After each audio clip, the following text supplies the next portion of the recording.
Welcome back, ladies and gentlemen, to yet another edition of the Festival of Combat of the Duelist Event Network. I, Dante WTF, am here with my cohort, Striker. Striker, how are you doing? I'm doing fantastic, my friend. I like how you call me cohort. It's like we're partners in crime in some way. I enjoyed We that. we are criminals. This is true. We are back yet again. Yesterday was the Festival of Combat, the EU version. Today is the NA version. I believe NA includes Canada. Is that it? I think it's just Canada and the US, I believe. Either way, I'll say North America has a tall order to combat the prowess we've seen yesterday with EU. I mean, the European Union, nation, whatever area was incredible yesterday. They were amazing. The high level play we saw there. Hopefully, we can get something close here. Striker, what do you think about some of the players here? Have you experienced? Have you played against some of these players? What can you tell me about these players? And So so on. looking at the bracket here, there are a few that actually stand out really well for me. There's Faraday, who has terrorized me ever since I picked up the video game.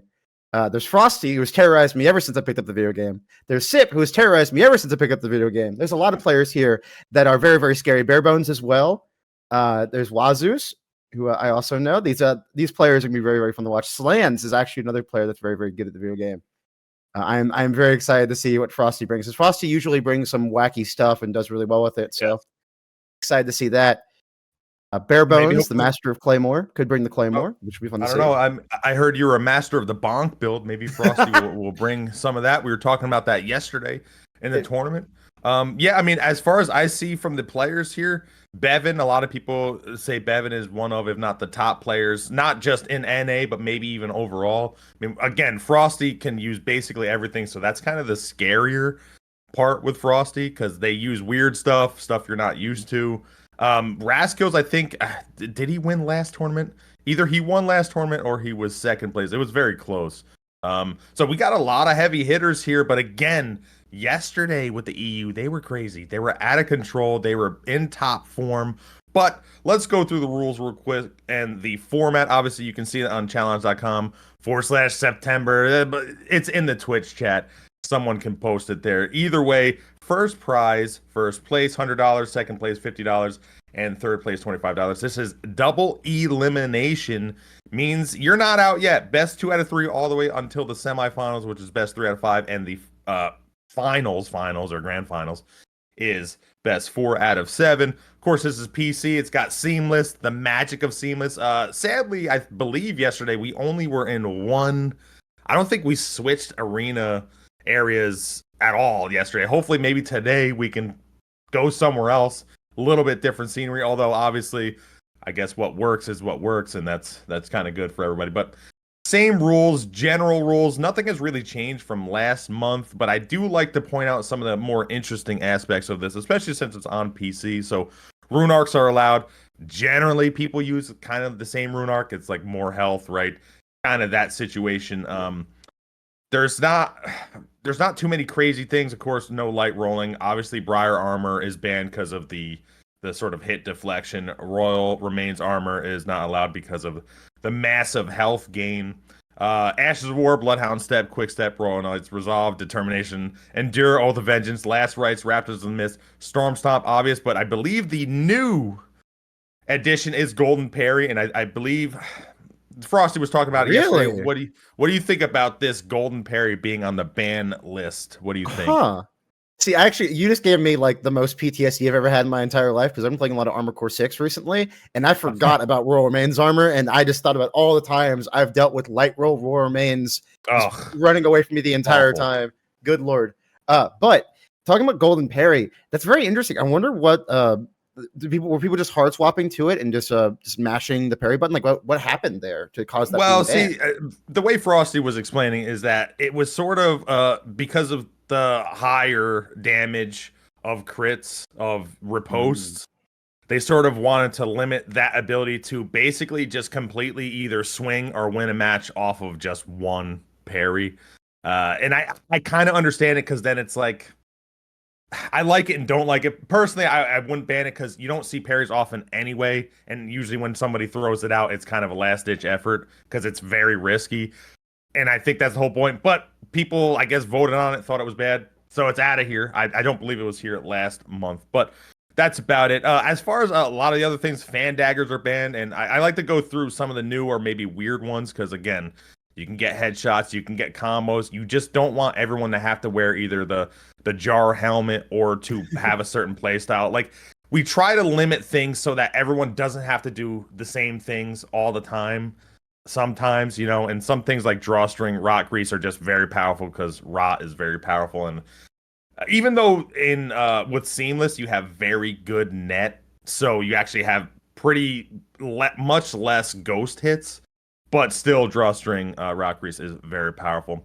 Yeah. Talismans, Alexander, and Warrior Jar Shard, the bonus damage from the Ash of Wars. Generally, I don't like this, except for very few items, but very few weapons. But again, you don't want to make the rules so confusing so that people don't know what the hell they're doing, or someone gets does something accidentally and then they get, you know, they lose a round. So we try to limit that. Crucible Feather Talisman, that's complex obvious. bans have always been complex bans have always been weird in these kind of things. So it's like if I ban something, but you can use it in a very specific use case, then you fight your opponent and you're like, wait a second, is that allowed? And you have to look at it, be like, okay, so that they were running, you know, 59 poise plus this, which means it's fine. But then you have to look at the arm and be like, okay, is that 59 poise? Then you have to look at that. Okay, well, if they're running the bull goat, that's more than 59 poise. So I have to check and see if they're running bull goat. And it's like, it gets ridiculous over time. And that's the thing there. That we try. I think everyone really tries to limit that confusion so that we don't have that. Oh, I think they broke a rule, and then it's sad, and then it wastes time, and so on and so forth.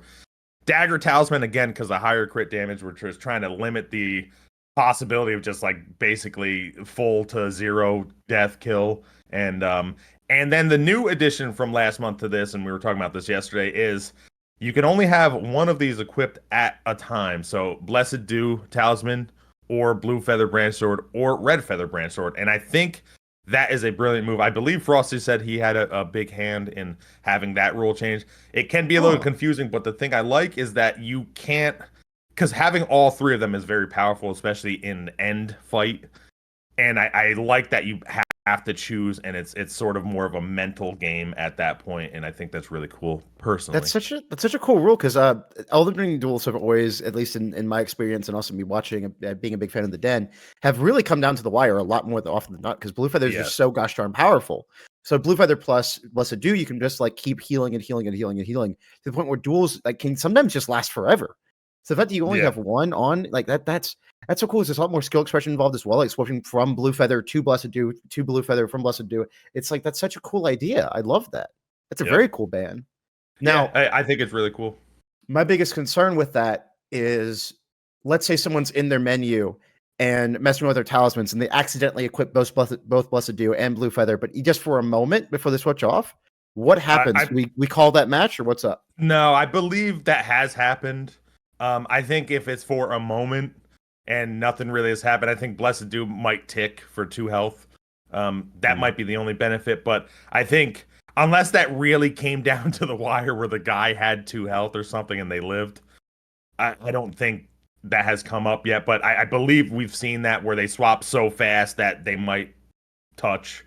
But generally, we haven't seen that. I do try to keep an eye on it, but honestly, when you're in the action, it is tough. So that's why hopefully we have a ton of people watching it. But either way, we're here for the first match. I'm excited. Beven, you know, usually the first matches it's ranked 1 versus ranked 16. So I don't know ReptileKing at all. I don't know if you know him, but hopefully they can show us something interesting. They are using a curved greatsword. I don't know what Beven's using yet. I can't see it. Maybe fists, but either way, Striker, count us down. Start us off with this one. All right. Well, let's get to it. 3, 2, 1. Let's go. It is time to start the FOC for the Den NA. And both players using their flask here. Let's see what happens. Both players are actually using the... A double? Huh, interesting. Oh, he got 2 buffs off Beven for the dual straight sword. I always forget what that called. Oh, 1 hit already? Lightning slash, what that one's called right there. Okay, lightning slash. What? Okay, so the health is not updating for us, sadly. That's all right. I wonder if he has a parry potential, ReptileKing. One-handed shield. Oh my God! There we go. Good lord. We see we see actually the claw talisman coming up from the side of Beven. We're gonna see a lot more jump attacks, I can imagine. Dude, the spinning slash on the dismounter. Hello. That's such a cool idea. That damage though. You see why Beven is using the double buff there, because the damage is real. Yeah, remember, keep in mind that your lightning defense is the lowest defense by far when it comes to your defenses. So lightning damage is always way more potent than the other types. Oh, whirlwind! But still died through it. Wow. Did ReptileKing? I don't think they had the second chance. I don't think they had Blue Feather either, because they kind of just died at the end there. Yeah, it didn't look like they put on Blue Feather. Wow. Yeah, Beven just did massive damage. I like what ReptileKing was trying to do with the spin slash, then changed to the whirlwind. But you know, I think the damage overall of the dual straight swords is just out of control. I want to point this out. Look at the shield that ReptileKing is using here. It's not the twin bird shield that we're used to, where you get the small red feather and blue feather buff to it. It's the sunless shield, I believe, which it's very interesting. I wonder why they're using that shield in particular. Maybe it's just a fashion thing. Maybe it's it's like the perfect weight for their build, something like that. I don't know. Yeah, fashion souls. I'm glad you said what the shield was called, because I have no idea. I know like 2 shields in this game. I mean, honestly, that's all you need. All you need is 2 shields. Yeah, basically. You don't even need that. But I mean, I don't know what ReptileKing can do here. I don't even know if they had second chance. Did they even use the physic? I didn't notice, but I thought they did. Okay, so I don't know what their physic was. I don't know. That was pretty weird, I thought. But start us off with the next one. All right, we're looking at the next game. We have 3, 2, 1. Let's get into it. All right, so Beven did change for a second with katanas. Yeah, they're running the double Nagakiba. Actually, no, they swapped back to straight sword. Maybe I wonder why they just didn't start with that, but that's interesting to me. We actually see the off stock coming out on the side of ReptileKing here, which is very interesting. Oh, that lightning slash almost connected. Dude, look at the damage on ReptileKing. You're almost at half HP off of 1 interaction. That is insane to me. Good lord, the damage is insane. Yeah, well, I don't know what is. It's a lightning slash. It's the lightning slash. Those are most likely lightning infused. It looks like they are broadswords. It could be, but lightning infused broadsword with lightning slash is just ridiculous. Oh, he killed him. Wow, he just jumped on him and killed him. Dude, well, Reptile. Wow, that's crazy. That was extremely quick. Wow. Yeah, I mean, I believe he has is it the talisman that gets bonus damage with full health? I don't remember what that's called. No, that's the ritual shield Beven has. That's not the ritual sword. Ritual sword gives you 10% damage. I believe it's all damage too. There's 10% all damage whenever you're full HP. But they were running the ritual shield at the moment, which gives you 10%, defense. And it wasn't even active because they did get hit by that off stock. Yeah, it was kind of crazy. He stunned him out of that and didn't get hit, but like the damage on the trade there, this is like that was what 4 hits basically. Yeah, Power Stance straight swords, ever since the game came out, they've been just absolutely brutal. And you can see that even now, even like a year and a half after the game is released, it's still a problem. And then he jumps on him. It is still so damaging. Wow. That wasn't even Claw Talisman. They actually did put on the ritual sword, but they were, not full health, so it didn't really matter. But good lord, man. That was brutal. I mean, but it shows you that ReptileKing was not equipped with Blue Feather. They weren't equipped with some of the damage reduction things that everybody else seems to have. I will say they were half HP, so Blue Feather wouldn't really make a difference. I mean, there is the thing where Power Stance swords hit like one frame after another, like one sword hits, the other sword hits you. Yeah. They might have lived. I don't know if that first hit put them in Blue Feather range, but honestly, it seemed like it just cleanly KO'd them. Like they even skipped their tier. Like they had tier equipped. They had their the tier that heals them whenever you get down to low HP, and that didn't even pop. They were just dead. They were just gone. And you might be right. I mean, I just think either way they were taking too much damage overall. They didn't even try to use. That's not banned in this, right? The lightning liver or whatever. I don't think that's banned in. That is 15%, but I mean, it would have definitely helped. Because like I guarantee you, if Beven's going against other people, they're gonna have better defense than that. And I think that just didn't even allow ReptileKing to basically do anything, because it's like you make one mistake and that's basically half your life, especially with how I don't know how Beven's stats are or how that works, but that's brutal. You just can't make mistakes. And on PC, when you have bonus health, with the rune arcs. Like, it's crazy that he's still four-shotting. That's I wonder insane. if they were What is running that? Morgott or something different. Maybe like something like Godrix could be the case, but most likely they're running Morgott. And if they were running Morgott, that's a terrifying build that Beven has created here. Now, Well, actually, I mean, upcoming we have Faraday and Jackk. I'm a big fan of Faraday. Faraday was one of the best like okay. Uggs players before the nerf to crouch poke, and they've been using the Serpent Hunter a lot since then because Serpent Hunter wasn't affected by that. That's why we saw it so much in the den. I wonder what they're going to be bringing out because honestly, I have no idea what they use now. Now that 1.10 is here because I've been kind of the loop. But you know anything like what they've been using, Dante? I mean, if you're saying that they've used Serpent Hunter, I think they're gonna go to that because I Really? believe, yeah, I think that is one of the strongest weapons now because the hyper armor and the speed counters so many things. You have the ability to aggress and get priority over most stuff except for things that have hyper armor. Like, I think sword dance can counter it, but other than that, people don't use a lot of weapons that have hyper armor that just goes through it or breaks it. So I honestly, I don't know why people don't use it more. Personally, I know the damage is less, and I do understand that. But again, I think being able to be in a position to hit somebody is usually better than just having more damage. Really? That's Because what I think. really, because I would have thought that it would be gotten worse after 1.10 because now you can just instead of being Vortex, you can just press R1 and get through it if you're running like a great sword.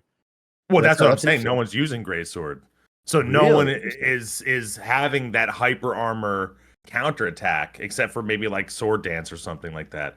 So that's why I find it strange people don't use it more often. Interesting. Well, hopefully we see that or something equally as Yeah. interesting from Faraday here because Faraday again is a very very good player. I don't know much about Jackk. Dante, you know anything about Jackk? Quick. I don't know. A lot of these players, like I know these players from previous tournaments. I don't because I don't have the PC game. I'm a console scrub, but Mm. so I know these players from tournaments. Like some people, actually, probably like half these players kind of have crossover. Like I know Rascals, I know Vegetable, Frosty, even though Frosty is mainly PC.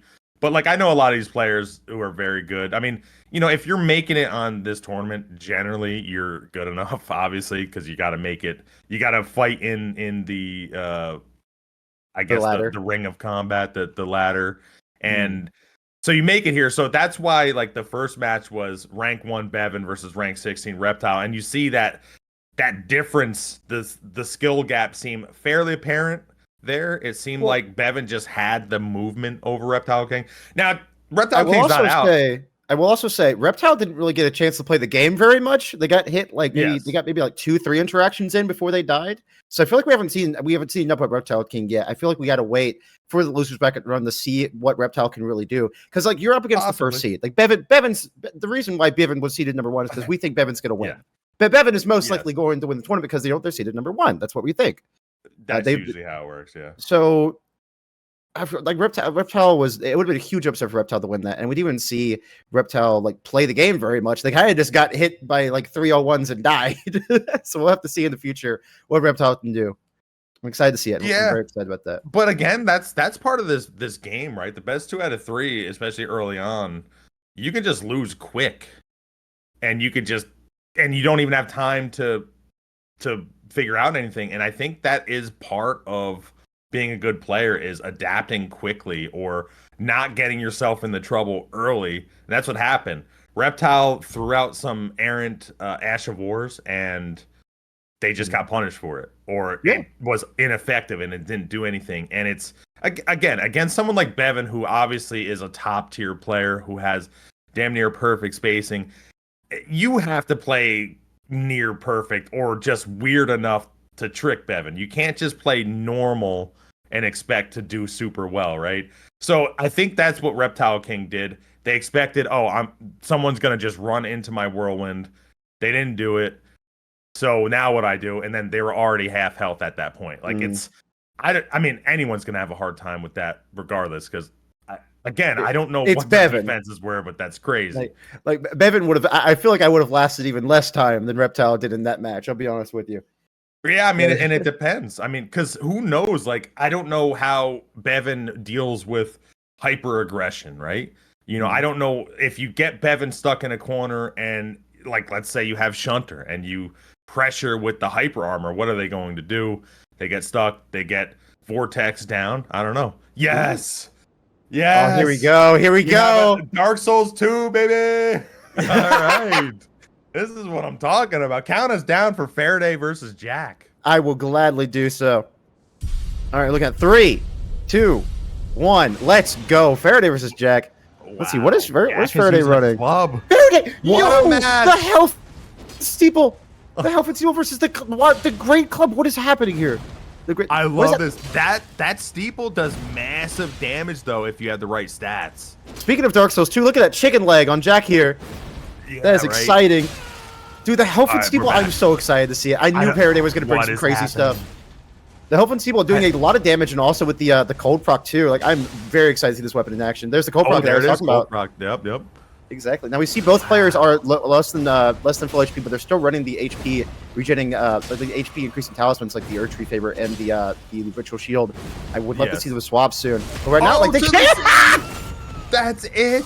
What a back, and that's why it's a problem using some of these big weapons, especially roll attacks and run attacks, because you can get a pivot backstab much easier now since the new update. Okay, but can we talk about how you don't bring a colossal weapon to a tournament like this? You just don't. And yet Jackk got Faraday down to half HP. Faraday, a very good player, by the way, got hit by the chicken leg. Like, that's so freaking cool to me.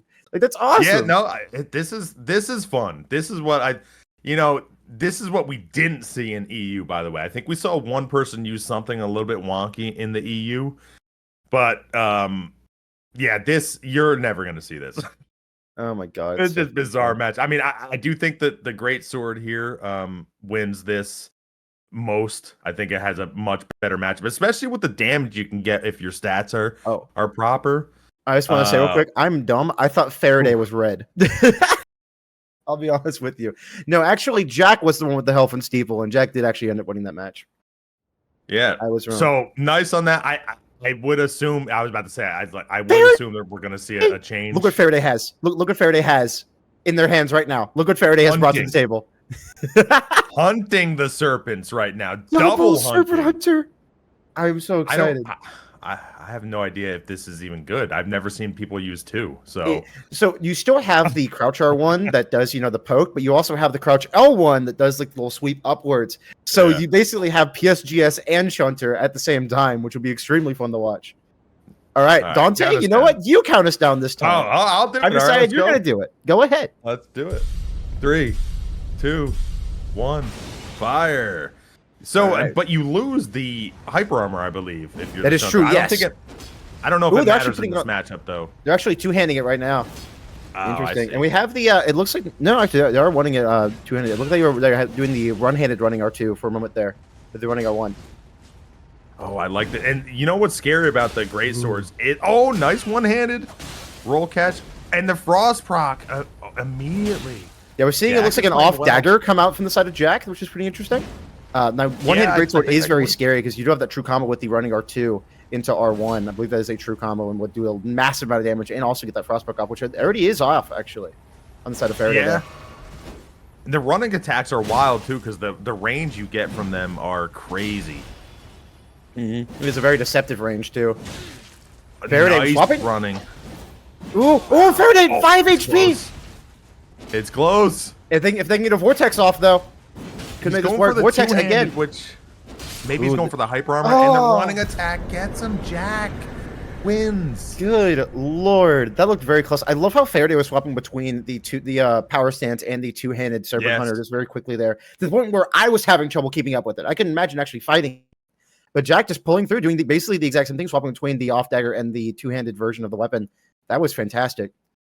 Yeah, that was a lot of fun. Now, it's funny because this shows you that you can utilize some less than used weapons. And again, I'm assuming their stats are fairly decent because they are doing pretty good damage one-handing that weapon. And they're able to swap off between the hyper armor with the two-handing and, sort of the fast left attack of the thrusting sword, and so they have the ability for a lot of things. I did think it was a little bit strange that they went two-handed at the end here, but I think they were trying to go for the kill with the hyper armor breakthrough. As I said during that match, is that the only way that Faraday was really going to pull that out with just them having access to off dagger was the vortex. And we talked about earlier, if you're caught in a vortex and you have a what's up? Oh, ads coming up. So keep in mind, gamers, that we're going to do some ads very soon. But we're going to be talking to ourselves. So if you are subbed to the channel, you will still get some fun banter between me and Dante. You aren't going to miss much if you're not subbed. But if you are subbed, you get some fun banter because we've had some good conversations so far, Dante. It's been fun talking to you. But we are just gonna go to an ad break, so you won't have any banter. Sadly. Oh, what? I thought that's okay. Never mind then. I'm stupid. Never mind then. It's all right. We're gonna go to the ad break, and we will definitely be back for Slandz and Jubb. I don't know either of those players, but I'm excited to see what they bring to the table. We'll see. I have heard of Slandz before. I don't remember what I've heard, but I have. I'm gonna follow your lead, Dante. We are back. I mean, I'm excited to see what else. We already had some wacky fights. Faraday versus Jackk. Honestly, I like the combo of greatsword and off stock or off dagger was what they were running. I believe it was a wakas. How do you say was that? It? It's like a wakazashi. Like wakazashi. There we go. That's what it is. Yes. Really? I thought it was. Either way, I like the ability to have all these different ways to attack and to two-hand and get the hyper armor if they need in case, they're getting backed up or something. Mm-hmm. It's like a way out. The only thing I don't like is that they're kind of missing any type of good Ash of War with that. Like the Ash of War is not going to help them in any jam. I wouldn't say the Help Invincible Ash of War is bad because it does. I believe it is one of the highest damaging greatswords in the game because of that buff. Yes. And you get the Frost block, which is just fantastic. Frost block is just so brutal. It lasts forever. Like it stuns the opponent. It does a percentage of your health. Like it makes you take more damage. Like it's a brutal status effect to have on the health and steeple there itself. No, I'm not saying that part's bad. I'm saying it doesn't help you actively. If you're getting pressured. It doesn't do anything. It's not like a spinning slash. We can just get out of And that's the thing. Like, and that's what was cool about ReptileKing using that spinning slash on the curved greatsword. I love seeing stuff like that because that can do massive damage. Does that inherently have bleed? That dismounter? No, it does not. No, it does not. Dismounter doesn't. Okay. It would be insane if it did. Good lord, dismounter with bleed. Do not give FromSoft ideas. We do not need a dismounter with bleed. We need it. No. We need it. We need it. No. No. I like when people cry about broken stuff. They're like, oh. You know what we need? Okay, there then. Ooh. All right, here we go. Slandz versus Jubb. Winners first round. Count us down, Striker. We have Slandz on blue side, Jubb on right side. We were looking at. Waiting for it. 3, 2, 1. Let's go. Jubb using the freaking stone club, which is a favorite of mine. I both love and hate the stone. They have barbaric war on it. That has to be barbaric war because the barbaric war hammer is one of my favorite things to run like ever. They also see that we have the axe on the side there. That axe will actually buff the reward damage by a ton. Like barbaric war is a 3-hit true combo. Now after 1.10, it is absolutely brutal and devastating to get hit by. Let's see if they can actually do it. And also has a ton of hyper armor on it. Health situation. Health situation? Oh, what is the Jubb's health is gone? What the heck? Yeah, but Slandz only has 1,500. Are they using a different Great Rune, maybe? Because Jubb is definitely using Morgoth's, but what is Slandz using? Oh, look right there, the Barbaric War Hyper Armor. Oh, so look at the Slandz health is not updated, so there's something wrong with the. Yeah, that's fine. Never mind. My mind was like, is this next level? I was like, yo, Melania Great Rune and FOC, hello? Yeah. Ooh, Slandz brings out the entire weapon real quick. Ooh, the reinforced club, and there's Barbaric War, and it connects. Okay. Wow. I am so hyped to see a Barbaric War hammer. This is awesome. Yeah, this is interesting, and we were talking about it before the tournament. How no one was using the club. It just shows you the immense hyper armor you get. Slandz was trying to use the greatsword to get away from the hyper armor, but they still couldn't break through. And now the Starfist coming out. The Starfist with again Barbaric War, another 3-hit true combo. If and also again that R2 does give you hyper armor if you're using it with Barbaric War. Yeah, I'm actually a little surprised it's not banned. Like I think it's crazy. You see right there. Yep, right there. Right, just straight through the power stance straight swords. That is ridiculous. Oh my god. Yeah, that was awesome. And you see in like when we go to winners round and like if Jubb wins, a lot of players will attack once and get away because they know the threat of the hyper armor. Like right there, you can just attack almost freely if you're Jub because of the hyper armor. And Slandz tried to bring out something with hyper armor to break it, and it just couldn't. I don't know. Do you need a colossal to break that? I don't even know if colossals break that. So I actually have something to say here. I was using when 1.10 dropped, I was using Cube Hammer with Barbaric Roar, and I don't know what happened. This might have been an IP moment, but I have not been able to replicate this. I tanked a jumping L1 from 2 Rotten Duelist Great Axes. There's a clip of that somewhere, but like during my R2, I was able to tank it, which is just so freaking funny. Again, I don't know if it was IP or something, but I have personal experience with how much hyper armor Barbaric Roar gives you. It is absolutely ridiculous and insane. That seems crazy. Like, and it's funny because like obviously there's a benefit and a detraction with using a club. You don't get the range, obviously. So if someone is sticking and moving and they're just outranging you, you can't really do much. But if they're close, I mean, I don't, you just can't stay close, basically.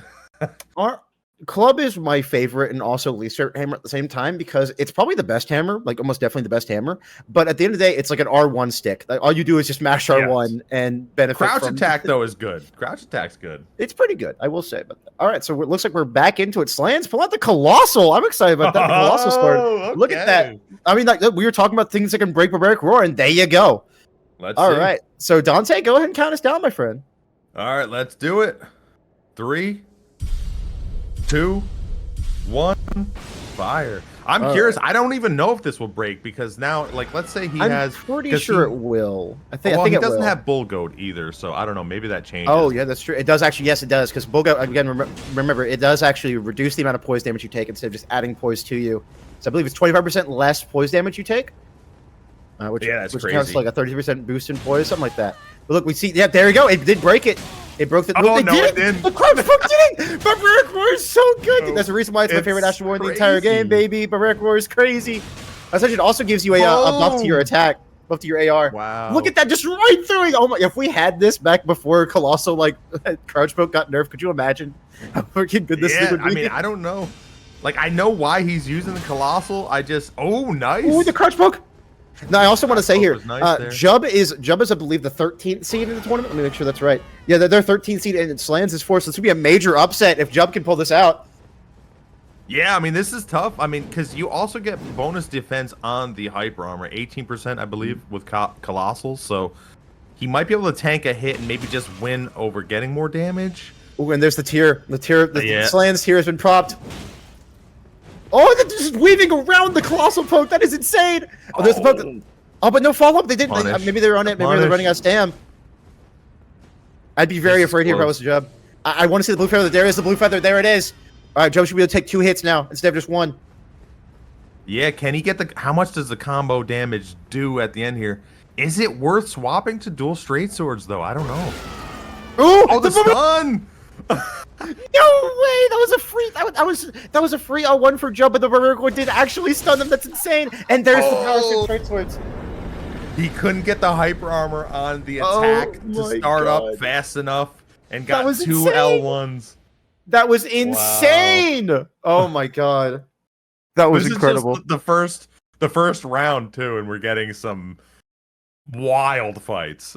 Dude, I have never heard of Jub in my entire life. I've never heard of this player, but they're becoming one of my favorites because, good lord, Barbaric Roar is such a sick Astral War. I absolutely love this thing, and they're utilizing it so well. This is extremely hyped to watch. I'm having a wonderful time here at the FOC. I do want to give credit to Slandz, though, because I really do think they are completely mismatched with the weapons here and even the damage-wise. But they end up coming back with their playstyle and winning this. And I think that's really impressive. It's an extremely hard matchup. Dante, look how far away they were from that Barbaric Roar, and they still got stunned. Look at that. That's so goofy. I love it. That's why they couldn't get the R1 combo. All right. So we're seeing Slandz running. It looks like Power Stance Short Swords again. At least that's what I can see from here. Dante, go ahead and count us down for the final round. All right, here we go. Slandz versus Jub. 3, 2, 1, fire. All right, so it looks like Slandz is going back to the dual straight swords, and Jub going back to the club. That was so smart trying to punish the Barbaric War buff. That was fantastic from Slandz. Now, I will say Slandz does have the range advantage here with the Power Stone Straight Swords, which means they can just outrange the opponent. And Slandz has very good spacing, as we saw in the last game. Yes, yeah. They're number 4 for a reason. So let's see what they can do with it. Because again, if you can just outrange the club and just punish it safely, I stand corrected. That step in from the Power Stone Straight Swords actually doing Slandz dirty there. Yeah, Oh I mean, gosh. the thing is, Jub can do 2 R1s. Oh, even broke Spin Slash. The spinning slash. Now, I don't think Spin Slash, the first and third attack have such high poise damage. I don't know if an R1 from Jub can tank that. I don't think so either. I feel like that is a guaranteed 3-hit combo if they were to pull it out, which I really like the adaptation here from Slandz. You're running spinning slash. Yeah, that was a lot. brilliant. I He agree. was very, very smart. Yeah, because Ooh. that'll break any type of momentum Jub has. But Jub is doing a really good job with the spacing. Oh, Ooh. I don't know what happened there. Man, That was 301s. Popped his tier too. Jub is down really low. Slandz is doing really well in the spacing game. Oh, There's the a combo! going straight through the sword dance. That is insane. Wow, the R2 on that to get the combo with the war cry. The double R1, both tiers are popped. Jub is down about half life. I'm trying to I'm amateur casting because I'm just so on the edge of my seat. I cannot imagine this is happening. Down to the wire at game 3. Yeah, it's 1-1. Jub doing a good job staying away, trying not to get clubbed to death like a baby seal. A bit And R2. What? Oh, Dante, what? How did that not sometimes combo, Barbaric though? I War don't- just drops out of them. It is just an issue with just Elden Ring in general. That is so. Nice They were so sword afraid. dance. Jub was scared, and Slandz saw that fear in their eye and just went for it. And like, Yeah, and Slandz they just attacking the swapped ground Ash there. of Wars. So yeah, maybe you can tell me what was going on here because it looked like So Jub should have equalized with the R2, and then I don't know what happened. the biggest issue with Barbaric War is that it's very inconsistent. Sometimes you just get out of it for no reason at all. It's very, very weird. So I don't know if stupid. I don't know if it's an IPE issue. I don't know what's going on. I don't know if it just does like. I don't know if it's like I don't know. It's so weird. Sometimes you just don't get hit by it. Like watch. Let's see. I believe this is the moment right here where they go for it. Go for an R2. Are we going to see that in this replay? I'm not sure. But it happens all the time where sometimes they just get out of it. I don't know why it happens. I don't know what's causing it. I think it's But it right is here. right there. Look, see. They just How get did out. I don't know why. Maybe it's He because has like a quick stun or something for some I wonder reason. it's because Jub got hit during the R2. I don't know what's going on with that, but man, it is just extremely, extremely annoying. And By you the can see way, it happening there.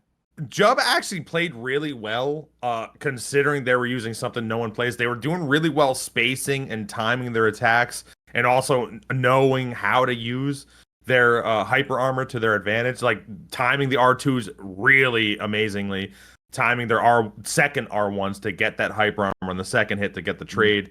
But got to give credit to Slandz for swapping the Ash of War at the end to Sword Dance to claim the victory. Although I will say that R2 was perfectly timed. That should have made it basically like a one hit each battle. So that was kind of sucks because like I would have liked to seen that actually work the way it was intended. But Yeah, I don't it's know. just as somebody who plays Barbaric Roar Hammer all the time, and actually like that's my main setup to play is Cold Hugh Hammer with Barbaric Roar. It just sometimes just doesn't work, and it's the most unfortunate thing ever. And you saw it really come into play in that match because I believe they were dead. If all 3 hits connected, I believe that would have been Jub's game. I think so, yeah. But it's just Yeah, it's just I'm part not of the sure if they had blue it's just feather or sadly not. part of the game. It's just sadly part Yeah. of the game, and you have to deal with that. And you run something off meta, you run something kind of goofy, and you have to deal with the consequences. I mean, it is a tournament after all. We are here to win. We are here to, have a good time and also, hopefully win the tournament. Yeah, yeah. He's not out of tournament again. is true. Double elimination. So that's cool to see that. I do think Jub can cause problems from other people who are not used to hyper armor. Because hyper armor, it does seem to. A lot of people have a problem with it because people still don't use a lot of the hyper armor weapons because they are a little bit slower usually or shorter or something. Mm-hmm. And so that's why a lot of people use Sword Dance because it is a problem. And the hyper armor starts fairly early.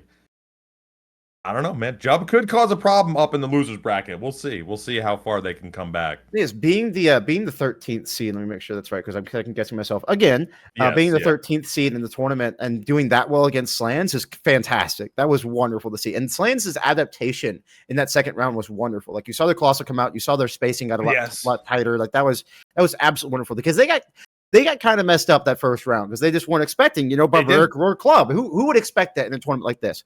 But the adaptation from Slandz really, really messed with Jub there, and Jub didn't really adapt back to it. They kind of just stuck with their game plan, and Slandz just recognizing what they had to do and just doing it, outspacing them and stuff like that, taking advantage of why the club is, off meta. It's not a meta threat. Yeah. Well, there's a reason for that. Again, I think Jub actually did adapt well.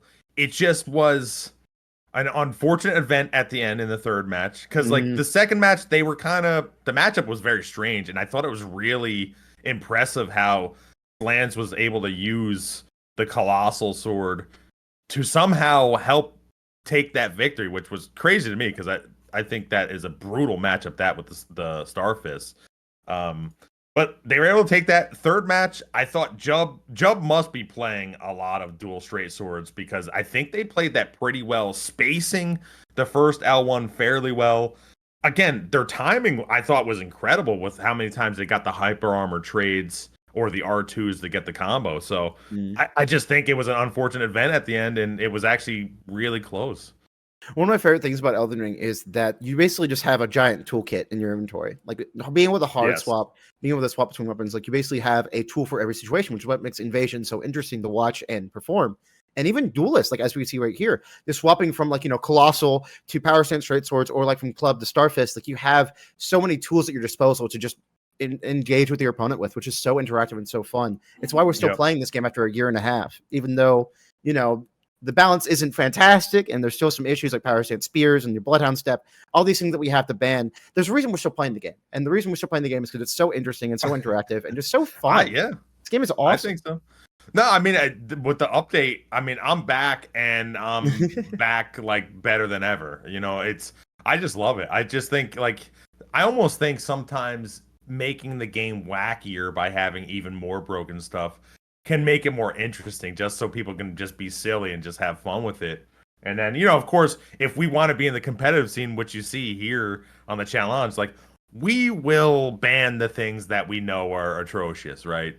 Exactly. No matter what, they can make the perfect game and we'd still have bans because it's impossible basically to not, right? When you have so many things. Oh, you know what? Actually, I'll save that thought. I'll take it out of my brain. I'll put it somewhere else for a bit because we have Fuuko versus DarikiP, something like that. They're on the red side, and Fuuko's on the blue side. Dante, count us down, my friend. We see, I think, a katana coming up for Fuuko, which is interesting. We got a new map, and I'm excited. Let's do it. Count us down. Let's do it. Let's get it on. Come on. 3, 2, 1. I believe this is the largest map. I could be wrong. I like the shape of it a lot, too.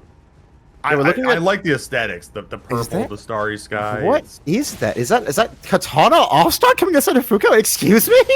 Is this the 1.10 meta? I'm guessing. Hello? No, Moonveil is very scary. There is a lot of damage on them. They also roll catch with it pretty dang well with that L2 R1. It looks like it is actually, yes. It's hard to tell because they are blue. They are a very blue person That right is now. true, yeah. That Medea died. We see DarikiP actually running the magic defense talisman, which I'm pretty sure means that yes, it is Moonveil. Yeah, there it is right there. Look at that. All right, that is definitely a Moonveil. Awesome. Oh, just poking them to death after that Sword Stance whip. That is unfortunate. We're actually seeing the Shamshire come out of DarikiP, and I really love that weapon. It is extremely fun to use. And you can see it's very deadly with these roll catches. Oh, he just tanked it? Just poising straight through it. That was hilarious. Wow, incredible. Just oh my not gosh. even get. Oh, and there's the Sword Dance, the mainstay of basically Shamshire now. The Godskin Swelling Cloth actually proccing as well, healing up DarikiP just a little bit. Yeah, I believe it's 110 or so health as that's the tears. The raw Moonveil. No setup, no roll catch, I'm just gonna do it, and you're gonna have to respect it. And there's a Sword Dance. Come back. And there's the R1, and there's another Godskin Swelling Cloth. This is so scary. Fuuko needs to get that blue feather out really, really soon, or at least actually maybe even red feather here would be better.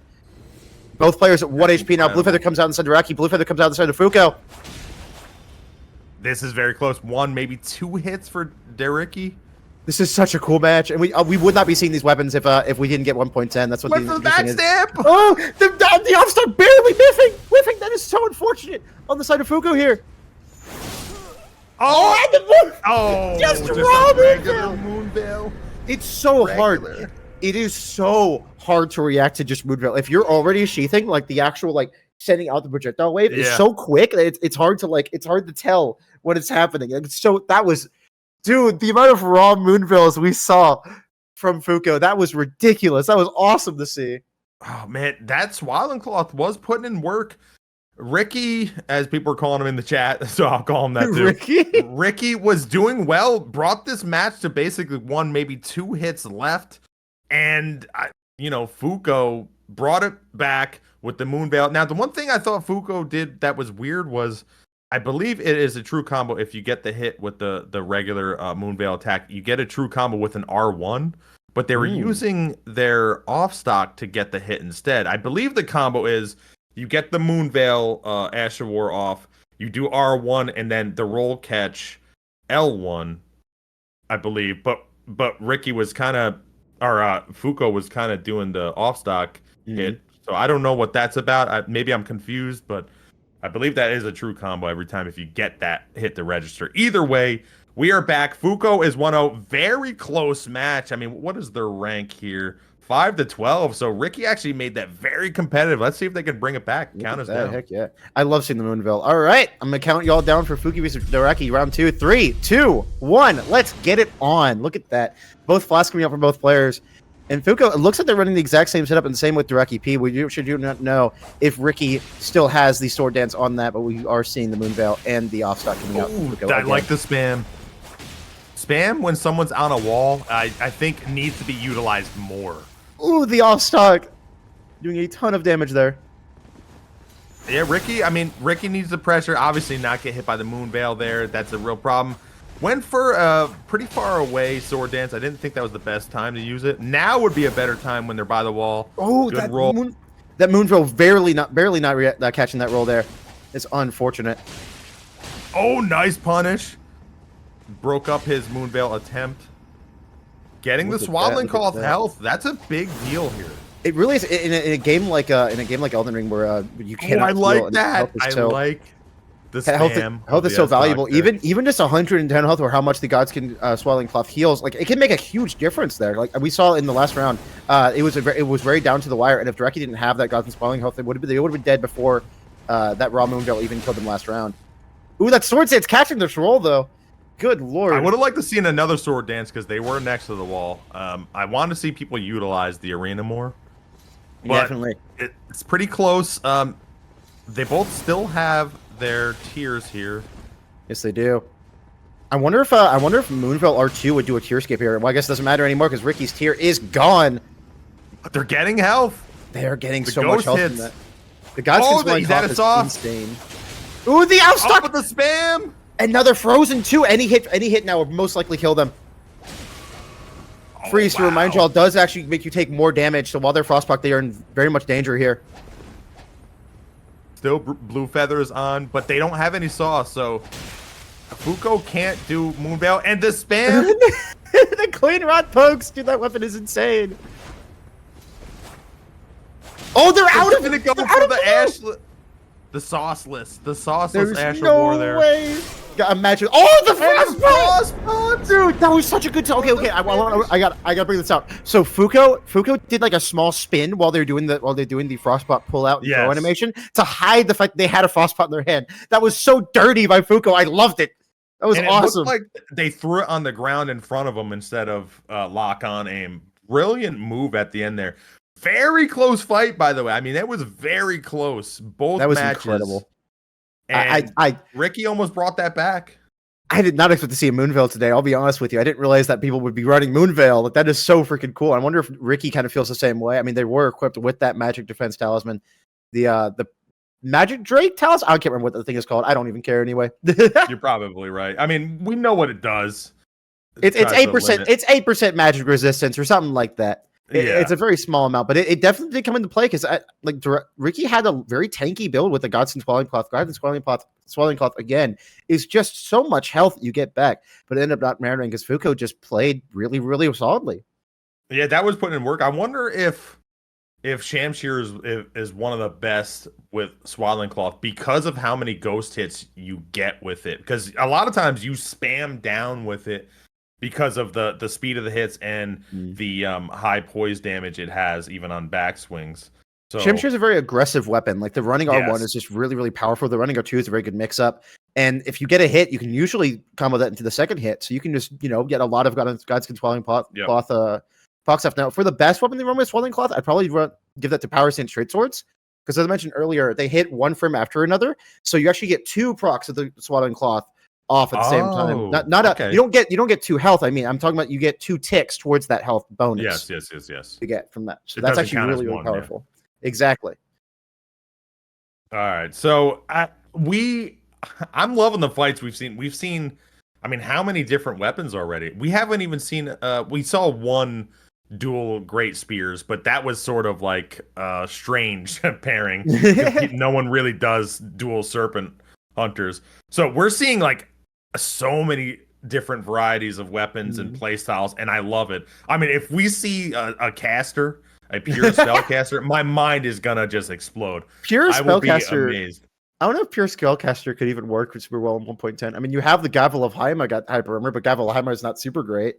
Unless someone incantations, because incantations can do really well, like Halberd Catch a Flame, Halberd Catch a Flame. Halberd Catch Flame has always been extremely strong, and you'd even do Halberd into Wrath of Gold and stuff like that. Like there is some really fun stuff that you can do. There's some interesting setups you can do if you get someone cornered, like you said, Wrath of Gold or something. If you do that and you hold it at a weird timing in a corner, you actually could probably do pretty decent damage. The problem is you'd have to have the stats with that. You'd have to have the pressure to even get somebody in that position. And that's what's tough, especially with a lot of killers in this tournament. I mean, Beven's not going to allow you to do that. They're not going to allow you to back them up, especially when they have that type of damage they're wielding. So, but man, I'm loving what I'm seeing so far. Next up, we have Rascals versus Vegetable. Is this Veggie? This isn't Veggie Georgie, is it? Is it the same guy? It is? Okay, all right. So, yeah, so I do know who this is. I haven't seen him in a while, sadly, on PSN. I don't know if they've just migrated to PC to... I mean, if I'm being honest, I get it. I get it. You can fight easier. You can fight in new locations. You can have more health. I get Seamless it. co-op really changes the game. Like, seamless co-op is such a blessing to the PvP scene. Because imagine if we didn't have it, we'd still be in Tourney Spot. And Tourney Spot, it's fun. It's good. It's decent. But it's not fantastic. You know what I mean? Like Tourney Spot was not the best place to host events. But here we have our own custom maps. We have our own custom camera. The Elden Ring PvP community is so freaking cool. Like that is so amazing to me that we have our own like map list. We have our own camera. We have like all this cool stuff that we can do because of Cheat Engine, because of Seamless Co-op. Like it's so cool. Like this community is so freaking cool. I love it. I love it here in the Elden Ring. And it sucks community. for the people on console because it's like. We want to have tournaments and we can't really view them that much, but either way, when we come back, hopefully we'll get set up with the next match, but we have to go on an ad break. We'll be back in a minute. Take it easy.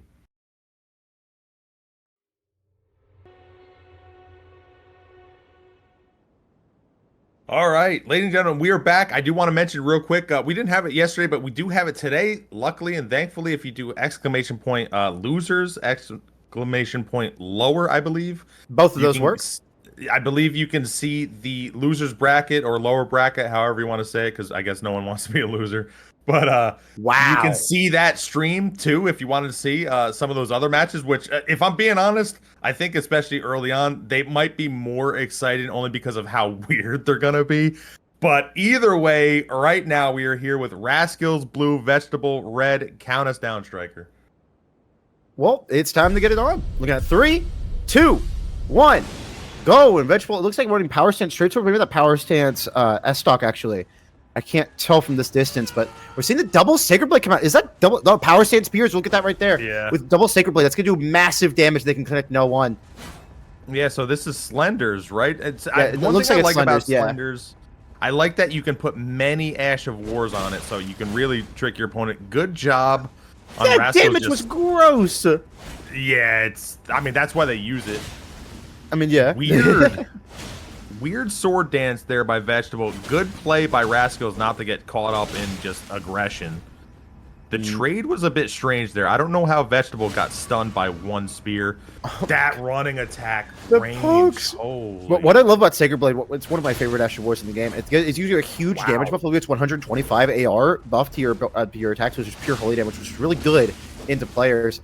it also gives you a nice little long-range poke that you can catch your opponent off guard with. Like, Secret Blade's really, really powerful in that sense. We're seeing the Starfist actually come out to finish them off. And Barbaric Roar Starfist, no doubt. So if they read an R1, sorry, L1, they can actually guard, just go straight through that, as we saw earlier with Jub. And look, they're actually bringing out the S-Stock here.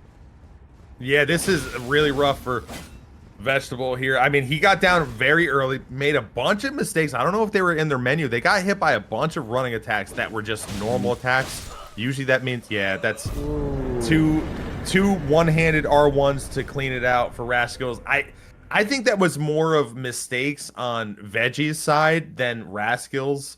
Although Rascals did play well by not being baited into Ash of Wars or into just L1s.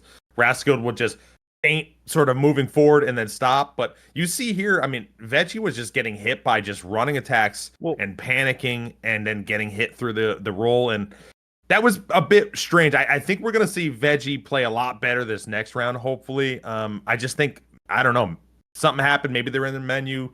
Maybe jitters, who knows? But so if I think they're going to play a little bit better. So if we look at, is this Vegetable's first FOC? Because it feels like they might have been nervous because we saw they were rolling twice there, just basically not really afraid, but we're just like very nervous about the Power Stance Spears. Power Stance Spears are very it is a very scary thing to fight, and I feel like Vegetables just let their nerves get the hang of I think the nerves get the better of them there, and hopefully they'll be able to get back into it in this next match.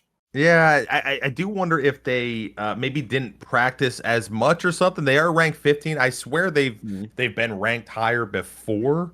So maybe they haven't practiced as much recently because they were just getting hit by normal running attacks and maybe thinking they were at a range or something, or maybe they're not used to fighting the short spears or something. It was a little strange. I'm thinking they are going to just recalibrate better this match. Maybe not get so flustered by having basically all their health down in like 20 seconds. So it happens. Like, honestly, like sometimes you just get tournament nerves, and we don't even know if this is the case or not. They could have just been in the menu, something like that. But sometimes you just have to like take a breath, just think, okay, I can do this. I just have to take a breath. Got to be, figure out what I'm doing, figure out what went wrong there, and just recalibrate and re-understand what I'm going through. All right, so go ahead and count us down, Dante. It looks like we have our round 2 here. Let's do it. Rascals versus Vegetable. 3, 2, 1, fire. All right, both drinking the sauce. Rascals actually coming in with the Lightning Slash. We saw this earlier with Beven's side. I believe that. Ooh, they're running double Lightning Slash just like Beven was. Yeah, so now it's a mirror match. Yes, very much so. Although I find that a little strange considering how well they did with the short spears. So. Well, there is also the thing. They have a whole game to work with. So if they can beat them here, that's fantastic. But if they don't, they can bring out the short spears again the next match. That's true. I don't know. I kind of like sticking with what works. Well, you don't want your opponent to adapt too much to your playstyle.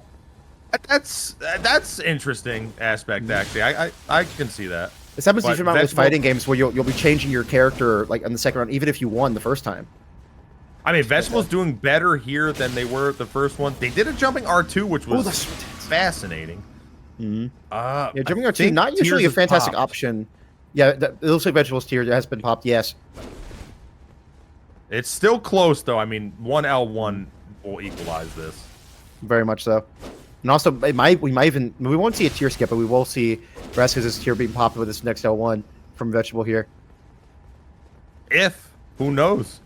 I would like to see more crouch attacks. It looks like Vegetable, he's trying to do crouching, but he's not getting close enough to get there. Ooh, the sword dance. And the sword dance. And the sword dance react. That was awesome. The double sword dance running on one coming on the side of Vegetables. It looks like we have a reset neutral here.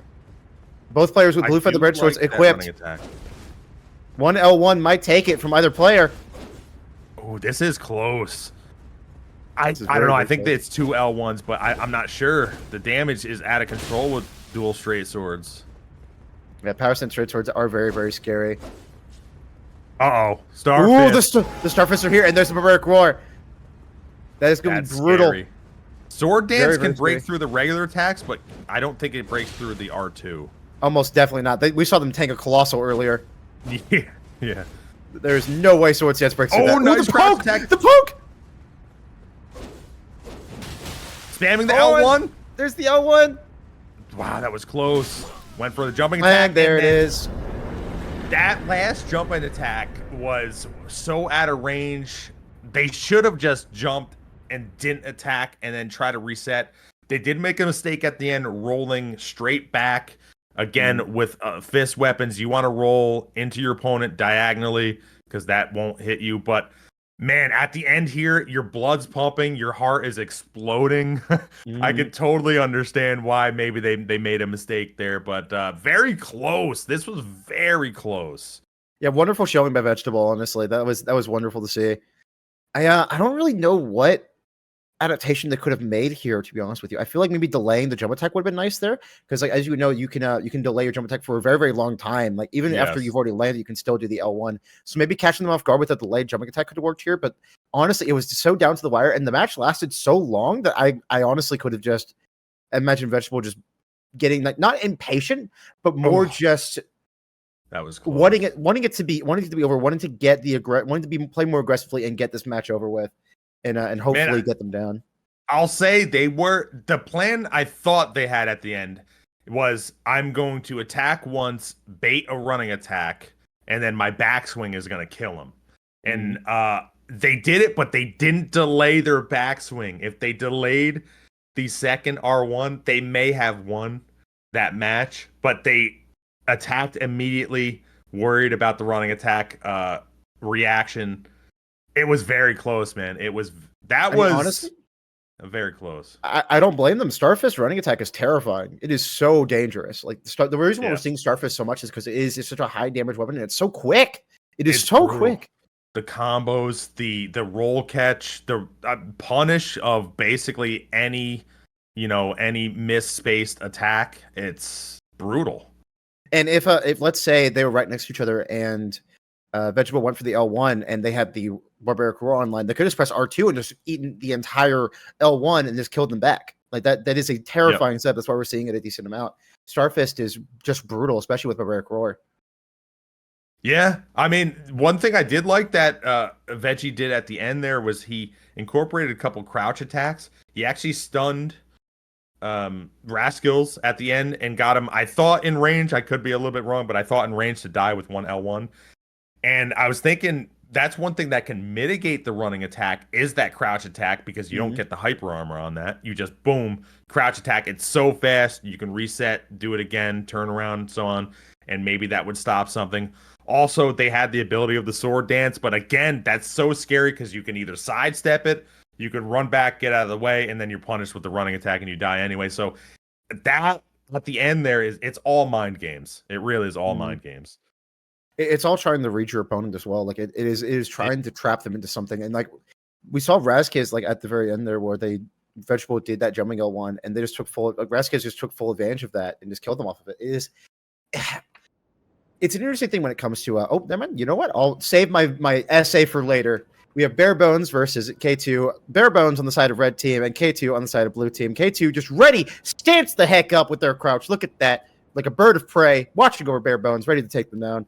All right, count us down, Dante. It's time to go.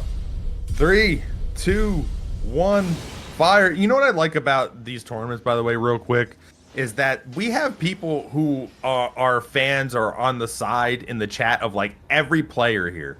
Everybody wants somebody to win, somebody else to win the tournament, and I love people who, that they have friends and people who are supporting them. But either way, we already see Barebones coming in there. Barebones with the Frosty halberd and trying to get some frost hit there. K2 with the short spears. Indeed. We actually have, we have Housestock coming out. This is actually the first time we've seen Housestock in this tournament, which is very interesting because Housestock is like just a very dominating setup. You have that really good aggression with that running R1 of that halberd, and you also have just the pressure of the L1 from the S stock. Like it is a very, very scary setup to fight. It's very aggressive, which is really nice with this dual spear, which is another very aggressive setup. So we're seeing a lot of aggression from these players, a lot of just approaching, like not much backing away the reset neutral. And look at that. The Loretta Slash! Loretta Slash being a very damaging Asher Void that gives you a ton of hyper armor. Fantastic for that exact situation. Barebones controlling the trigger on it was a very, very good move. Barebones actually running the Bulldog Talisman, something that guarantee get off that Loretta Slash because they cannot get knocked out of it. Because again, Bulldog Talisman makes you take less poise damage. Wow, K2 getting that Asher War off. and allowing them to pressure. Couldn't benefit off of. Oh, the L2. Ooh, where are the L1s? Where are the L1s for Barebones? There they are. Get them off you. Because again, as talked, there's a lot of pressure and does a ton of poison damage. So if you need someone to get off of you, you can just L1, get them the heck out of your face. We saw that earlier with the Moonveil user earlier. Barebones at a deficit now. They were ahead. And Moonveil! The Moonveil swap, that was amazing. What? No way, we'll see this dude. again, but it looked like they only got hit by one L1. Tanked the hit, didn't die, and then got the kill? Is that what happened? The Moonveil swap, that was awesome, dude. What the heck? That was incredible. Oh my god. This is why Barebones is one of my favorite players to watch, by the way. That was just incredible. Like the Loretta slash coming out, the hard swap to Moonveil at the very end there. Like that was incredible. Oh my god. Yes, here's the moment. Brought this back from a deficit. And here's like, the moment we see the spam here. Yeah, that's when you should be L1ing right there, because you have the S stock. You have this like not really get out of jail free card, but more just like back the fuck up card, which is really, really nice. It is just incredible to just go away. All right, so let's see here with the swap. Let's see how much health K2 has. Boom. I don't understand what happened there. Did he throw a knife? I think so. I think I saw a crystal dagger there. I think that's what they did. Which honestly, if he did the L1, he would have won. Well, they might have been trying to go for a headshot, trying to grab the roll headshot. Because if you're rolling and you have iframes and you get headshot, you get staggered out of it. So maybe that's what they were going for. That's insane at that. That would be could also just been a misinput. I don't know. Could just been a misinput. You never know. I don't know. Anyway, we are back. You know what? I'll count us off. I'll do the honors of counting off this thank match. You. All right, 3, 2, 1, and let's get on with round 2 of K2 versus Barebones. Well, that was an extremely exciting first match. We see Barebones with the exact same setup with the Freezing Mist. Now, I do love how earlier in the match they swapped from Freezing Mist to Loretta Slash. We'll see if they do that again. And see, look, we are seeing Crystal Dagger from outside of the K2, so that is what they did last time. I'm actually seeing Power Stance Straight Swords coming out of the side of the K2. That's very interesting. Look at that.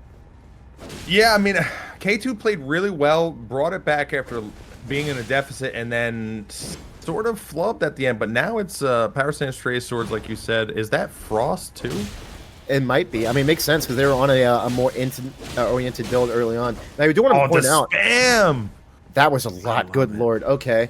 God, Power Stance Straight Sword is just insane. It is an incredible set. We're actually seeing Carrion Night Swords, actually. That looks like what that is on the side of K2 there. Carrion Night Swords, very, very long and very damaging. They also have that unique R2, which is very dangerous pull-up, but does have a block property, which is very, very fun. This is old school Power Stance Straight Swords play, by the way, where you just spam L1 in their face.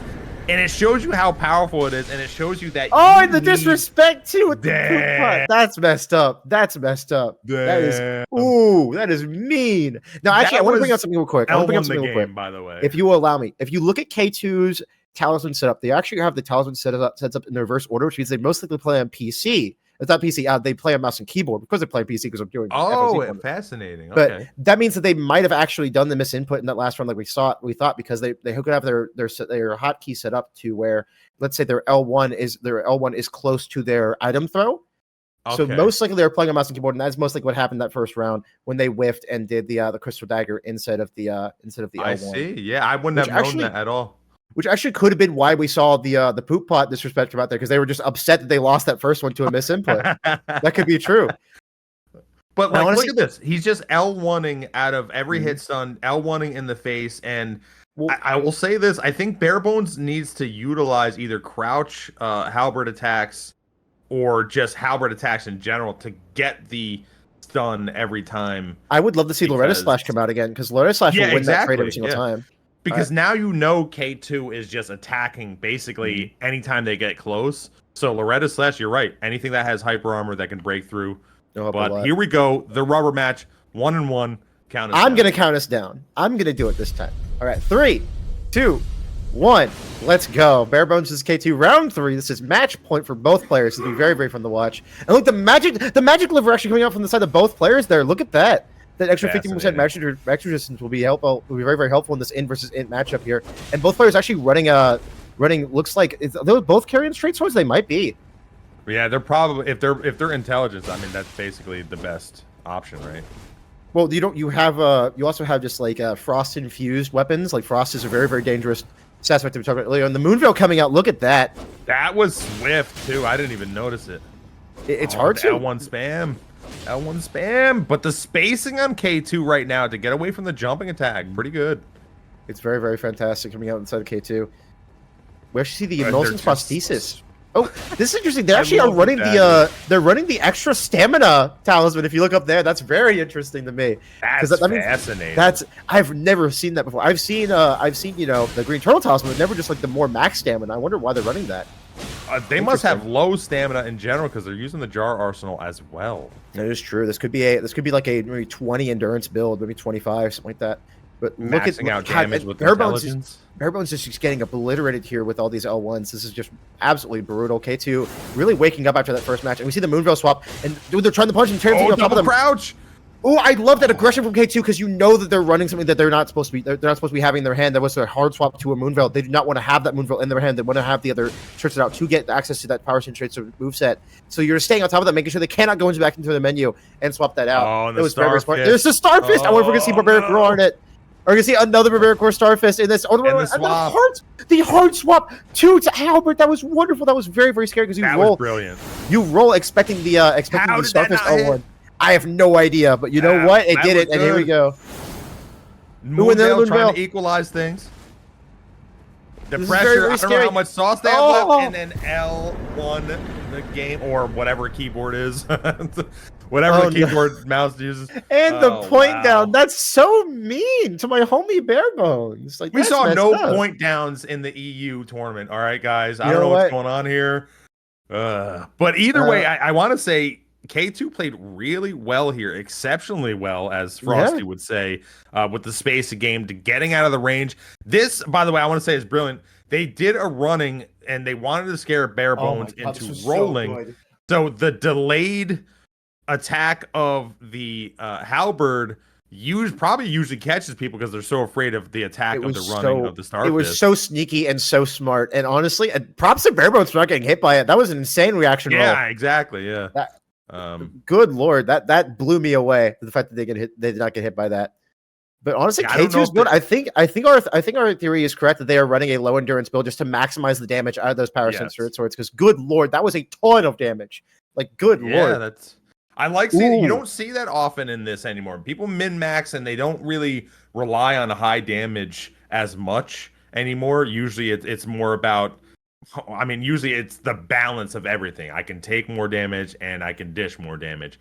People don't have that low of endurance anymore. So that was pretty cool to see because they must have been really low because they had the stamina talisman, like you said, and the jar arsenal. So they were maximizing something else. And that's actually I'm another reason why you would run something like low endurance is to maximize stats under a bunch of different weapons to have more variety. As we saw in the first match, they were running power stance spears, and they were also running a carry and knight swords in the second match, and also that halberd. I wonder if they have just like the min-max stats for all three of those weapon sets, and we don't even know what else they have in their inventory. They could have like some somber weapons that have really good AR in them because of their low endurance, because they have so many points to just allocate in other things. Like that was wonderful to see. That was really, really cool. Yeah, no, I agree. It's possible. It's possible that's where they were. New meta, low endurance, 20 endurance meta. Hello, is that what we're seeing here? Well, it's funny you say that because oftentimes a lot of the top players, you basically only attack once or twice anyway, unless you're using like a vortex type of weapon. So low endurance actually isn't that bad because you're getting in and you're getting out, and that's it. That's all you're doing. You're doing basically one or two moves, and then you're done, and then you reset. So stamina management now, obviously, after I forgot which patch it was, the first patch that took away the stupid crouch. Goblin stepping or wave dashing, whatever you wanted to call it, was actually taken out. Like I want to say, like right before the arena dropped back in like November of last year or something like that. I don't know if my timeline's correct, but it was a while after the game came out, to the point where like I thought it'd be in the game forever. I really didn't think they would get rid of it, but they got rid of it. I think right before arena dropped. It was it was ridiculous. And people would cry about it. People best update because I had fun. I had fun breaking my controller because I pressed L3 so many times. I hate it. So dumb to me. God, it made vortexing a lot better, which was annoying. But you know what? I kind of liked the tech. It was fun. It was fun having Yeah. infinite stamina, you know? Like why it was funny because like if someone, let's say, you know, we have light roll right now where like you just like run away forever. You just roll away. Light roll are dumb. Like with wave dashing, you could just catch them because you'd have infinite stamina versus their like, you know, constantly retreating stamina because they keep mashing roll. You just catch them if we had wave dashing back, but sadly it's gone. Basically there's like one application that's good is if you're invader in a 3v1. That's like the only application that I'm like, okay. Other than that, I hate it. Oh, I do want to say, by the way, I see a lot of people talking in chat about like, but you know, the poop pot and the point down and everything like that. Keep in mind, all these players play a lot together. Like they play ladder, and ladder is not. It's probably his brother. Like 50, 60 players big. Like we have, it's a very tight knit community we have here. It's all in good fun. Yeah. We are not hating on each other. That there's no way K2 was like, I hate this guy. Grr, I'm angry. Yeah, it was a joke. That happened. It's a joke. Yeah. It's a goof. I get pointed down all the time. Like it's just for fun. Like I'll get pointed down people that I've had a lot of really fun experiences with. I'll get pointed down by its montage. I'll get pointed down by its montage. All right. And its montage is a good friend of mine. Like it's all in good fun, guys. Y'all come down a little bit. It's all just fine. Well, the thing I would say is like everybody's lost, right? Like everybody's lost. No one's immune to losing, so who cares? Exactly. Now, actually, we have Frosty and minikush. I am a huge fan of Frosty. Frosty's a wonderful person to talk to and a very, very good player. I don't know much about minikush. Maybe you can tell me a little bit about them before we get started here. I don't know minikush at all, personally. They are 14th seed in this tournament. I don't think I've seen them in a tournament before, so I can't say much about them. But hey, they can. Is that a great bow? Why does Frosty have a great bow? He's probably going to make it work too, which is sad. And it doesn't mean anything against minikush if it happens. I'm just saying that now. But either way, count us down. Let's see what they have in store. Okay, I'm counting down. It's time for Frosty Great Bow. 3, 2, 1. Let's get it on. Where's the Ash of War? Oh, the punish! No way! No way! Did they instantly swap the both of Grand Sex? That was so freaking cool! Oh my god! And the thrusting sword coming out with it looks like an off dagger. Thrusting sword. Heavy thrusting sword with off dagger. What is going on here? And into the freezing mist there. And the frost already. Already procced. And the spark. What is that? What is Frosty? I love it. Frosty is taking a freaking like just an entire Frosty's taking an entire fridge and just throwing it at their opponent. I love There's a billion things happening. Attack. What is going on, Regular Frosty? R1s. What are you doing? Frosty, what are you doing to me? I don't understand. They have the Perfumer's Talisman on. Look at that. What is happening, Frosty? That's what are you doing? Brilliant. You're I mean, how much person. damage does that do? There's no stat. You don't get any more damage with stats, right? With you do, yes. With the it scales off dex. Oh, okay, all right. So that makes sense then. The talisman, I believe, is 20% extra damage. And the frost, and he bombs them down with what is happening? What are you doing? This is okay. That was. I'm feeling so many emotions right now. I can't see. This is why Frost is one of my favorite players to watch because he does stuff like this and he makes it work. And by the way, I don't want to put anything against minikush because most players, I will say, especially on stuff you never see, they'll get caught on dumb things if you've never seen it. Okay, so I don't want to say minikush is like he's not bad or anything. Like if you've never seen it, how do you react to something you've never seen? minikush is trying to play aggressive, so you're gonna get caught up in some stuff like this. Frosty is a mad scientist. Frosty is an insane player. I could not imagine a scarier opponent for your round one than Frosty, because like you have no idea what they're going to bring to the table. You mentioned earlier that like you cannot change your build in this tournament. Like once it happens, like Frosty is the king of unexpected. So having him as your round one is terrifying. It's like you have no idea what the heck he's doing. Like if let's say this is the round two, you could at least be planning for the black. Yeah. Oh, that was the black with the short bow move. Say Frozen. Okay. Webcam. I'm stuck in an eternal pog. Yeah, you were robotic for a second, so really cool. Yeah. Let me talk for a little bit, and then we're gonna go to a break. My back, okay. Awesome. Okay, this is a certified Spectrum moment. What a cool ISP! Shouts out to Spectrum for being the worst ISP ever known to man. Anyway, I'm back. Hello. It was funny. I was stuck in an eternal pog for a bit because of how Frosty played that. That was insane. I mean, Frosty does some wild things. I didn't actually get to count how much damage that aromatic did. But yeah, I mean, if he's using Dex and Dex adds damage to that with that talisman, it looked like it did like 400 or so. I I might think it be was wrong. 500. It was more like 500. 500. That was crazy. So that I mean that's pretty significant, especially for the wide range it is. But I will say you are more likely to get caught by some of those things that Frosty was doing if you are aggressive, like minikush was. Minikush was attacking a lot, so you're gonna get caught by that. One thing I do want to point out is it isn't banned, right? It's not banned. No sleep arrows, which is they actually are powerful, and there are infinite combos with sleep arrows that you That's actually what can that's do. what the pulley crossbow. That's what the sleep Okay. bolts on a pulley crossbow. That's the only way you can do an infinite in this game. All Well, right, the so only that the only might way be you can do it with banned. sleep anyway. But no, sleep bow, as far as I know, is sleep arrows are not banned at all. And Okay. honestly, I don't really see why they would be for the most part, because like sleep arrows, you have to hit like a decent amount of them to actually get the sleep build up going on. If you put on the horn talisman, you'd be completely fine. If you put on like that one little funny white bubble head, you get a ton of focus. So I couldn't imagine those getting banned anytime soon. Yeah. All right. Yeah. Anyway, Dante, go ahead and count us down. Let's do this, my friend. Frosty and Let's minikush see. round 2. All right, 3, 2, 1. Minikush, I see. I don't know what you do. Well, he changed to the guitars. It looks like I think. Dude, the golden arrow buff, that's 7.5 for both of your stats. I think it's actually 5.5 because it's worse than the regular golden vow incantation, but 5.5 to both your offensive and defensive stats. That is a huge buff for Frosty to pull out here. This is a bizarre combo. Heavy I like thrusting it, sword though. off. What is Frosty doing? I love it. This is it's a weird matchup, so I don't even know who's favored in this. The thing is, I will say Frosty is again the king of weird. Like the Frosty just does some very whack things that you've never played before. And since Frosty is such an incredible player, you just get hit by it because like Frosty knows what they're doing with the setup, and you have no idea how to fight it because it's such a weird and he's wiggling setup. a lot and hiding a lot of his attacks, especially Frosty's- with the turnaround L1 of the curved greatsword. Oh, there's the frost. It did look like he rolled it. He didn't get the damage. Oh, look at that! What is early happening? hit. Frosty, what are you doing? Why is it working? It's like I'm losing my mind. Because oh my he's God. playing so sporadic and so weird, you can't get a read on him. Yeah, Frosty's movement is this best trait as a player. They just move so weirdly. Like it is. You expect them to go left, they go right.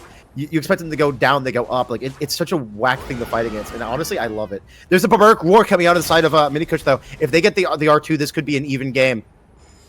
I wonder. I mean, see, I don't know. Like, if you can, Frosty has such great movement that even if you try to pressure, he can jump away and get distance and then sort of reset. But if minikush can get an R2 into an attack, like there he was trying to do, which is actually really smart. I did not like that jumping on 1, and there it is, and they're dying for it. Yeah, that jumping on 1 was way too overzealous. There, they really wanted more damage on the table, but they bite a bit more than they could chew there. By the way, and I really want to give credit to minikush.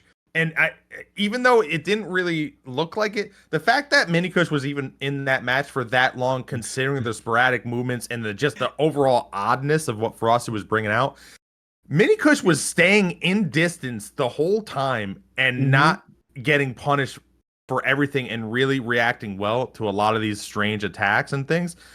I mean, I give credit because a lot of people would have died a lot earlier. I'll be honest with you. I'm one of them. I am one of them. Yeah. I would have died so quickly to this setup, and I would have been like, "What the heck, Frosty?" I would have sent them a DM on Discord, be like, "What are you doing?" Yeah, I mean, we were seeing earlier. I want people to use the spark aromatic more often because that just did so much pressure. They're pushing them into the corner. That was just wonderful play by Frosty there. And here's that overzealous jumping L1, and Frosty perfectly catching that with the spinning slash. I love spinning slash so much. What a cool Ash of War. Yeah, and it's like so well because of the way he was rolling, he sort of diagonal rolled. He got caught by that, and the way Frosty sort of backed up and got added range, turned around and then turned forward, unlock, and he got added range and speed or early hit with the spinning slash too to get that combo. I mean, especially with something he only used that one time at the end, and you didn't know he had it. It's so tough. You can't adapt to the thing you've never seen, right? So the only way to do that is to stay away, but you can't stay away when you have the guitars because you got to be close. It's so tough. But what else do you got to say about that match? You have to learn. The thing about Frosty that's really terrifying is that because they're so good with so many whack setups, you have to learn how to fight it in the middle of the game. Which, with a very aggressive setup like double Qatar, what you really need to do is stay back, see what they're doing, see how the setup works, and then go after them. You have to really hang back because once minikush really figure out how to fight against it, they're already at half HP. Yeah, and it's so, especially the first round, and like you said, like people will see this match and be like, oh, he might be using this. Let me get whatever talisman set up, or let me get this or that set up to combat that. So yeah, it's interesting. But we do have to go to a dumb ad break. We will be back in a minute. So we'll see you guys with some awesome action. All right, we're transitioning. Hello, everyone. Yeah. How are you doing? Hopefully you enjoyed the ad break. Hopefully you didn't see anything dumb. Man. It's just, I don't know. Striker, you're fun. You're fun because you're like, and I'll say that because like sometimes I like, I just like things a little wild, a little wacky, a little maybe less professional, and it's funny to me. Because, like, in between the transitions, it's like, all right, we're here. We transition. It's like, it's just okay, fun. Okay, hey, speaking of that, since we're waiting on players right now, Dante, go and show chat what's on your shirt. What's on your polo. Oh, I thought it was just a regular polo. Look at this. Anyone who goes in my stream, they know. They know. Along with the massive biceps, like, what is that? The Colonel. Why do you have that? Clucked, what's the point? What's the point of Colonel Sanders on your? Is he watching out for predators? Is that what he's doing for you? Is he watching your back? He has what's everything you need. He's got everything. All right. Yeah. Anyway, it's Sip versus WaZeus. I want to talk about Sip real quick. Sip, the winners round 1. Sip taught me how to use heavy thrusting sword. This gamer is fantastic with heavy thrusting sword. Hopefully we see that happen right now. We believe they're running power stand straight sword right now, but hopefully we see that heavy thrusting sword because man, I love their heavy thrusting sword so much. And WaZeus, is that an Astal? Is that a wing of Astal in their hand? Excuse me. Anyway, let's go ahead and get started. WaZeus on red side, Sip on blue side. Count us down, Dante. Let's figure out what's going on. Let's do it. I'm excited. I don't know WaZeus at all. 3, 2, 1, but I'm already excited what they're using. Again, what was that Was that golden retaliation about to come out? That is insane. Are they running an int faith build? What does golden retaliation do? I don't even know. So after you take a certain amount of hits, you explode basically. And do a decent amount of damage to your opponent. It's a very weird incantation that actually procs off of Ghost Hit. So honestly, against WaZeus's power stance straight that would have been really nice. But Wing of Astal coming out from Sip here. Damage is out of control. And WaZeus just taking a lot. Billion damage. Good lord. Dude, Wing of Astal. He didn't do that much damage with the Ooh, there's the Ash of War. And all of it whiffed. Why? Wing of Astal. That's brutal. That's so sad. Now, Wing of Astal actually has a lot of true combos with it because the explosions are so delayed. You can swap to a different weapon and go crazy with it. Hopefully, we see something like that from WaZeus because a few of them can actually like a few combos are really really strong. Maybe you can hit it to like a colossal jumping R1 or something like that, something insane like that. But good look at there. I don't know how you come back unless you swap to damaging talismans. Honestly, that's just game. I wish they had gotten off the golden retaliation because that would have been so cool to see here at the FOC. So weird. That's just strange. I love it. Like again, we're seeing a difference between the NA and the EU. I think, save for some power stand straight swords, like everything else has been different. So we're seeing some wacky stuff here. We're seeing some wacky stuff here, and I absolutely love that. I love when these players who are just absolutely wonderful at the video game and just super duper smart and very very good at the video game come out and bring out some very wacky things. It's just so fun because like it shows just how deep Elden Ring Sandbox can go. Yeah, I want to see WaZeus versus Frosty. I want to see WaZeus hit the gosh darn Ash of War and do something crazy with it because I'm pretty sure they got something up their sleeve when it comes to the Ash of War. There's a reason why they went for it so many times because like if you hit that Ash of War, I believe you can hit the Ash of War into finger Ash of War, the one that their finger blows up. Oh, really? Backwards. Yeah, that's a true combo, I believe. It's wonderful. See, that's what I love, and like there's so much about this game people haven't figured out. But it does look like WaZeus. What does WaZeus have in their hand? Is it the militia halberd? What is that? Why do they have that? Anyway, I'm going to go and count us down. I will do it myself. I have chosen me to count us down. 3, 2, 1, let's go. WaZeus running the militia halberd. And, ooh, look at that. Oh, it's the glaive? Okay, I think there it is. The oh, no, wait. That's not good retaliation at all. That's the one that, that's the, oh, shoot, what's it called?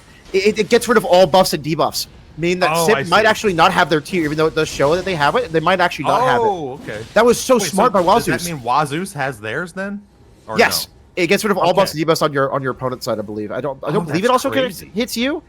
But since they drank their already, they could have gotten rid of it. Crazy. Atlas says it was out of range, so I guess it was out of range, but that would have been crazy to actually hit. You get hyper armor on the R1 with this WaZeus weapon that I've never seen. Yes, it is a halberd. Okay, all right. Just making sure because I'm curious honestly, if they can tank a hit. Honestly, do you blame us for not knowing exactly what's happening here? Because good lord, WaZeus is bringing out all the just wacky things. Now that one My does have gosh. an inherent bleed though, doesn't it? Yes, it does. Is that I believe one of so. the ones? Okay. I could be So, wrong I'm though, because again, curious. no one uses this weapon. I have no idea what the heck this. I don't know what the stats are. I don't know what it scales best with. But it's probably it might- faith though, right? No, it's actually the retaliation or the it's right of something. The one that reduces all your stats, reduces all your buffs and stuff like that. Yeah, it actually yeah, is a pure incantation, which is very Oh, that's weird. But that's how it bizarre works. because it was Yeah. golden. So most likely I mean, it's a WaZeus frost. is winning right now. Yeah, most likely it's a frost infused weapon. Okay. But if it does affect both because they got it off, I wonder if WaZeus still has their tier or not, because it shows that they do. But if it does affect both, like Chad is telling us, it could be like it could just be a visual issue. Oh, and the yeah. storm into the storm. No way! I I cannot believe it didn't work. That is so sad on the side of WaZeus there. If only that actually connected, that would have been so freaking hype and so freaking cool. But just getting a headshot in this tournament is so freaking cool. Yeah, knocked him right out of the air. A nice running attack. The space my WaZeus is really good right now, making Sip miss here a lot. Going Yeah, for WaZeus- the crouch attack, it looked like. WaZeus has definitely woken up here. I And like that it. just And the been harassed by the pressure. Glintstone scrap. Yeah, Oh, they and do he have did their get hit, tier. but he tanked it. Oh yeah, They do you're have right. their tier. Yeah, Look at the that. tier skipped. Or Well, no, the tier proc, yeah. Yeah, proc. That's crazy. So, Wow, so it still seems like very Glaive close. does do bleed because we're seeing Sip with the Horn Talisman there, increasing I see, they their must be bleed close resistance. then. Oh yeah, because the Wakazashi on the left. Yeah, true. So it's like a weird int bleed build, which is interesting to me. Oh wait, he did the frost. Oh, so it seems like they might have Frost on their Glaive then. Okay. Interesting. I want to know what He's Glaive got to be does. close to being bled. He got hit by a lot of Wakazashi. Yeah, possibly. And there's that sword dance. Ooh, connecting into the R1, into the L1. He couldn't get away from the L1 spam. I think Zip respected it.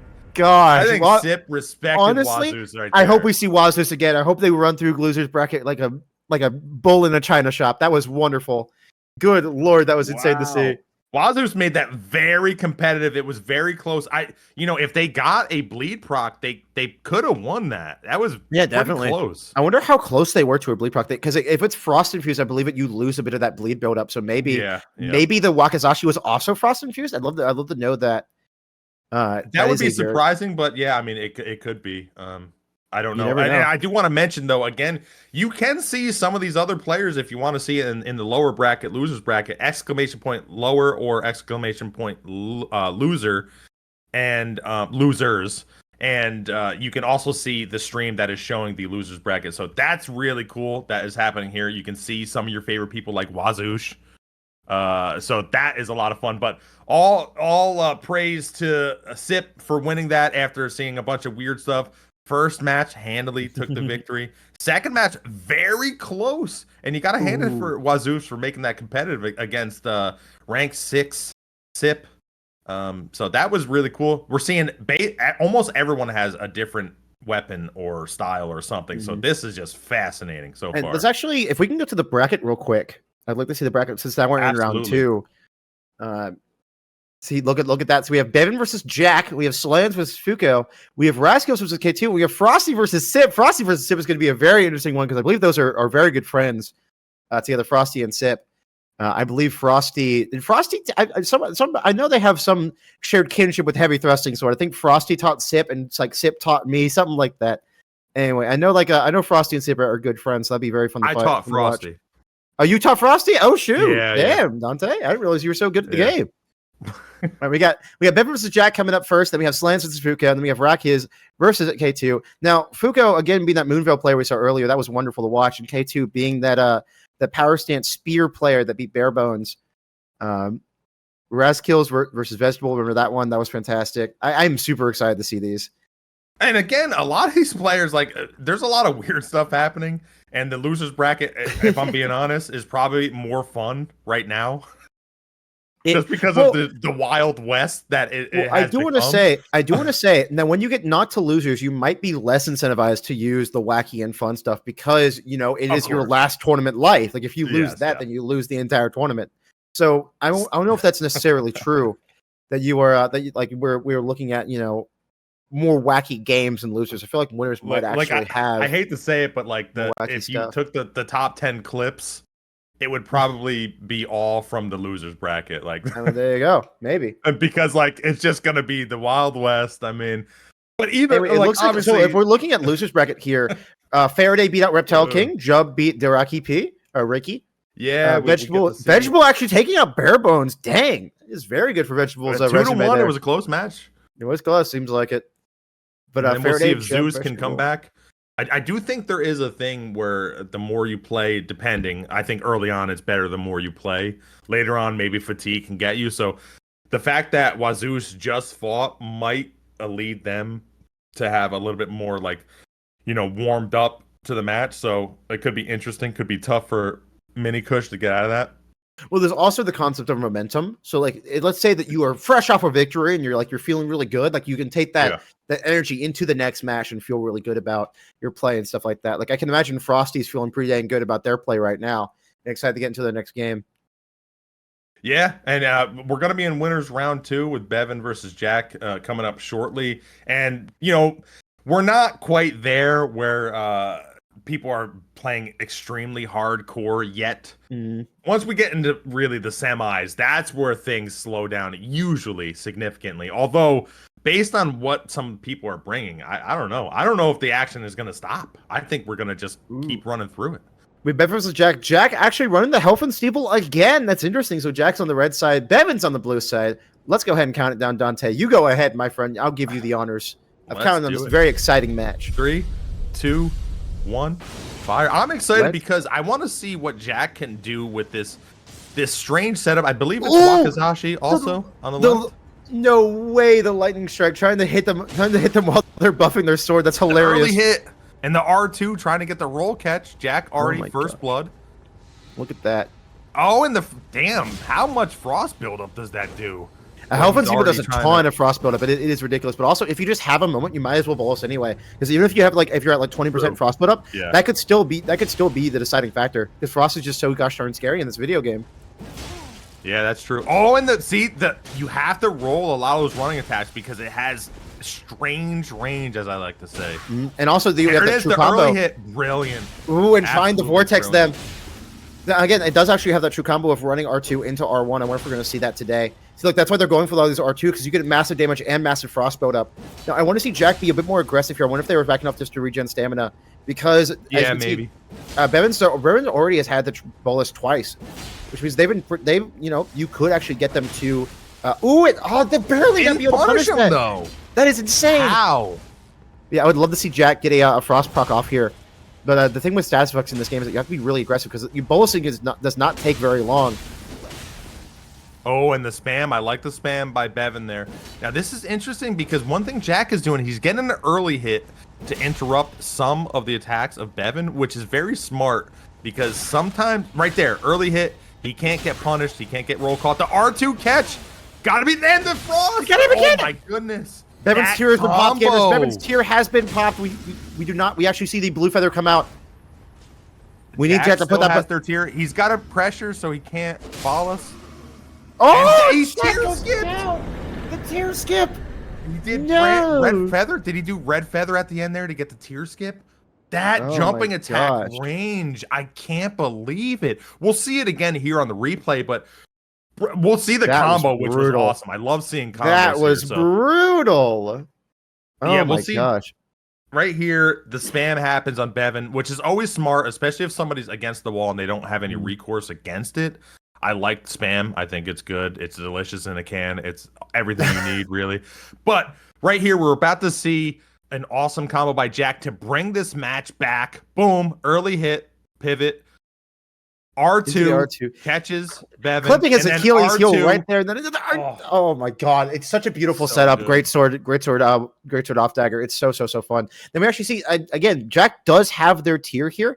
And honestly, if they had popped on the blue feather branch, I feel like they would have won this. But they're, as you can see, their talismans, they have the ritual shield, and the cerulean the crimson amulet, and that does nothing for them right now. So I would have loved to see more talisman swaps from them. Maybe that's why they got hit by the jumping on one, because they were trying to swap talismans. You have no idea. But we need to see. Close. I feel like if Jackk had the blue feather on, they would have lived that, and it could be a completely different game. But let's go and jump into the next round. Dante, go ahead and count us off, dude. Let's do it. 3, 2, 1. The one thing I like about having the greatsword is you have the ability to get hyper armor. Oh, they're waiting for the drop. There we go.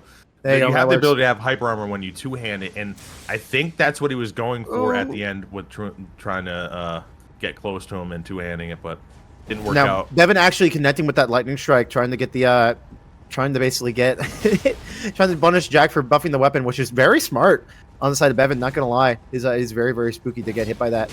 Because look, now they're ritual shield talisman's offline. And nice delayed attack. My gosh, Jackk actually putting on the blue feather already, just so they don't have to worry about it later on. I like that. It's very smart of them, because they knew exactly what I was talking about. Where when you just got tier skipped, and like blue feather. Yeah, but they got the health talisman on, which is a bit bizarre. And man, see, they're not getting the early hit. Beven's playing a little bit more reserved here, and I get it. It makes sense, because they got caught a lot of times. If they give the initiative to Jackk, Jackk has the ability to get the combos and the frost hits. Beven's playing really on beautiful crouching out, beautiful crouching out one coming out from Jackk there. That was really devastating to get hit by. And honestly, just keeping the pressure on and keeping the health advantage here. Oh my gosh! Jack's weapon is activating it. Did he get punished for it? That was so ballsy by Jackk, because they could have died from that. They could have died if they could have been in a very bad situation if they got hit by that. Good lord! But that can also hit though, rarely, but it can. The crouch, weird. If it works, it works. Oh, the early hit. R2, and there's the frost proc. And there's the frost proc. No, Jackk does not have their 2 anymore, but Beven does. Ooh, back into the corner. Oh, that's so devastating. Alive. Yes, they are. That blue feather branch are coming in clutch here. The beast roar. No way did they use beast roar coming in. That I'm surprised more people don't use that, because it actually is good to make someone move. It's a very nice long range poke. And I do talk about going into the menu all the time, because it's very important to swap talismans and stuff like that. But it could also just it makes you stop pressuring your opponent for a short while. So it's very smart of Jackk to put on the blue feather already. And there's the combo. Oh, but the R2 didn't connect. If that R2 connected, it might have actually killed Jackk or killed Beven there. Ooh, there's the R2. Oh my goodness, Jackk has a chance. The weapon is not buffed. He could get a frost maybe still. Frost and Jackk win! No way! The frost wore off, and he got the frost proc at the end for the kill. He had like 24 life left. Incredible! Oh, my look at my face! Oh my goodness! Did y'all see my face when I came back? It's like ISP messed up again. That was hilarious. Anyway, as your face is, I was watching the match. I'm sorry. Oh my god. Anyway, so Helfen Sleeper actually doesn't do any frost build if it's not buffed. That was all the Wakizashi there with the frost build up. That was fantastic to see. Oh my gosh. Wow. And the thing is, with the blue feather branch sword, Jackk actually survived. As you can see at when we get to the very end there, Jackk was trading with them and actually got hit by one of those swords, and yet still survived because of the blue feather branch sword. Blue feather saved them. Yeah. Yeah, Jackk knew he was close to getting frosted again, because he doesn't have it on now, and he just spammed because his only chance was the frost proc. Exactly. Watch this. They actually they get hit here, and they live because of the blue feather. They were able to knock them out of it. That was absolutely wonderful to see. Good lord. Oh my that was amazing. What a comeback. That's a comeback. That's one of the best comebacks I've ever seen. That was wonderful to see. Now, I want to say, are we going to see Beven go for the lightning strike and Jackk get hit by it again, or are they going to wait to buff their weapon? But anyway, I'm going to go ahead and count this down, because you counted them the last 2 times. I don't want to do it. It's my turn. All right, so let's count it down and get to that last match. 3, 2, 1. Let's go for the final round between Beven and Jackk here. I am very excited for this one. Actually, yes, but they missed the lightning strike. How? Oh, but they get the second one. He knows that someone's going to go for a buff after one. What is happening? That was so goofy. I loved it. Oh my gosh. Anyway. Oh, the and L1s. the punishing. Can't roll into somebody who can spam.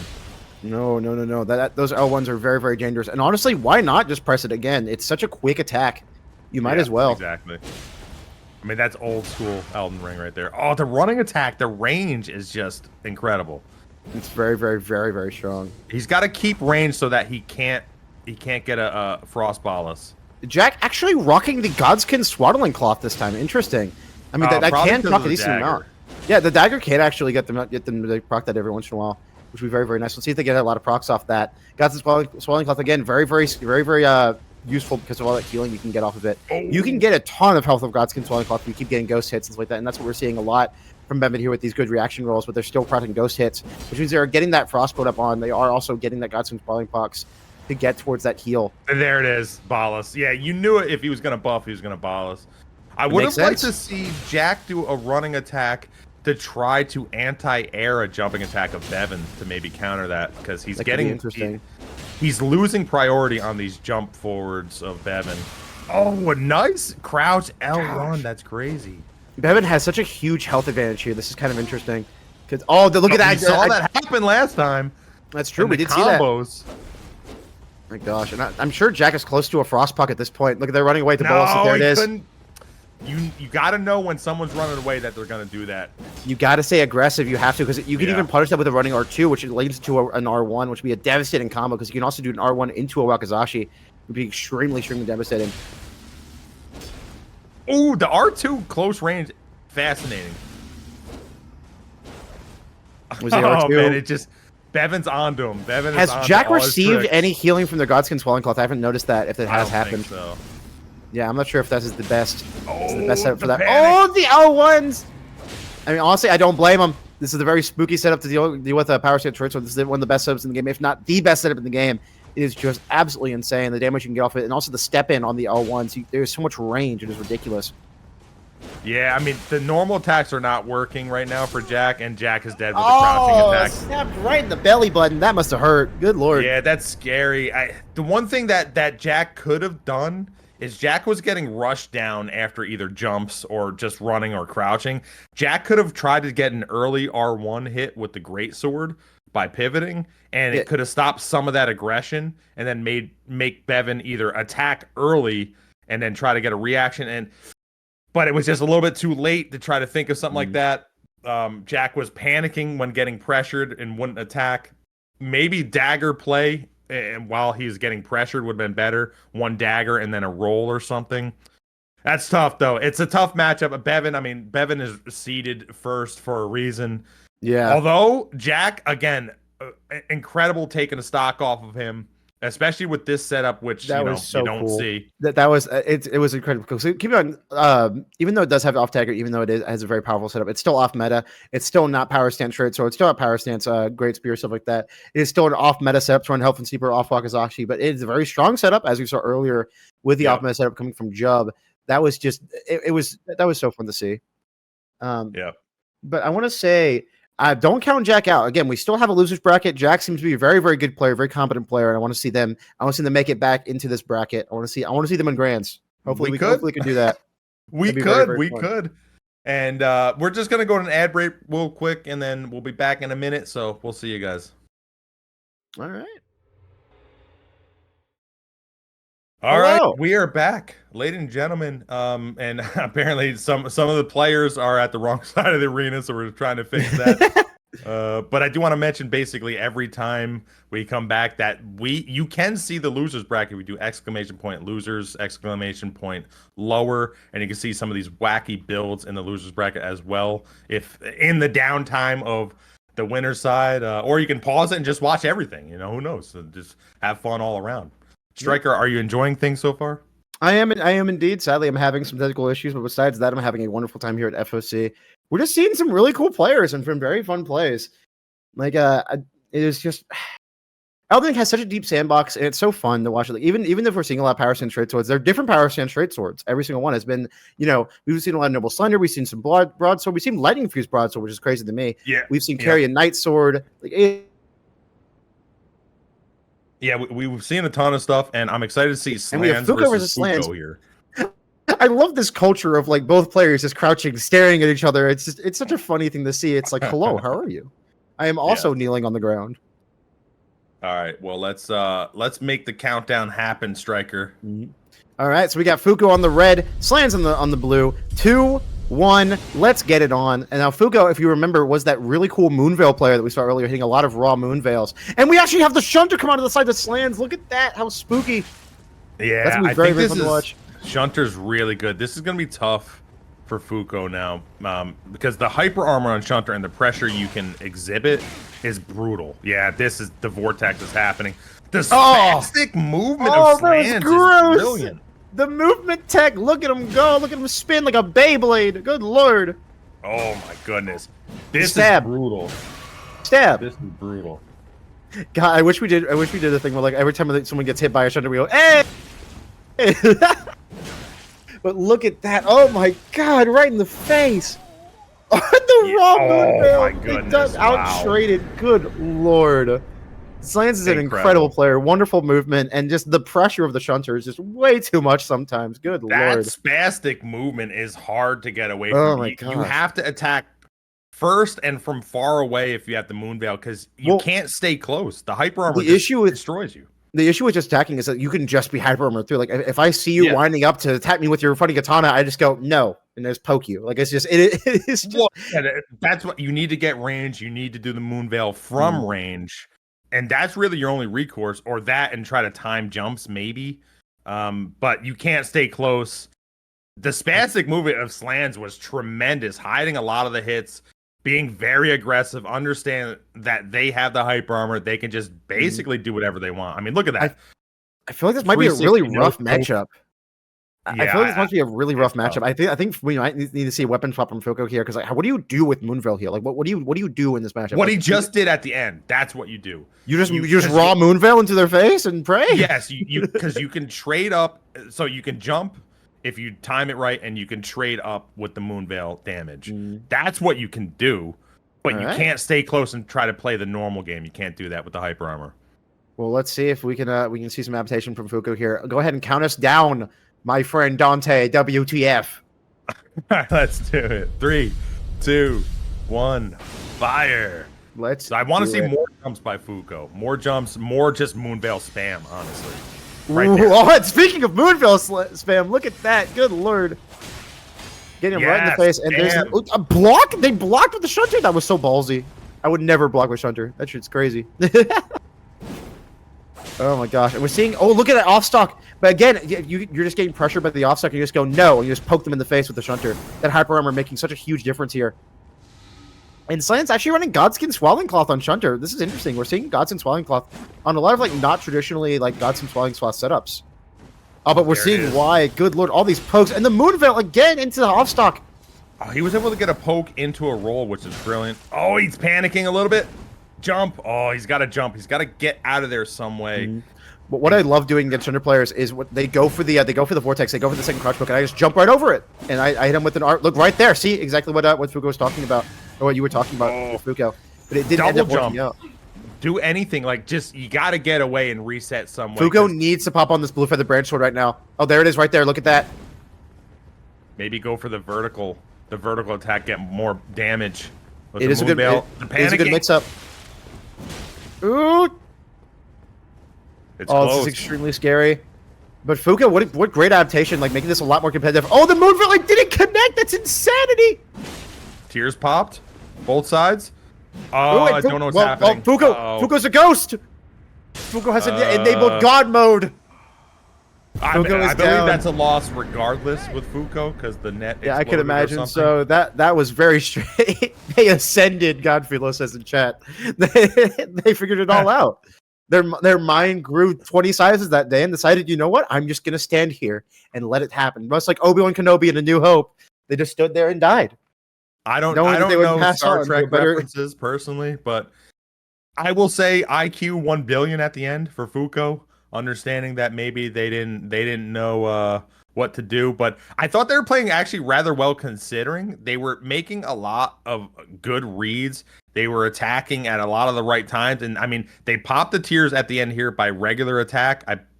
Somehow that missed, but right here, regular R1. pops the tears, panics a little bit, rolls correctly there, and then there it is. Look. No, I don't know. I don't know. Oh my gosh, that is so goofy. Elden Ring is such a silly game sometimes, honestly. But technical issues happen. I mean, just look at me. Technical issues happen. My PC exploded like 2 days ago. Hello, everyone.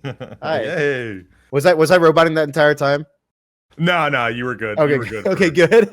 Thankfully. Oh But yeah, God. I mean, good on Slandz for bringing that. I mean, to me, that's a tough matchup. Again, I think you want to spam and try to do the damage early, often, because if you're in a deficit, it's nigh impossible to come back from that situation, especially when you can be pressured, you can be vortex, the hyper armor is just gonna bog you down. So you have to do a lot. I think a lot of jumping, stationary jumping, and try to get into a combo, maybe a trade battle. It's better to trade than to lose priority and then just get vortex down. But Fuuko almost did that. They almost brought that back, and then something happened. They exploded at the end. But that last match at least was competitive, and it was close. Yeah, wonderful adaptation on the side of Fuuko. Hopefully we see them again, because honestly, seeing a Moonveil user this like in this bracket is really, really cool to me. Because Moonveil, it's good as a hard swap. I saw Barebones use it pretty dang well. But Moonveil isn't really super, like, it doesn't seem super amazing when you're using it as just a normal weapon, because it's just worse than a magic infused Nagakiba, because Nagakiba is so much longer. But you have that really good Ash of War, though. That Ash of War, like when you see it coming, like it's much better as like a surprise attack almost, like with a hard swap. But when you know it's coming, you can really prepare for it mentally and just not really get hit by it super often. Like you saw Slandz, they didn't really get hit by it very often. But if you do get hit by it, it hurts real bad. I'll say that much. Even without the Alexander Jar Shard, which is like bonkers, right? Yeah. So, I mean, which is why that is banned. Yeah, Alexander, stuff like that. Alexander Shard is a 15% boost, and I believe the Warrior Jar Shard is a 10% boost. And honestly, like with how much damage you have in Elden Ring, damage boosting talismans I feel like are kind of just out of place, because the matches are already super quick. Like we're seeing 2 minute, like 2 minute match, like less than 2 minutes for the matches. So like if we had even more damage, like I don't know about that one, guys. I'm not sure about that one. It is a little bit bizarre. Hopefully next up we will get Rascals versus K2. I do think this is gonna be a very fascinating match. I liked what K2 brought in last match against Barebones. A lot of people were saying K2 is going to be the champion of this tournament. Hopefully we can see some new blood in here, because I believe Beven, Frosty, Rascals, Sip probably have all won before. So maybe let's get some new blood. I would be gobsmacked if Sip hadn't won before. Nice. Nice. Anyway, very nice. Anyway, we got Razkiz versus K2. K2 on red side, Razkiz on blue side. Let's go ahead and get it on. Dante, count us down with your wonderful, glorious voice. Let's do this. 3, 2, 1. Okay, you didn't have to give me ASMR, but I'm fine with that. That's cool. All right, so we see Razkiz versus K2. We actually see the Holy Proof liver coming down inside of K2 there, and the Frostpot. Yeah, both running Power Stance Spear. Power Stance Spear being a very terrifying setup. The L1s of that weapon are just devastating. They're very, very quick. They do a ton of damage. Nice catch by K2. That was gross. So much damage on the side of K2. They're just doing a ton of damage to Razkiz. Yeah, I don't know how this matchup, like what you're supposed to do in this matchup. It's not a matchup I've seen that often as far as the mirror is. I think it's all about... In the Power Stance Spears Ditto, it mostly just comes down to spacing, because if you can space their attack and hit you with yours, like when it comes to most mirrors in this game, it's all about just whiff punishing and spacing. Like right now, you saw that Razkiz actually whiffed their attack, and K2 was able to get a lot of pressure on them. But no way, dude, that was awesome. You like to see that? That's fun. Yeah, I think it's a lot of trying to make somebody roll and getting a roll catch. It looks like. Because that's what's really good about Power Stance Spears. This is why invaders usually use Power Stance Pikes to do roll catching and stuff like that. You are really, really good at roll catching with Power Stance Spears, like you can see right there. K2 just applying a lot of pressure on the rest, because only really have the block up there that regen stamina most likely. It is a ton of pressure you're exuding on your opponent, which is why we actually have these shorter spears allowed, and we've gotten rid of a lot of the longer ones, because it's such a good roll catch. It's just ridiculous. Yeah, this is crazy. So K2 is actually, it looks like wow. That was so Rascals just had better timing. Rascals just attacked slightly first, and attacked more often after they got hit twice early on, and then they basically didn't get hit again. So that was a really impressive adaptation by Rascals to sort of just attack first and make sure that the spam was going to work there, especially when they're ahead on health. So that was brilliant. Yeah, exactly. It basically in this kind of matchup where it's like a really high pressure setup versus a very high pressure setup, is you want to be the one that's pressuring.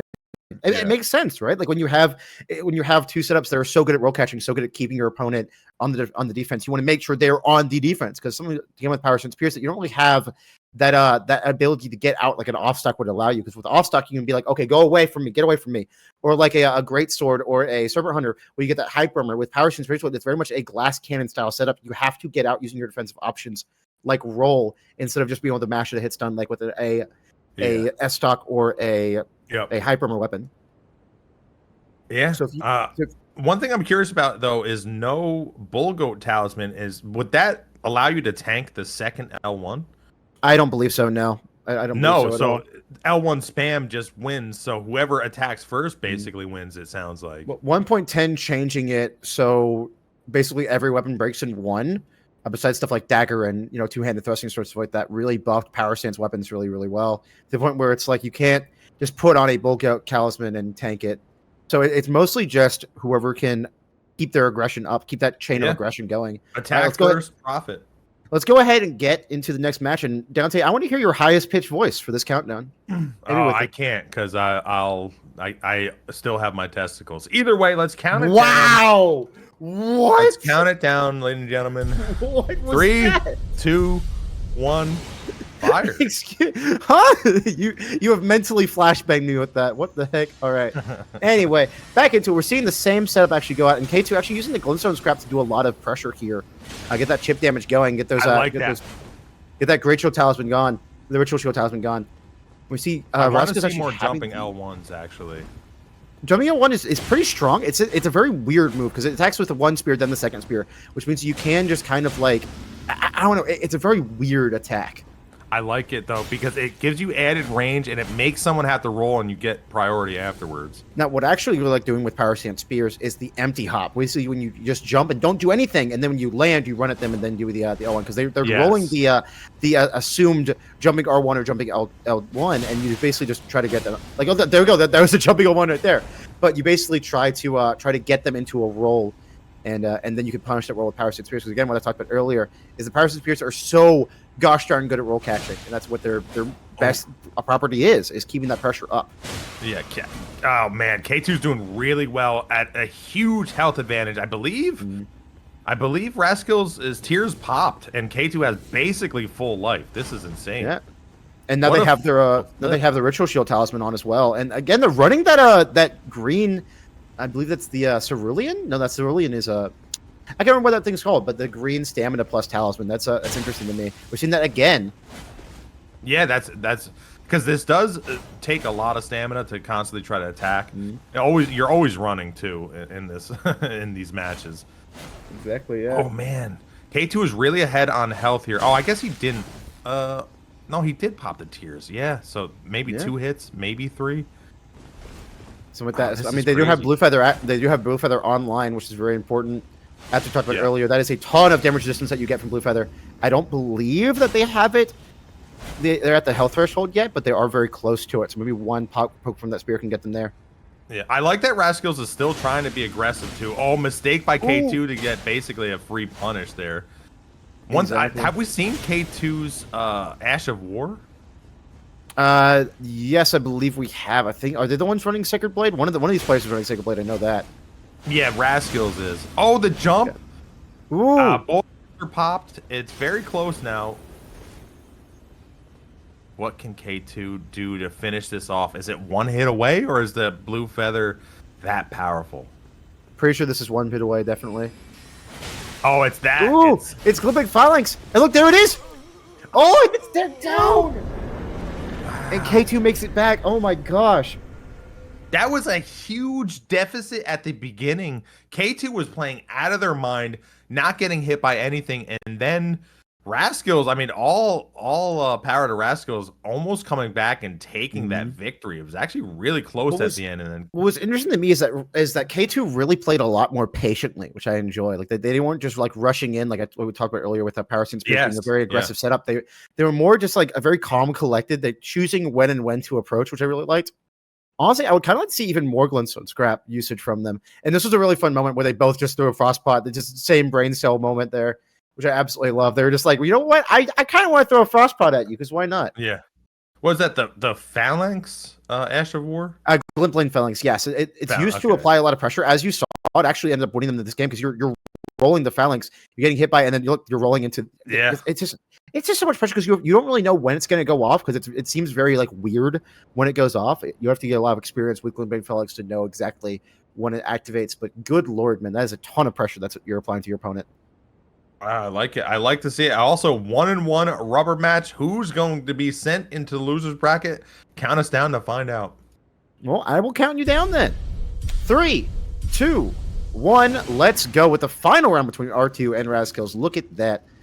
And both players popping the livers, popping their physics. And we're seeing the Sacred Blade come out on the side of Rascals again. Yep, we got some talisman swaps. It's funny, Rascals actually lost like almost 200 damage just swapping a talisman because it got hit by a dart or something. Yeah, which is unfortunate. I mean, it happens. But honestly, the ritual shield is really, really strong. And that 10% boost, because I believe Power Stance Spears actually hit on the same frame, so you're getting that entire boost there. Not like Power Stance mistake by K2 getting hit normally by an L1. K2's down a lot of health already. It's hard on the running attack. Sometimes it's hard to talk about mechanics in these matches because sometimes you just talk about mechanics and all of a sudden the opponent's just obliterated. Like it is hard. It is hard to just get some technical knowledge out there. Good lord! That quick just basically even it up. K2. Although is his tears popped? He doesn't have tears, does he? K2 actually running the Bullgoat Talisman. I wonder what that does for them because obviously I really don't know. Maybe that lets them take a jumping 0-1 possibly. That's the only thing I can really think of. Some scraps. There they are. Oh, that saved them. Scrap actually getting them out of that situation. That was insane. It still could be anybody's game. Oh, we're seeing the minikush Starfish. Kill. The rolling attack on the Starfish got them. Hit. Yeah. Wow. Yeah. So what happened was they did a jumping 0-1, and then what Rascals did was they rolled into it, and then did a rolling attack to do like the uppercut attack with the Starfish, and that caught them out of their jump. That was insanity. Good lord. What a good swap from Rascals there. That was close. I mean, Rascals got to a commanding lead, and immediately it looked like Rascals got pressured after they basically had no stamina left. And then K2 almost brought that back, and then it all fell apart at the end. One mistake just does it sometimes in these matches. There. Scraps right, and he got punished and somehow got out of that. Saved by the scrap. That was so freaking funny. That's so incredible for me. Like Glintstone scrap is such a weird. Tried to punish this, couldn't. And there it is, right there. Look, see there's the jumping L1, and they just got punched right there. Just boop right there. Fantastic. Wow. Good lord. What a fun match, honestly. That was a Power Stance Spear Ditto, and I had a really fun time watching it. That was wonderful. Very aggressive play from both players. Well, yeah, when they needed to be. It wasn't like, except for the first match, I thought K2 had a little bit of silly aggression that really got them behind badly. They recalibrated second match. They took the second match. And then the third match, it was back and forth. But ultimately, it looked like Rascals had the skills to take that one. And so they did. And they move on. Speaking of skills, two very skilled players coming with Frosty versus Sip. I am extremely excited about this one. The brag of tricks that Frosty just pulled out on that first match was really interesting to watch, and I can't wait to see what Sip does to that. What is Sip's response to Frosty's wackiness? That's what I want to know, because these players... What was Sip using? Do you remember? Sip was using Power Stance Straight Swords, I believe. Okay. Yeah, that's going to be crazy, because some of the Hyper Armor can tank through with the Curved Greatsword, right? And so... Well, that's if Frosty chooses the two-handed, because honestly, we might not even see Heavy Thrusting Sword, Curved Greatsword this match. We could see something else. Like, I mean, jumping attacks are pretty good at disrupting stuff. The Frost buildup, obviously, using the aromatics just randomly will help spacing. The sleep arrows, I mean, you don't... The bag of tricks, he's like Santa Claus with Elden Ring. Frosty is a lot like Santa Claus. I've said this many, many times. Oh my gosh. All right. So go ahead and count us down, Dante. We got Frosty versus Sip here. Frosty on the blue side, Sip on the red side. Let's see what happens. Sip doing a little bit of exercising. Sip doing a little bit of exercising before they get started. Look at them go. Get their squats in. Dang, all right, let's. Squads are massive. All right, 3, 2, 1, fire. Oh, and ooh, I like how Sip brought out the frostbite to try to punish that golden vow. Now I will say, Frosty did not get their the sleep pot. The sleep pot. No way into the arrows. Frosty, you're being such a goober right now. I love it. What is happening? Frosty's so confident. Look at that. Massive damage here for the Sparking match. Actually, honestly, it might be they are winning the health differential now with 1667 versus 1655. That might have actually been worth it. It did a decent amount. It won the health deficit, so definitely a decent amount. Frosty also has not used the physic, so Frosty living in the menu currently. Look at that. Just walking away. Mistake? That was insane. And the Frosty takeoff just having them do a whipped backstab. Oh my god, that's goofy as heck. I love it. R1 when someone's running away unlocked. That's actually a weird mistake by Sip there. Should have L1'd at least. Oh my gosh, that's so goofy. And now we're seeing the I honestly thought that was Impaling Thrust for a moment. Using the Freezing Mist to hide their physic. That was so smart by Frosty. The aromatics are blowing my mind. Can we talk about that spacing for the jumping L1? They just walked out of it. They didn't roll. They didn't anything. They knew exactly where the hitbox was going to be, and they just walked out of it. That was insane by Frosty. That's that sword dance.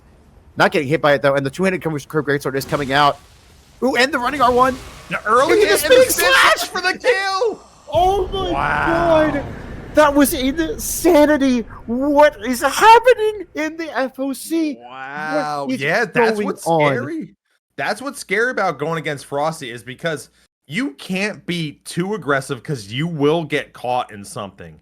He had well, it was a bit weird anyway that Sip went for that. I'm guessing he was thinking that he was going to R1 and that he could jump over it, but he then just did the spin slash. A couple mistakes that Sip made. Look at that pivot. That pivot was beautiful by Frosty, using that Sparking Matic to punish that jumping L1. Good lord, dude. That was insanity. We see a lot of damage coming off, and this is actually the very pivotal moment of the match where they get hit by the jumping R1 right there, and then we see this is going to swap to the two-handed curve greatsword, go looking for that spinning slash, and they, of course, connect it. And we'll see the end here. The early hit on the running attack. Spin and slash. Most likely what Sip was going for there was Frosty might have done the charged R2 to try to roll catch, and Sip might have tried to read that and get the jumping L1 off, because that jumping L1 would put them in a very, very scary position where they had to have rolled. That was, bro, that was so freaking cool. That was amazing. Oh, I think the R2 would have hit anyway and hyper armored through it regardless. Really? So, yeah, I mean, that's the thing about some of the hyper armors is like, that's why I thought it was weird that Sip even went for any attack there going against hyper armor, because I don't think they could break out of any of that unless maybe a jumping R2. Maybe doesn't that do more than jumping L1? I wouldn't think so. Yeah, I don't know. That was a bit weird. Sip made a couple mistakes. They got caught with the running attack. Actually, Frosty in chat does say that Atlas said that JR2 would have stunned, and Frosty is replying to that doing the up arrow thing. So yeah, that it seems like a jumping R2 would have actually stunned. But they did the L1, I believe. Yes, they did, which I thought was weird. Yeah, I don't know. It's a couple of micro mistakes by Sip that cost them. I thought, because I thought they were playing well, but then 3 mistakes basically took them out of the match, which was. But I also want to say, crazy. Frosty with that pivot on the jumping L1, like pivoting away and then using Spark Automatic, that was so insane to me. Like that spacing was wild. Like it's not only that Sip did some very odd choices there, but Frosty also just played it stupendously well. Like that was insane to me. That was insane. Yeah, it's crazy. I mean, it's tough though, because Frosty's doing like 4 or 5 different things that he could basically pull out at any time. You can't be too aggressive because hyper armor will just catch you if you're Sip. So you got to play a little bit more reserved if you're Sip and understand that Frosty's got a bag of tricks basically. So count us down. It was so fun. All right. 3, 2, 1. Let's go. All right. That was my orc impression. Hopefully you enjoyed it. Yeah. already. What is this? Is that heavy thrusting sword off straight sword? What is this nonsense? I love it. And they're getting hit by the sacred blade. No way. The reverse jump. Wow, the reverse jump. Oh no, the straight sword. Yeah. Yeah, it is a straight sword. It's a heavy thrusting sword off straight sword. What are we seeing right now? I love it. And does Frosty have the same thing? What is Frosty? What is Frosty's off hit? No, that's a dagger. They have an off dagger. Ooh. I like this. Sip pulling out a wacky setup of their own. I love it. Mistake by Sip again. They should have known that they could get caught on that. Frosted anyway, even trying to get the bolus. The spam, I like the spam. Wow, I love this movement by Sip here. Like I love that. I love this jump from Sip. That's fantastic. Although jumping can get you straight into an aromatic, so he's got to worry about that. He's getting punished by these running attacks so badly. Running R2 has a ton of motion value on it. It's just such a fast attack. I mean, Frosty is just seeing every move he's done. Oh, ooh. Frosty with the mistake there, getting caught by the running attack. Indeed. Almost twice. The might have been in the menu. You never know. Sip really good at the movement here. I love seeing it. That is fantastic. Ooh, the R2. The jumping R2. Oh, Frosty just trying the hard read another R1. Look at that. Sip trying the hard read a jumping R. What a match. I mean, an R1 doing a jumping R2. Look at that. That match was pedal to the metal the whole time. Just foot on the gas. I actually like how Sip played here. I like them swapping to what they did. They had the ability to cover ground, obviously with the running attack of the heavy thrusting sword. And I like the jumping. They obviously are really well versed in jumping. Sip making a mistake there. Pretty strange that they did that a couple times, but then Frosty makes a mistake, I think, right here or coming up soon by getting caught in a running attack. Let's see here. Here, I think. It all depends what Frosty was doing, because I feel like Frosty might have been in the menu trying to pull it maybe even the sleep. Oh, we could have seen that again. But it all comes down to just trying to catch your opponent off guard. And if you see them walking away, they're most likely in their menu or something like that. Oh, man. You can't... And right here, the hard read and the punish. I mean, Sip going for the jumping R2 there was crazy, because you're sort of caught in that if you miss instead of going for the delayed R1. That was, I mean, I don't know. I guess when a fight is that frantic, every micro thing you do is like, it's crazy. That was a crazy match. What most likely happened in my mind is Sip was going for a hard read of Frosty doing a second R1, which if they had gotten for a second R1, the jumping R2 would have just ended it. Yep. All right, we do have an ad break coming up, gamers, so just know that real quick. Yeah. We're just going to go to that ad break now, and we're going to come back, and hopefully we can recover our breath versus that destruction. Beven versus Slandz. Welcome back, everybody. Striker, let's mention something. What do you want to mention?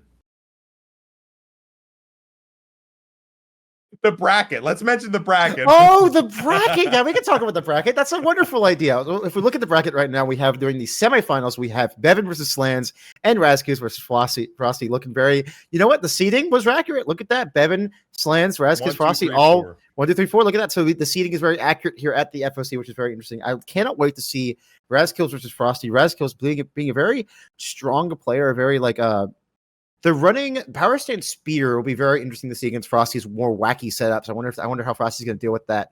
And Beven versus Slandz are going to have it very soon. And Beven versus Slandz is going to be very interesting as well. Excited to see what happens during that match. If we go to the losers bracket real quick, I'd love to see the losers bracket, see what's going on over on the other stream, which we can reach by doing !losers. By the way, I'll do it in chat real quick so y'all can see that there is a losers bracket stream going on right now. Please go check that out. Give them a follow, all that good stuff, because they're having a good time over there, I can only imagine. So if we look at losers bracket right now, we have Sip versus Faraday, which has not gone on yet, but I cannot wait to see the results of that match. We have Fuuko versus Vegetable. Can't wait to see that. Jub actually out of the tournament against K2. Jub, again, very fun player to watch. Jub the club, yo, I love that. Very fun to watch the Barbaric War plays. That was wonderful to see. And we got Vegetable versus Jackk coming up soon. Seems like Fuuko is out of the tournament, which is unfortunate. They were that cool Moonveil player that we saw earlier.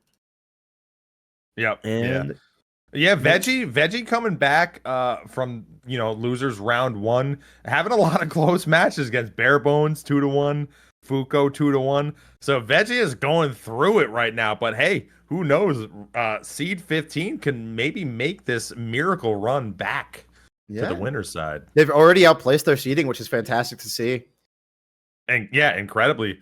I thought they were low seeded because I do remember them being higher seeded. But again, a bunch of killers, really one of the things that I can't overstate is that sometimes it's way harder to fight somebody with a weird setup that you haven't really seen or don't have experience with than it is to fight with someone, a good setup that you have seen. So who knows, man? The losers bracket is, and then of course Frosty in the winner's side is just wild too. But either way, we are here again. Now we're at the semifinals in the winners, which means best 3 out of 5. So we get to see a lot more action here. So count us down for the first match. All right, I shall do the countdown for Beven versus Slandz. 2, 1. We are into a Beven on the blue side, Slandz on the right side. Let's see what happens here. I am very excited. Both players using their flask. And Slandz actually pointing the Sacred Blade away from them so they get that bonk so they get out of the animation faster. That was very, very smart of them. Actually running a PS-GS setup right now with these double lances. That's going to be a ton of damage if they can hit it. What is going on here? Players looking around confused. What's happening? Everything okay? Is something wrong here, or what's going on? No, or is he playing pot? Oh, I don't know. Is Beven? Is everything okay? 1 second. I guess we're gonna figure out. I didn't notice anything weird. Did you? Yeah, I didn't either. I wonder if Beven just like can't see Slandz. Maybe I don't know what's going on. It's so weird. Checking chat to see if anything is strange. I don't know. I guess we're gonna reset that one. That was something. Maybe you think something is not allowed. Power stance. Great spears. No, I don't know. Beef in chat. What's happening? I'm looking at chat. Silly. I'm reading chat real quick. Yeah, I'm not sure what happened there. I mean, Beven obviously is a top tier player, so I don't know. So clearly, like they're not trying to cheat because no one's trying to cheat here. I hope anyway. Now, Joe, can we get some information, my friend? What's going on? What's happened? Well, yeah, I don't know. I don't know what's happening. I guess controller issue. I see. Okay, someone's controller is not working. That's what's happening right now, gamers. So y'all sit tight. We'll chill for a moment. Dante, how was your day, dude? How was your morning? How would you prepare for casting the FOC? I don't want to give too inside baseball behind the curtain, but I don't prepare at all. I don't know what the hell I'm doing most days. I don't know when I'm gonna wake up. I don't know when I'm going to sleep. Is that just is it just in life in general? You don't know what you're doing most days? In life, I see. Yes, okay. In life I'm a mess. Who knows what I'm doing day to day? So the fact that I'm here right now, I don't know if you guys are privileged or if this is sort of an unseen, obscene situation and you don't want me here. I don't know. But hey, Striker, I'm glad you're here. People love the speed that you're talking. They don't know what you're saying half the time. Oh, come on. That's me. Oh, so Slandz is getting that victory then? Really? Really? A Slandz victory? Is that what's going to happen here? Because controller issues. Okay. Ooh. So controller issues. Any issues, I guess, are pretty harsh. I actually like that it's harsh punishment on some of this. I'm sure if you ask Slandz, they'd probably want a reset anyway. But hey, if you're gonna do it this way, be consistent. I actually don't mind it. If you have a problem and it's on your side, you get punished for it. Gotta make sure you're prepared. I guess it makes sense because imagine if like it was really down to the wire and all of a sudden Beven's controller cuts out, then like we can't just redo that match if it's like Yeah. Yeah. So hey, you could abuse that so easily. Yeah. Yep. All right, so count us down for the sort of first match, I guess second match, but Slandz is up. I will do another countdown for the second round of Beven versus Slandz. 3, 2, 1. Let's get it on. Beven versus Slandz. Hopefully we have no issues this time. It's unfortunate that happened, but you know what? It's just it happens. Things happen. Technical issues happen. I mean, just look at me. All right. So yeah, we have a power stance matchup of 2 different weapons. Oh, that damage though. Devastating. Range. Oh, golden is that land? Golden Land? Golden Land? Excuse me? What is happening into the Sacred Blade? That was so insane. What the Golden Land gets punished though. Beven gets punished. Bro, or Golden Slandz Land gets punished. Golden Land is such a fun Asher Warrior. I absolutely love seeing that here at the FOC. Golden Land is such a funny time. It has a lot of hyper armor too, so I wonder if they can use that to trade into like maybe a jumping all one.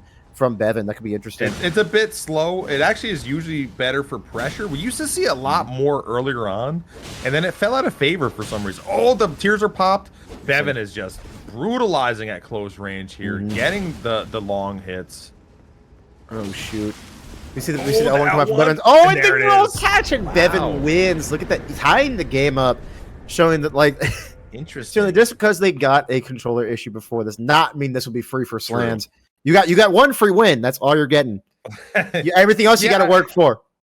Slandz was interesting. They just couldn't get the spacing. They kept getting hit right out of, in range. And they thought they were out of range and they were just not rolling anything. I think hopefully they'll recalibrate for this next match. Again, I probably what they saw on their screen was what is different than what we see, because they were getting hit by a lot of things that they should have been rolling. So they're probably going to roll a lot more next round and maybe attack more, because once you get priority with the crouch attacks of any power stance, great spear, like that's where the vortex happens. But you can't get that if you don't attack, right? So I think they were a bit shocked by the range of the L1s on here with Beven. So yeah, Power Stance Lances has been a staple of Elden PvP for a long time, and for good reason, as you can see in that match. All right, so we have Beven vs Slandz round 3. Let's get it on. Dante, count us down. Let's have a good time here. Let's have a good, exciting match. 1-1. It's basically the best 2 out of 3, 2, 1. Fire. All right, let's do it. We're seeing both physics come out. We're seeing the Sacred Blade tech again, getting that Sacred Blade off way quicker. I wonder if they have Golden Land or Sacred Blade on that other lance. There we go. That's what Slandz needs to do. They need the pressure. They need to attack. Don't get caught in some range here. Definitely roll everything. Don't think you're out of range. It's scary. Yeah, especially against Power Stance Trade Sword, where if you get caught once, you can just get hit into the second L1 and just do massive damage. As we see right there, coming in from Beven, that is a ton of damage on Slandz. Good lord, that hurts a lot. Oh, I like the delayed R1 there, jumping R1. I love the crouch R1, fascinating. Ooh, look at that. It's fantastic. That's usually good if maybe you don't have the proper, I guess, oh, wow, jeez. Oh, my God. I like this crouch R1 into the L1, though. I really like that. That's going to be really right in his face. Oh, they took so much damage to that, but at least they got damage off themselves. I wonder if they can get, like, I wonder if they can tier skip here. If they get, like, a jumping L1 or a jumping L1 would dedefinitely do, especially with that Claw Talisman equipped that you can see on Sland's side. Yeah, that's what he's looking for right here. You see it, yeah. Ooh! Oh! What? Not even needing the jumping L1 lance. Holy lances do so much damage with Sacred Blade. Wow. Good lord. God dang! Wonderfully played by Slandz. I didn't think the crouch attack would skip. That was over 600 damage. That is brutal. That was insanity. Good lord. Wow, that is. I didn't know that would skip on a crouch attack. Dude, the holy lances are so. The holy lances are so bright that my eyes starting to hurt. Good lord. Wow. Yeah, that's crazy. 1 billion damage. Good lord. Yeah, it looked like he had the claw talisman on for. You know what's even more messed up? I wonder if they kept that Holy Drake talisman on, because if they had that Holy Drake talisman on and still got tier skip there, that is ridiculous. Because look at their talisman set up for Beven right there. Yeah, let's see. Let's see. So over 600 health here. Mm-hmm. 1 hit left. They did use the red feather branch sword. Mm-hmm. That is also a massive damage boost. We need to keep that in mind. I can't believe so 623 health plus the talisman. Look at that, just deleted, absolutely obliterated by the crouching L1. Good lord. All right. Anyway, back into it. This is game point and match for Slandz right here. We are looking for a Beven win to keep this going, keep this really intense gameplay going. Dante, count us down. Let's do it. 3, 2, 1. Fire. Yeah, I mean, that was crazy. And it shows you what was cool is that Slandz was down so low that really the only thing that was hilarious. There's no way that Glintstone, and they caught the vortex. No way, dude. The Glintstone scrap was so smart by Slandz. That was wonderful. Getting more pressure on them with their own Sacred Blade. That was a wonderful idea, and it worked out perfectly in their favor for Slandz there. Oh my gosh. Yeah. Oh man, you see the talisman swaps. More damage on the side of Beven right now. He's ahead slightly, but again, anything could change anything here. Oh, there it is. That massive damage. Even with that Oh my, the spam tier pop. Tons of damage, dude. Straight sword L1 has so much step in on it. You just have so much range when it comes to that. It is ridiculous. Oh, and Slandz a pinch of health. Then you put that red feather branch sword on now to get that good damage going. The blue feather is not doing anything for you. There's no way you're taking 29 damage or less from that or attack. There's a red feather. That's still insane that was even close, considering Beven just walloped Slandz so early, and then man, almost tried to come back again with the red feather branch sword, get the early hit. Because if he could have got 2 crouch L1s, he would have tier skipped the second attack. And it's crazy that he was even in that match, considering all the spam that happened on his skull face. All the L1s. L1 is just such a strong tool. Like, why not hit it? Like, why would I not? Why would I not just go for it? Oh man, the thing with Power Stance Straight Sword, the thing with Power Stance Straight Sword L1 is that it does so much damage and you have so much range. You might as well just hit it any opportunity you get. Like, it's just one of those attacks that, like, I need to hit this. Like, if you get hit by this, I get so much value out of it. Like, I might as well go for it. And it has such a recovery. Beven to understand that Slandz is having a real difficult time with this range, but also to go for that crouch attack at the end when Slandz only had 30 health. But we're here for the final match to see who goes to the losers bracket and who goes to the winners finals. Count us down. I will count you down right now. Looking at 3, 2, 1. Let's get it on. I am super excited to see this. I'm so glad we are blessed with another match from these two players. The Frostpot coming out. Very interesting. Another Frostpot, missing both, sadly. Look at that. And Beven with the Sacred Blade online, doing a ton of damage to Slandz there with that jumping L1. Good lord. The crouch L1. Oh my gosh. That's such a weird attack. No one uses that often, but Beven's been using that to great effect. Slandz at half health here. Beven still yet to be touched by those golden, beautiful lances.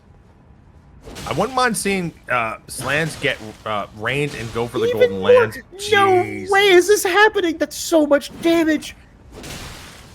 Yeah, I mean, this is looking very one-sided. Beven just doing an absolute ton of just pressure and damage. Slandz can't be afraid, even though Slandz is in extreme deficit. If Slandz just turns on the juice, that's the only way they can come back here. They have to turn on the pressure themselves. The thing is, like, if you're one hit away, crouch attack. The thing is, you just have to win a lot of interactions in a row. Sadly, and it's very, very difficult to come back from here. But honestly, I would love to see the red feather branch sword coming out from the side of Slandz. That is a ton of damage. That they must have been in their menu. I think they actually were swapping to it right then. Yeah, and good on Beven to just keep up the aggression there to make sure they couldn't do that. But that is that was just like I feel like that one. It was almost like Beven was in fast motion and Slandz was just walking in some sort of mud or something. They just seemed like they were just slower to react to everything. And Beven was just, I mean, I guess he had his Rockstar, his energy drink, his whatever you want to call it, Red Bull, because they're just on it constantly attacking, always in range. Oh man. That was wonderful. That was fantastic play by Beven there. There's a reason why they're top seed. There's a reason for it. That was just that one more than any of the matches. It seems like Slandz just had no answers for anything. It seemed like they were reacting at the wrong times and just couldn't get any footing. And kudos to Beven for really not allowing Slandz to even get a footing, just making them uncomfortable, constantly attacking, constantly putting them at range and making them work, basically. I like how you use that word uncomfortable, because that really sums up a lot of what Elden and PvP has to offer. You're just constantly in your opponent's face, trying to get them to make a bad roll or make a bad play or try to go into the menu and change something like that. You are constantly trying to get in your opponent's head and trying to get them to make a mistake.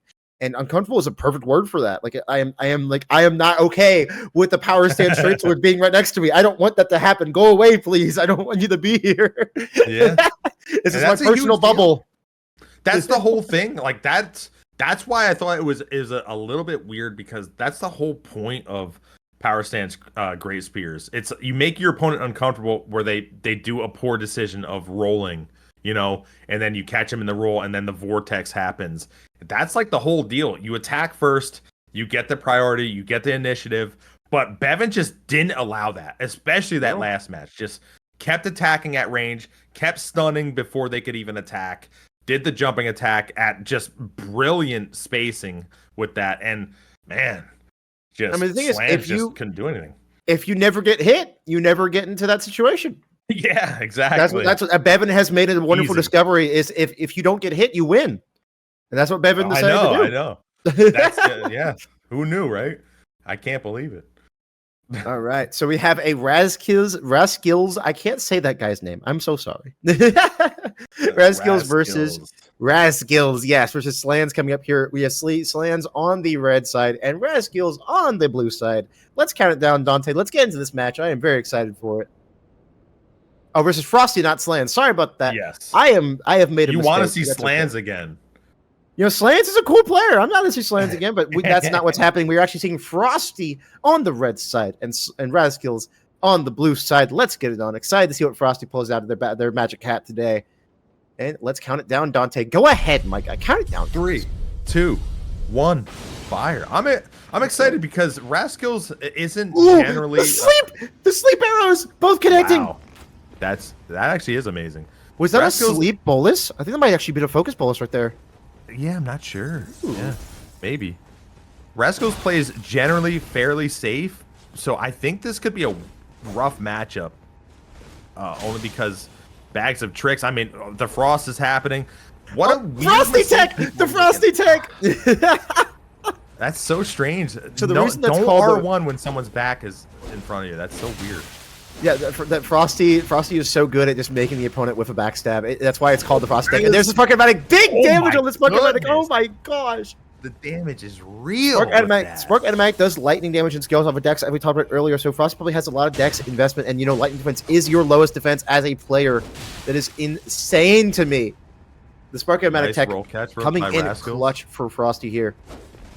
I think the tiers have popped already by Razkills here, but again, with dual straight swords, yeah, you can always come back.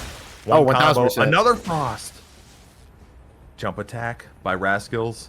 Can Razkills bring this one back? I like that. He tries to hide the running attack. Ooh. Oh, that did hit him. That's insanity. Hit. And now you see Frosty putting up a lot of pressure, trying to make sure they cannot put on that blue feather branch sword. They are one hit away. Really oh, the red feather actually coming on the side of Razkills. Ooh, that was a very, very quick menu swap. That was fantastic. One L1. It very much could. And the jump attack. Oh, there we go. Goodness. That was insanity. Good Lord, man. That was such a fun match. These matches are so... Every match Frosty's in is so frantic. I mean, it's so like explosive. It's so fun to watch somebody utilize all these things that just like you don't see very often. Like you don't see a lot of sleep bow here in like serious tournaments. Like we do have a prize pool. This is not just a for funsies. Haha, let's see what kind of gimmick I can use tournament. This is an actual competitive environment. Like we were looking at $175 online here, and Frosty's just having a good time and using random wacky stuff, and it's working really well, proving that these things aren't just random and wacky, but these are competitively viable items, which is really, really cool to see.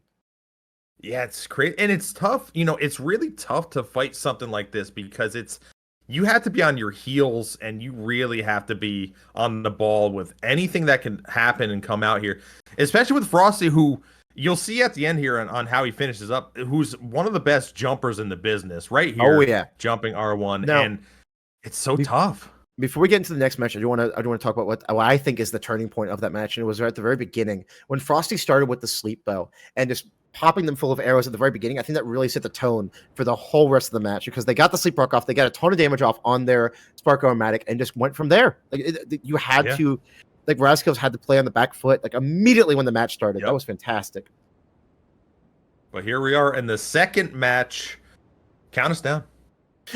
I will, yes. All right. Let 3, 2, 1. By the way, my chair does not vibrate. I'm just shaking with excitement. I am so freaking ready for this. I saw that in chat. It's like, no. Frostpot. My chair does not vibrate. That would be insane. We actually are. Ooh, we're seeing the Horn Talisman come out on the side of Razkills here. The clarifying Horn Talisman trying to get that sleep, that focus. I really like that play because that sleep proc, as I talked about earlier, really messed them over on that last match. See the sword dance coming out. Frosty perfectly dodging that. That was wonderful to see. Razkills doing really well. Sword dance, crouch attack. Wow. Rascal's coming out here saying, "Okay, fun time's over. I'm just gonna hit you. I'm gonna hit you a bunch, and you're gonna die." Right? Like, look at that. And like, wow, that fun was time's fast. over. Fun time's Good over, Frosty. job. Razkills is fully waking up. They have the clairvoyant core talisman. They're fully focused and they're dead set on winning this match. No more fun and games. No more bag of tricks. They're taking your magic hat. They're throwing it away. It is gone. We're basically seeing the whole match here. That was impressive by Rascals because, again, people are having a real hard time dealing with what Frosty is doing because it's so weird and it's so like oddly aggressive in strange ways.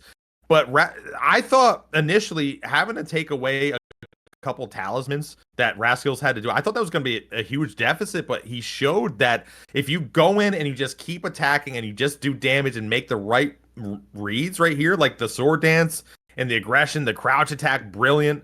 L1 here. Frosty just had no time to breathe, no time to set up any of their attacks or any of their weird things. And then, boom, Rascals just wins handily. As I said earlier, Rascals was taking this bag of tricks and just throwing it in the garbage. Like, Rascals just like, I'm just going to ignore it and just attack you and just kill you. That was impressive. Impressive comeback. All right, Dante, count us down for the third round between Rascals and Frosty. Let's do it. 3, 2, 1. It looks like Frosty's going to take a little bit more reserved approach right now. Oh, and gets caught. God, what the heck? That was insanity right there. Good lord. And the CGS coming out. We have the heavy thrusting sword off CGS coming in clutch here. Now, one-handed heavy thrusting sword is actually really, really scary. It is a very powerful one-handed running attack. Running heavy is really, really powerful on the heavy thrusting sword. We can see that a lot here because that can also do a decent job into the CGS, as we saw earlier in this tournament with Frosty's build. Oh, the Frost! Ooh. Wow, good job not going for a secondary attack on Frosty, getting the Frost, moving away, knowing that they could get clipped. I like how Frosty's moving through this market automatic here. Basically, they're setting a lot of, like, basically a no-no zone, if you will. Like, you are not allowed to go here, and then it's standing inside of it. Well, what's cool is that hides the running attack attempt of the heavy thrusting sword, which he's done a couple of times. Yeah, Frosty's been using a lot of this visual clutter to their advantage here, like especially with the freezing mist, like we saw in the last matchup, where they used freezing mist to get their physic off. It was very, very smart. Yeah, brilliant. Frosty's very good at knowing that they're. Oh, the Frosty tech didn't work that time. Good lord. And gets caught with the sword dance. That was insanity. Good lord, man. I wonder if Frosty thought he had the spin slash there, because that was a kind of a weird situation. Oh, and the jumping attack, brilliant! Rascals with a 2-1 lead right now. Ouchie, wouchie. God dang, man. That hurts a lot. Throwing Frosty out of his Frosty element. Frosty element. It was really impressive there. It was like a couple of really good decisions by Rascals to get in there, taking a second, not biting on all these, silly things Frosty is doing, and actually just playing very cleanly and getting and winning. That backstab was huge. It looked like, was Frosty either walking or crouching? Such a weird, they were walking. It was such a weird backstab too, because you see Frosty actually when they got kicked after the backstab didn't even go anywhere. That was a very weird backstab that happened there. They kind of just fell at their feet. It was very strange. I don't know what happened there. Ultimately, I don't know if that mattered because Rascals was already winning the match, and I mean they just played really well. That jumping attack was brilliant. They get full speed and range on that. That's like frame perfect basically to get that long and fast of a jump. Like that was really skillful. So. All right. Let's see if Frosty has anything to pull out their sleeve here. I'll go ahead and count us down for this last match, or not last match, but maybe last match of Rascals versus Frosty. Let's get that countdown going. 3, 2. Let's do it together. 1, go. I said let's do it together, and you immediately stopped. That's fine. All right. Anyway, you see the heavy thrusting sword and CGS coming out again on the side of Frosty. I'm very interested to see if they can make this setup work against a no-nonsense player like Rascals. And no-nonsense is really big here. Like, they haven't really fallen for any tricks from Frosty, except for that first match. Except the first round, yeah, exactly. No, you're right. He's no-nonsense. I like the visual clutter term you had before. Like, all of these things are not working against Rascals. They've calibrated with the play of Frosty, and I think that's extremely impressive. It's hard to do, especially mid match. It shows why Razkills is where they are right now. They're a very strong player. They're just very good at just like understanding why they lost and adapting to it, and that's why we're seeing them just do so well right now. And again, look at that. Look at, as I said, visual clutter right there. Frosty using that freezing mist to their advantage, hiding inside of it basically. And Rascals isn't doing anything tricky or super fancy, just really clean play, and it's very impressive. It really is. It really is. No hits detected yet, right? Both these players are playing very patiently, very defensively, and I do like that they're both basically trying to get the other to make a mistake. And so far, they haven't. So far, both these players have just played perfectly. A whole minute and 21 before our first hit. That is insanity to me. Good lord. Yeah, that's crazy. Impressive. And Rascal's got a couple hits on, I mean, massive damage already. You know, look at that. 1,000 damage, almost 1,500 already. Frosty's at a huge deficit, has not been able to do anything, really. Gets caught by Sword Dance. Oh. Tears popped, and just nothing. Has nothing going for him. Frosty is at a huge disadvantage right now. Rascal's just playing out of their mind right now. It's kind of insane. Dude, it's the Luber killer right there. Look at that. with the Bloodhound Fang. Oh my gosh, that is what ended one of the highest win streaks in the arena. Goodness. Right there. That is a scary weapon for us. But that is probably one of their better weapons. This is all about bleed. It looks like Wakazashi offhand. It's all about bleed, trying to stop the aggression. Although now it's Starfist. There's the Starfist. Oh no. Was that Barbaric Roar Starfist? I didn't notice that they procced it or not. Spacing out of control. Good lord. How is he not getting hit? Frosty is insane. What is happening here? Frosty very much on the back foot, but they're playing out of their mind. They're activating their good player mode. Oh, the Millennium! What was that, Frosty? What the? What? Could you imagine if they hit that and just deleted Razkills? There's a reality where Frosty hits that Millennia Ash of War and just obliterates Razkills. That is what was that? A millisecond. If Frosty just had a bit more health, because they did actually put on the blue for the branch sword, but if they had just had a bit more health, they would have gotten that off, and that would have been insanity. Good lord, that was ridiculous. Man, if they would have pulled that off maybe a half second earlier, they could have tanked the first running attack. Maybe got that off because it looks like Rascals doesn't have Bull Goat, so he would have been stunned, and that would have been at least 1,000 damage and maybe a bleed proc. Oh my god! Wow. Oh my god! That would have been crazy. That was so comeback right there. I wish we had seen it. I'll be real. I wish we had seen it. That would have been such a good clip. But see, they just didn't have enough health. That light. It looked like it was lightning infused Starfist. That does a ton of damage. So there's there's no chance. Good job. By the way, good job by Rascals to basically. That might have been a flawless, if not very close. It was a flawless. Crazy. We have an ad break coming up, but please do not click off because we have Beven versus Rascals. That's gonna be a fantastic match. Good lord, dude, that's gonna be fantastic. That was amazing. I want to say all the credit to Rascals on that one, coming back and then recalibrating after dropping the first one and then winning the next three, and then especially in the fashion of not getting tricked by basically not getting hit at all on the that's amazing. That's really hard to do against one of the best and trickiest players out there, Frosty. So all credit to Rascals. Of course, Frosty, that might not be the end of them because they are only going to the losers bracket and maybe they can claw their way back. But we will go to the ad break and we will be back with more winners side action. Exactly. Anyway, that's how I lost my left eyebrow when I was 10. Classic. Oh shoot, we're back on. Oh shoot. Hi everybody. How y'all doing? Anyway, so we're here. We're back with the FOC. We have Beven versus Rascals coming up. But first, let's check out the lower bracket and see what's going on there. Yeah, we got a lot of matches that actually went forward. And again, you can watch these with exclamation point lower or exclamation point losers. Try to say that 5 times fast. And we see that Sip does move on. And, you know, Sip is one of the higher ranked players. Veggie loses to Jackk, though, which is, I forgot what Jackk, he was using the Greatsword, right? The Greatsword. Yes, they're running the Health and Steeple off Wakazashi, both Frost infused, if I remember correctly. So that's a match we want to see is that I Frosty versus definitely, Jackk. yeah. So That's definitely check out bizarre. definitely check out the losers bracket stream going on right now. I have linked it in chat at twitch.tv/Yosera. Definitely go check them out. Give them a follow. They're kind enough to stream the losers bracket for us, so definitely go check out that because you definitely want to see that Frosty versus Jackk. Definitely 100%. Go look at that matchup. Yeah, that's gonna be awesome. K2 actually making it to quarterfinals versus Slandz. That's gonna be a very fun match as well. Definitely go check out that loser stream.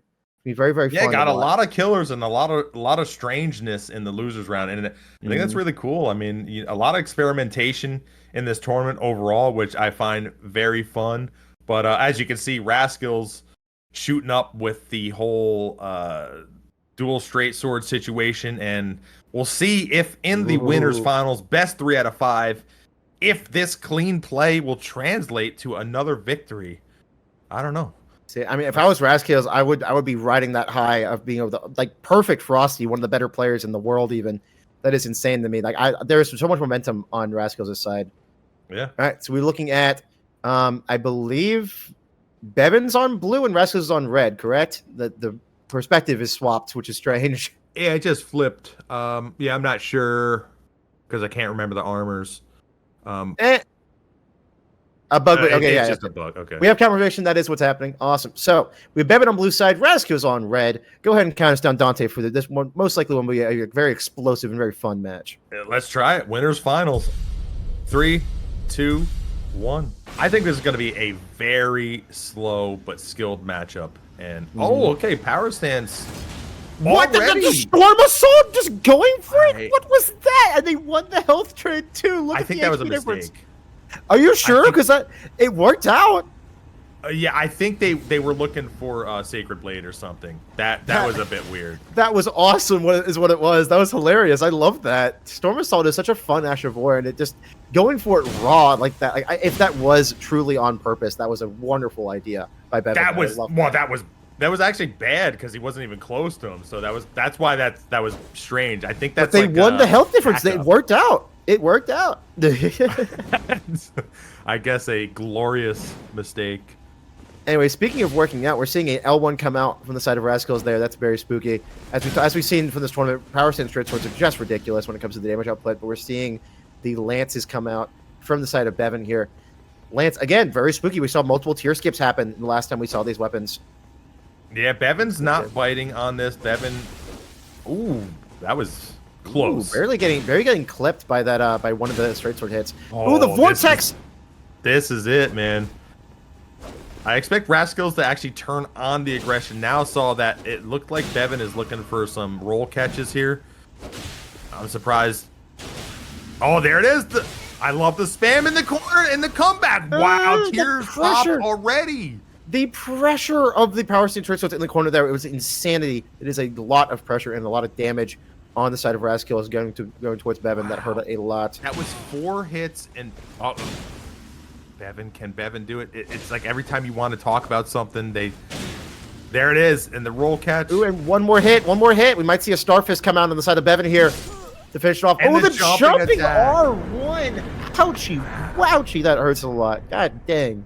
So we just saw 2 separate things happen. Beven made a strange mistake in the middle there, losing ungodly amounts of damage. Let's see. We'll see it here. Beven, significant advantage, and then in the corner, triple L1, 2 attacks, 3 might attacks. as well, because like you have stage advantage, you have priority. Like there is no reason for you not to just go for the L1s and just get a lot of damage off on them.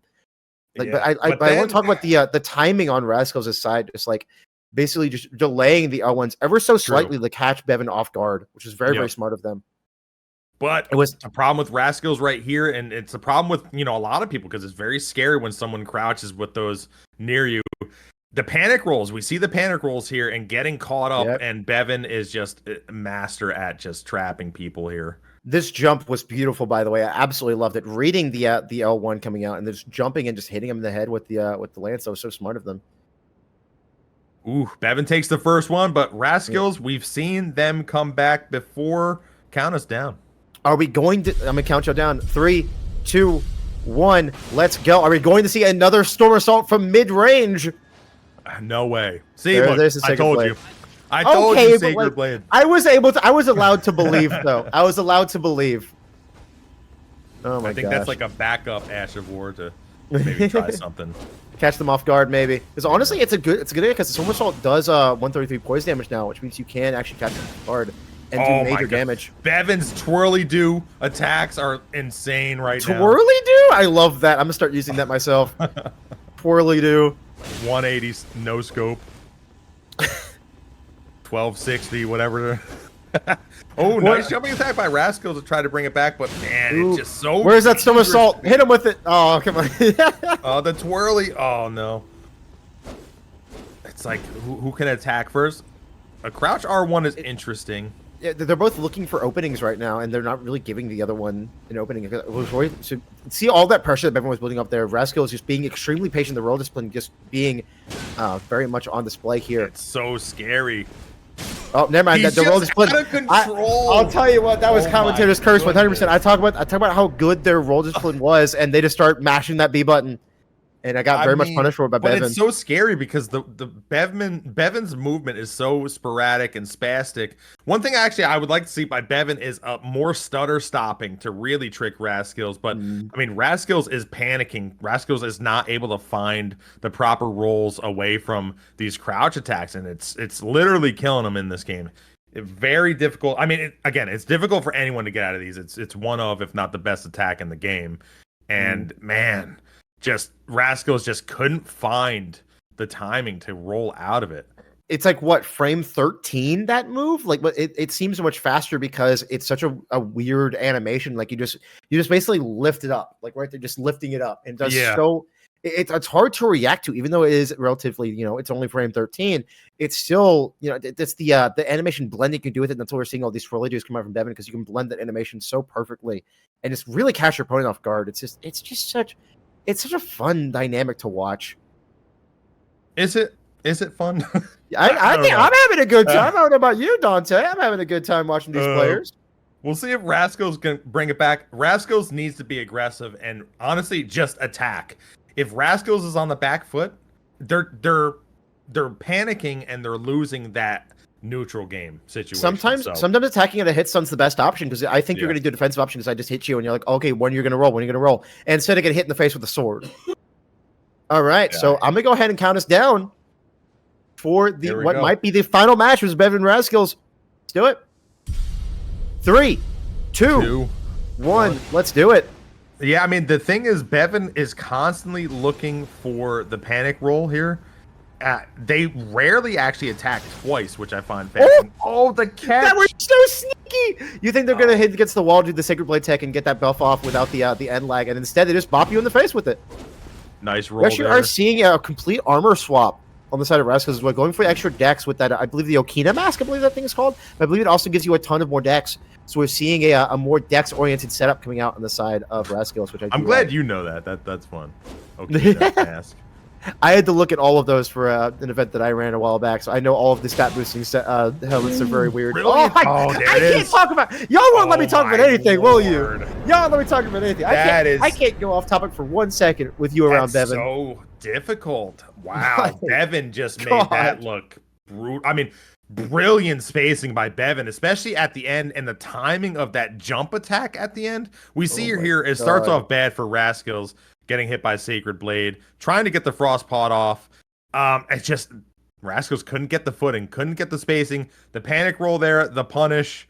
Rascals trying to attack here. The roll by Beven. I mean, we're literally watching the whole match here. I mean, that's how destructive it was, but it's so scary. Beven spacing in that corner is brilliant to get out of there.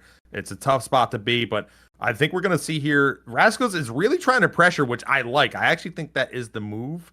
But then gets caught up in one mistake, and then that is a chain of just bad luck right here. I think he tries to jump back here to get it, gets caught in the air, which is crazy. Double caught, and then tier skip, destruction. Didn't even get a second chance to possibly come back.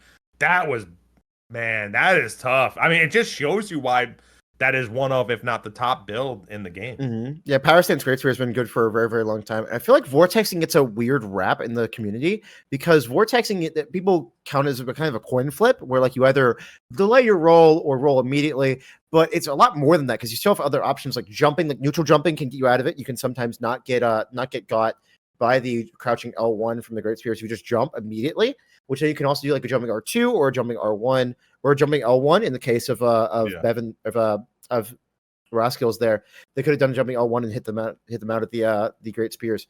Dude, there's a lot more you can do than just roll or not roll. Because again, if they had hit L1 at a hit stun, they could have caught Beven off guard and got a lot of mileage of it, especially running something like Power Stance Straight Swords. That does a ton of damage on the L1. So I feel like they could have gotten a lot more. They could have mixed up their game a lot, their defensive game a lot more.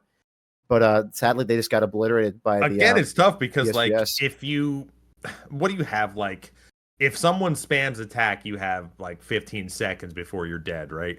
So you have to make at least one decision after another every second, basically, after getting hit. And if you make the wrong decision, you're already at a deficit and you're already on the back foot. It's like, it's so difficult. One wrong decision, and then you already have to alter your playstyle so much, and then you get caught up in the vortex, and man, it all comes down to what we talked about earlier about making players uncomfortable and keeping your momentum going. Yeah. It's like if I have Power Stance Great Swords and I hit you with a Crouch R1, you are immediately on the bug foot. You are immediately concerned for your safety, and you want to either do a defensive option or an offensive option. You want to get out of that situation as fast as possible because it's a very scary one to be in. Anyway, looking at what we have here, we have Frosty and Jackk as the last two remaining in finals. Yeah. I don't know. Are we going to see any of these losers? Are we going to go to Frosty and Jackk or? Our next match is Frosty Jackk. We are going to see probably a fan favorite matchup here, by the way. I mean, Jackk bringing in I don't know why I can't remember the damn name of that great sword, but the great sword is the Wakizashi. The steeple. Yes, the Helfen steeple. It's called a steeple because it's like a church top. Yes, yeah.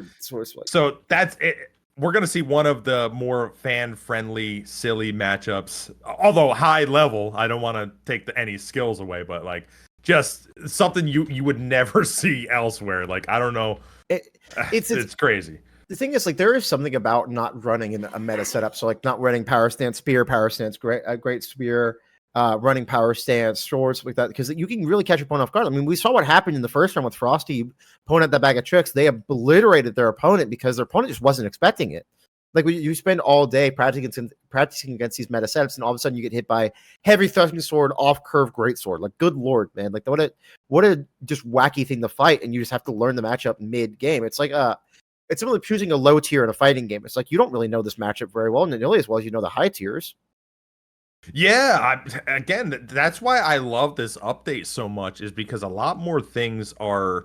I wouldn't necessarily. I don't want to go so as far as to say viable, but they're at least possibly viable. You know what I mean? Mm-hmm. Like, there's a lot of stuff people haven't done yet that I think can be utilized either offhand or main hand with something else that could be a combo potential and make people think. And that's what I like. I like that people are still experimenting, still trying new stuff. I mean, if you want to talk about stuff that has kind of gotten a resurgence, I mean, off straight sword is a decent pick, and it would have been completely unusable pre 1.10 because it just wouldn't have done enough poison damage. Yeah, I mean, there's something, I forgot what it is. Maybe somebody in chat can help me, but there is a benefit to having the offhand straight sword versus having the main hand. Either it's a couple frames a better recovery or a couple frames faster. I forget which one. So if anyone knows, please let me know. There is a benefit. I just can't remember what it is. Interesting.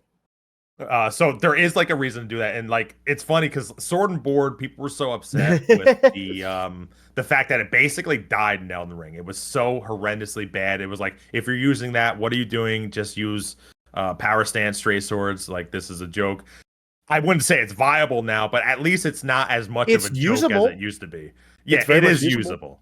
As someone who played a lot of Sword and Board pre 1.10, it was definitely usable, but wasn't very good. You had to rely on your R2 a lot more, which is very wacky of a playstyle. Right? Yeah, because it's like you had to poise count. You really had to keep in the back of your head, like, okay, my opponent has like 102 poise. I've hit him with a few attacks. Next one was going to stun. So it was very wacky to play. But anyway, speaking of wacky to play, we're seeing Frosty and Jackk. I cannot wait to see this. I'm super excited. Dante, count us down, my guy. Well, before I do, I believe this is best 2 out of 3. So just to mention that, because this is not a semis. This is just a losers round 4. So yeah, okay. There we go. Now we can start the countdown. Perfect. There we go. Awesome. All right. 2, One. 1. Let's get it done. Heck yeah, dude. All right. Let's see what Frosty goes with immediately. What is that? What do they have in their hand? Is that? No, those are the poison claws. Oh, okay. Those are the claws. They do deadly poison. Venomous fangs. They do deadly poison. They actually have the rotted kindred. Oh, and they have the rare rodent. What is happening? What is going on? The deadly poison, by the way, does a lot of damage per tick. Oh, and they're bleed infused too. What is happening? What is going on? Yeah, and they have the Frosty running over Jackk. Oh my god! Hyper armor just ran through Jackk. I couldn't even react to that. As a caster, I was able to react to that. I couldn't imagine what's going through Jack's head right now. Would you like to rewatch that whole match? Oh, okay.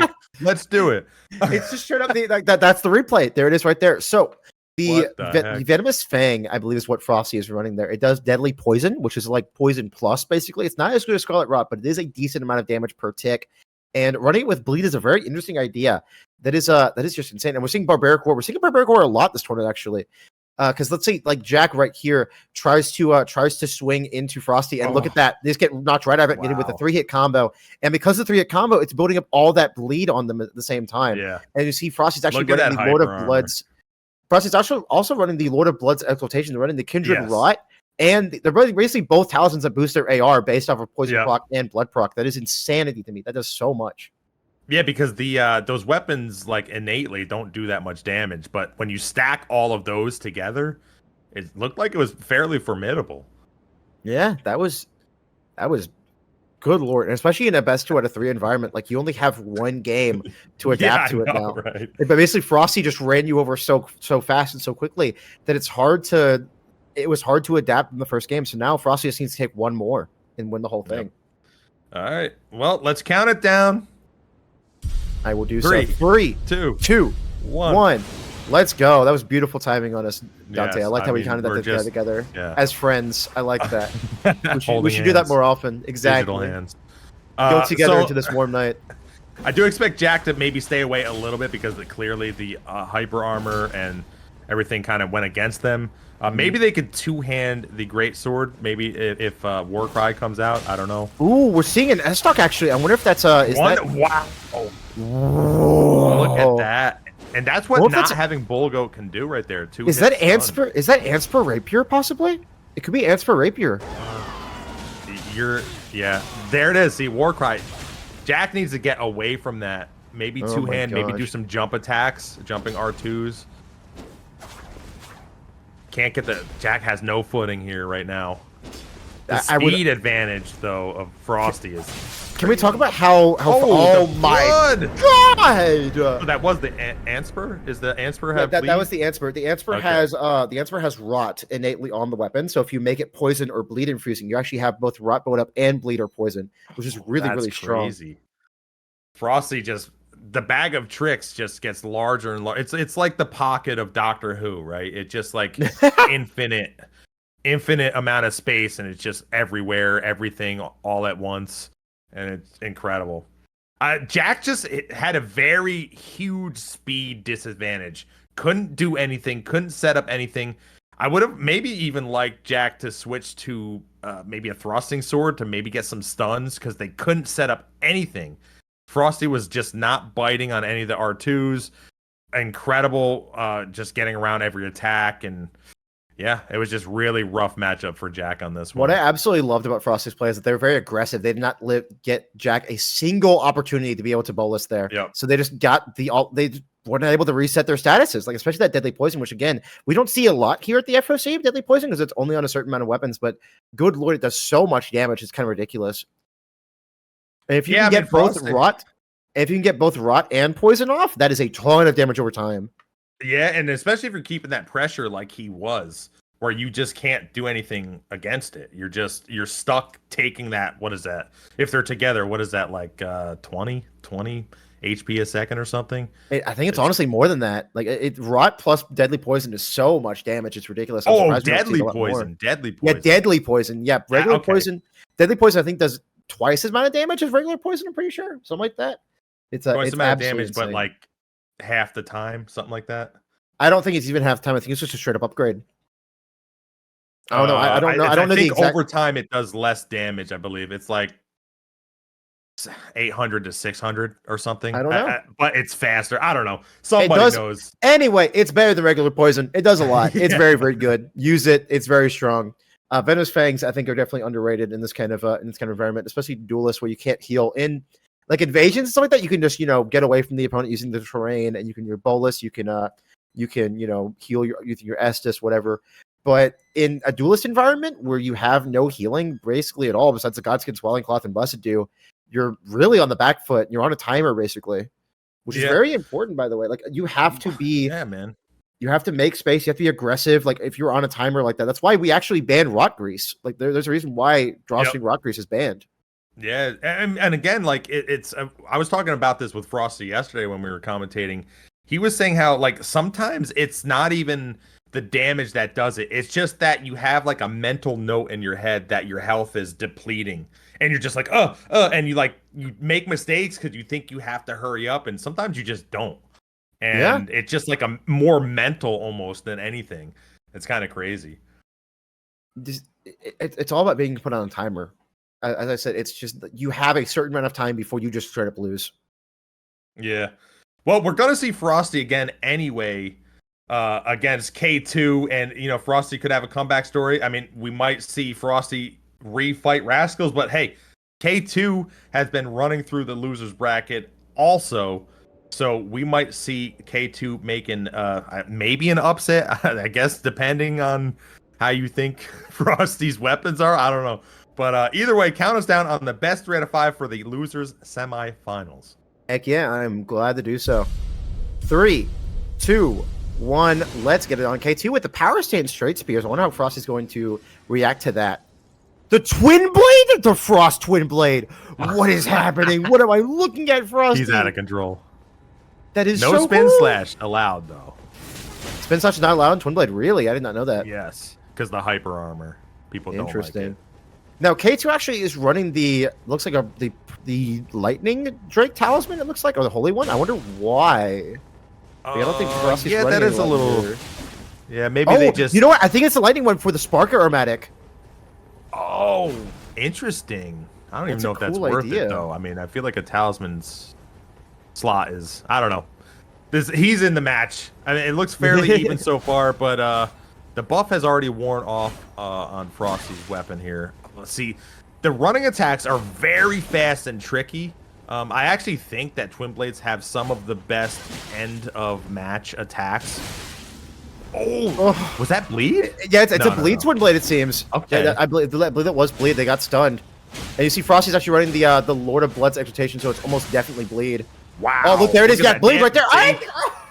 I told you, see, Twin Blades are really tricky because they have sort of off and weird timing attacks. A lot of the attacks you want, I believe, you want to roll towards their right side because I believe it swings on the left side. I could be wrong there because they are tricky. Even one-handed, they're really interesting and they have a good moveset, again, for like small damage, but like you said, he's using the exaltation for the bonus damage if he gets some of these procs off. And it does, the damage adds up. Like, it is literally a blender if you just stand there. Obviously, with hyper armor, you can get away from it. I don't know if the spears are the best option against this. K2 honestly, just couldn't get a footing. I don't know. God, those crouching R1s from Frosty are just beautiful. That weapon is just... I honestly think Twin Blades are pretty underrated, especially when it comes to status build up. Because again, as you said, there is multiple hits, so you're getting like multiple SAS procs at the same time. And the roll catch was just beautiful. What a cool showing by Frosty. Yeah, I mean, Frosty's utilizing it well, very well, using the crouch attacks very fast. The attacks are tricky. The only issue they have is they don't really have that good of stun. Unless you get hit by the R2s, but those are a bit more slow. So that's why I think if K2 maybe gets a hyper armor weapon or something, that could detract. But it looks like Frosty is already swapping. Count us down, see what Frosty has in store for us this time. I know exactly what that weapon is. All right, we're looking at K2 versus Frosty. 3, 2, 1, let's go. I believe that is the... Oh, he swapped again. I can't remember what it's called, but that is it's the one that gives you the little spin move. Oh, there's actually fat rolling. Oh no, Frosty, just get the menu now. Oh, there we go. Okay, cool. Oh my gosh, man. Bloody Heel is what healer. it's called. Thank you for that, Doc Joel. I appreciate it. So the Bloody Heel is what that weapon's called. It's been a while since I played Elden Ring. Oh yeah, Anyway. go to Armored Core. Look, I love Armored Core. It's fun. Anyway, speaking of this video game, you're actually seeing the dual Nagakibas coming out, and that is a terrifying setup to fight against, especially with the crouching L1. See, Frosty's actually doing a lot of crouches. You're looking for that crouching L1. And the jumping L1, actually. Range, yeah. Most likely these things are both blood infused. Again, Frosty is running that Lord of Blood Exaltation. You are not allowed to have Spin Slash on Nagakiba, though, either, so that's a big deal with those weapons, because Spin Slash is tremendous. Can you run Sword Dance on them? Because Sword Dance is another very, very powerful option on Nagakiba. I believe so, yeah. Well, there you go. See, we're seeing these crouching L1s do a ton of damage. Good lord. Wow. Goodness You cannot gracious. run Swaddling Cloth, though. Okay, that's good to know. I mean, it doesn't look like Frosty needs it with this health differential. Look at that. Yeah, I know. I mean, the range on the jumping attack, I think, is underestimated with these. Oh, wow, he tanked the hit. How did he do that? That was crazy. All right, well, Yeah, I guess K2 he one hit got away. the one.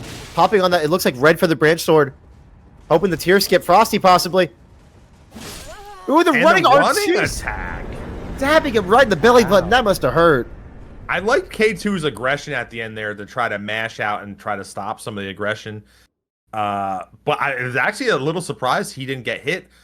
Frosty got a little bit lucky that some of these straight swords did not hit him. It looked like only one hit and didn't stun him on the second one. I think we'll see it here. That could have actually changed the whole dynamic of the match. But and hey, maybe Frosty put himself in that position. I don't know.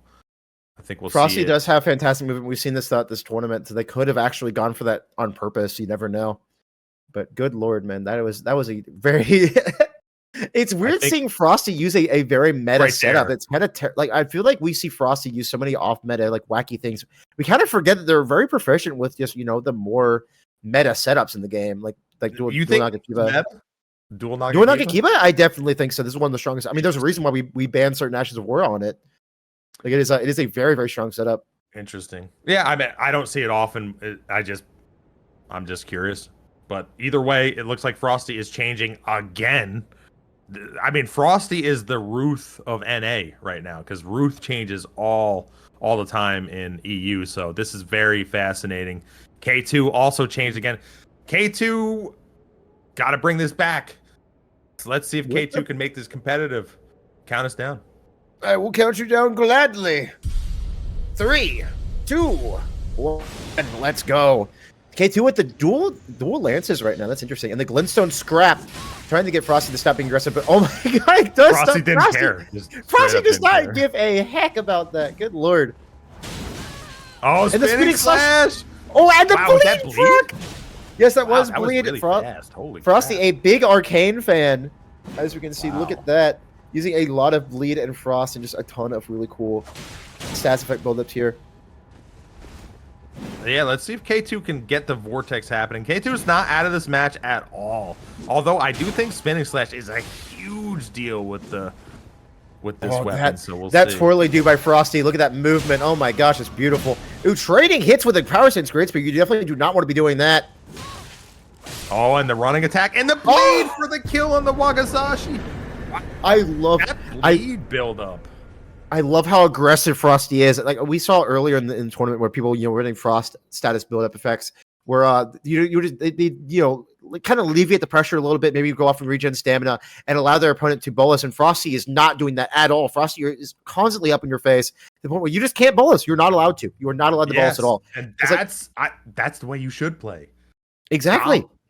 Stop people trying to basically heal, as far as I'm concerned. Exactly. So if you're running a bleed weapon and you're not aggressive, you're not constantly up in your opponent's face, like Frosty is, you're basically running a worse heavy infused weapon. That's what you're doing at the end of the day. I agree. And I mean, K2 was trying to get around some of this stuff. They still had a chance here, but the bleed was what? Procking in like 3 hits. That is insane. Yeah. I wonder what K2 really needed. I wonder what Frosty's arcane stat is. Put one on there? I mean, it's high. It's high. we know that much. But we get a rematch, by the way. A rematch in the losers finals. Yeah, I mean, actually, I think we do have a couple of stats that Notchell was showing us, but I didn't really refer to it as much. But we get a rematch between Rascals and Frosty now. Now, remember the last time they fought, Rascals basically flawless Frosty. And I really wonder if Frosty sticks to this basically different weapon setup each time, if that is enough to confuse Rascals, that maybe he can take the win and go into the winners finals here, our grand finals. Man, it's pretty incredible actually to see that this is happening. But before we get to that, we are going to sadly go to our favorite part, the ad break for 1 minute, and maybe the last time. Maybe, we'll see. So we'll see you in a minute. Stick around. All right, we are jumping right into it with Frosty versus Rascals. Frosty on red side, Rascals on the left side, on the blue side. Let's see what happens. I am extremely excited for this match. Dante, count us down. Let's get on into it. Let's do it. Losers, finals, 3, 2, 1, fire. Indeed. Now, last time we saw these two players, Rascals just kind of dominated Frosty. Ooh, we're seeing the... Was that Crab? I think that might have been Crab for the damage reduction. Frosty using some poison and... You know what it could have been? It could have been a dried liver to get more bleed resistance. That could have been it. Oh, okay. That's interesting. Yeah. Yeah, because look at Rascals' talismans. They got the poison build-up resistance talisman and the bleed resistance talisman. That's really smart by them. I like that a lot. Yeah, that is. But what are they missing doing that, though? What Great Shield Talisman, Ritual Sword Talisman, something like that. It's not really that big of a deal, honestly. Oh, the Hyper Armor! Ooh, there it is. Barbaric War coming to play again. Gets caught with the Sword Dance. Back? What is... I can't believe people are pressing R1 when someone's back is turned. It's actually blowing my mind. Seriously. It's the Frosty tech. Like, something about Frosty just makes you want to backstab him, I guess, you know? Especially when you have power stance, straight swords. It's pretty crazy. But Frosty swapping again. He's all over the place. Jumping attack. Ooh, the Answer Rapier on the left there. That's interesting. Now let's see if they can actually get the poison to proc. I don't think Rascals has used a bolus yet. No, he has not. But their bar must be huge. They didn't realize that there's a third hit on that. How was that not a trade? Ooh, the Swords Dance. Frosty coming in for a punish. Rascals. I'd like to see an R2 there, but is that bleed? They rolled the bleed proc, I think. They are deadly poison. No, they are rotted and poisoned. I think both. I think it might be both. Look at that health go down. The tier has proc. The Frosty does not have theirs anymore. The Answer Rapier is here. It's online. Again, another Frosty tech. The Frosty tech that I'm telling you. It only happens to Frosty. It's the weirdest thing. Yeah, not giving him any space to get out of here. Brilliant. Frosty, I mean, there's a Star Fist. Ooh, all the pokes. Wow. Beautiful spacing by Frosty. Look, they're not even pressing the B button. B? What are you doing? What is happening? Xbox? But I just see that. Wow. 7 health? Was that 7 or 17 health? That was a lot. That was like 20 or so damage each tick. Let's see. 15 damage every second. And then Frosty laid on the pressure because they knew that. Actually, smart by Rascals. Smart on Rascals to actually swap weapons that are a little bit more aggressive because they knew they were getting pressured. Frosty was not allowing them any time to Ballas. Exactly. And then Frosty turned on the aggression also. I do like the Starfish play a lot because the Answer Rapier R1 would actually come out a bit faster than the Starfish. You can see look at the spacing with Frosty. The spacing, they must have a really good connection because you just straight up can't do that. Oh my gosh! That. As you see, like right at the end there, the Answer Rapier, and also that was 7 HP, by the way.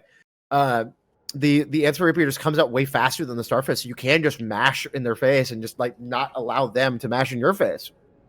Yeah. That was crazy. Blue Feather Branch Sword saves the day once again.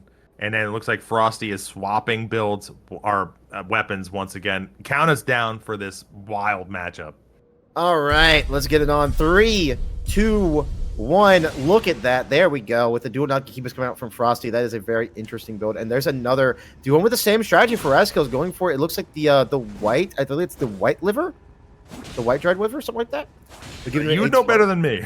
Giving them a ton of status resistance. I've first never had liver. That'd be fun to eat at some point. It's I've never gross. had it. Really? Well, never mind then. I won't have it then. Anyway, talk about the actual match. Talk about relevant things. There's a. I wonder if one of Frosty's weapons is poison, because we see all the Kindred Rot exaltation on there. Yeah, a good spot on that.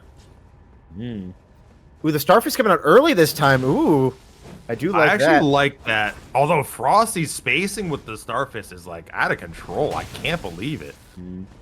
I don't know how he's taking 0 damage on some of it. Like, it's blowing my mind. Frosty is just very, very good with their movement. It's hard to explain. If you ever played against him, you know exactly what I'm talking about. Frosty is just an insane player. Yeah, I mean, it is amazing. He is taking a little bit of chip damage here or there on the first hit of it, but he's not getting stunned for any combo potential. Very slow, very methodical match. Oh, there it is. As I say that, Barbaric Wars online. Oh, it's unsheathed. Okay. I was waiting for that. Now, that would do a ton of damage if that does actually connect. And the Unsheath R1 is also very powerful and very good as a roll catch. So let's see if Frosty can hit one of those. I mean, Frosty just knows the range he can get and not get clipped by the running attack, which is crazy. I mean, he's getting hit by one of them sometimes in the mix. Not biting on the R2. Yes, of the Starfist here, the War Cry. I wonder if Raskill's is close to a bleed proc or not. Oh, the Unsheath! Oh, the Unsheath. And that was the vertical one. Yeah, that hurts a lot more than the horizontal one, the R1. And that looked like it was unlocked too, because I don't think that gets that type of wow. Oh, look at that. Is that tier procced? Yes, it is. Raskill's tier has been procced. The movement of Frosty is so spastic. It's very, very strong. It's probably his best trait as a player is just his movement.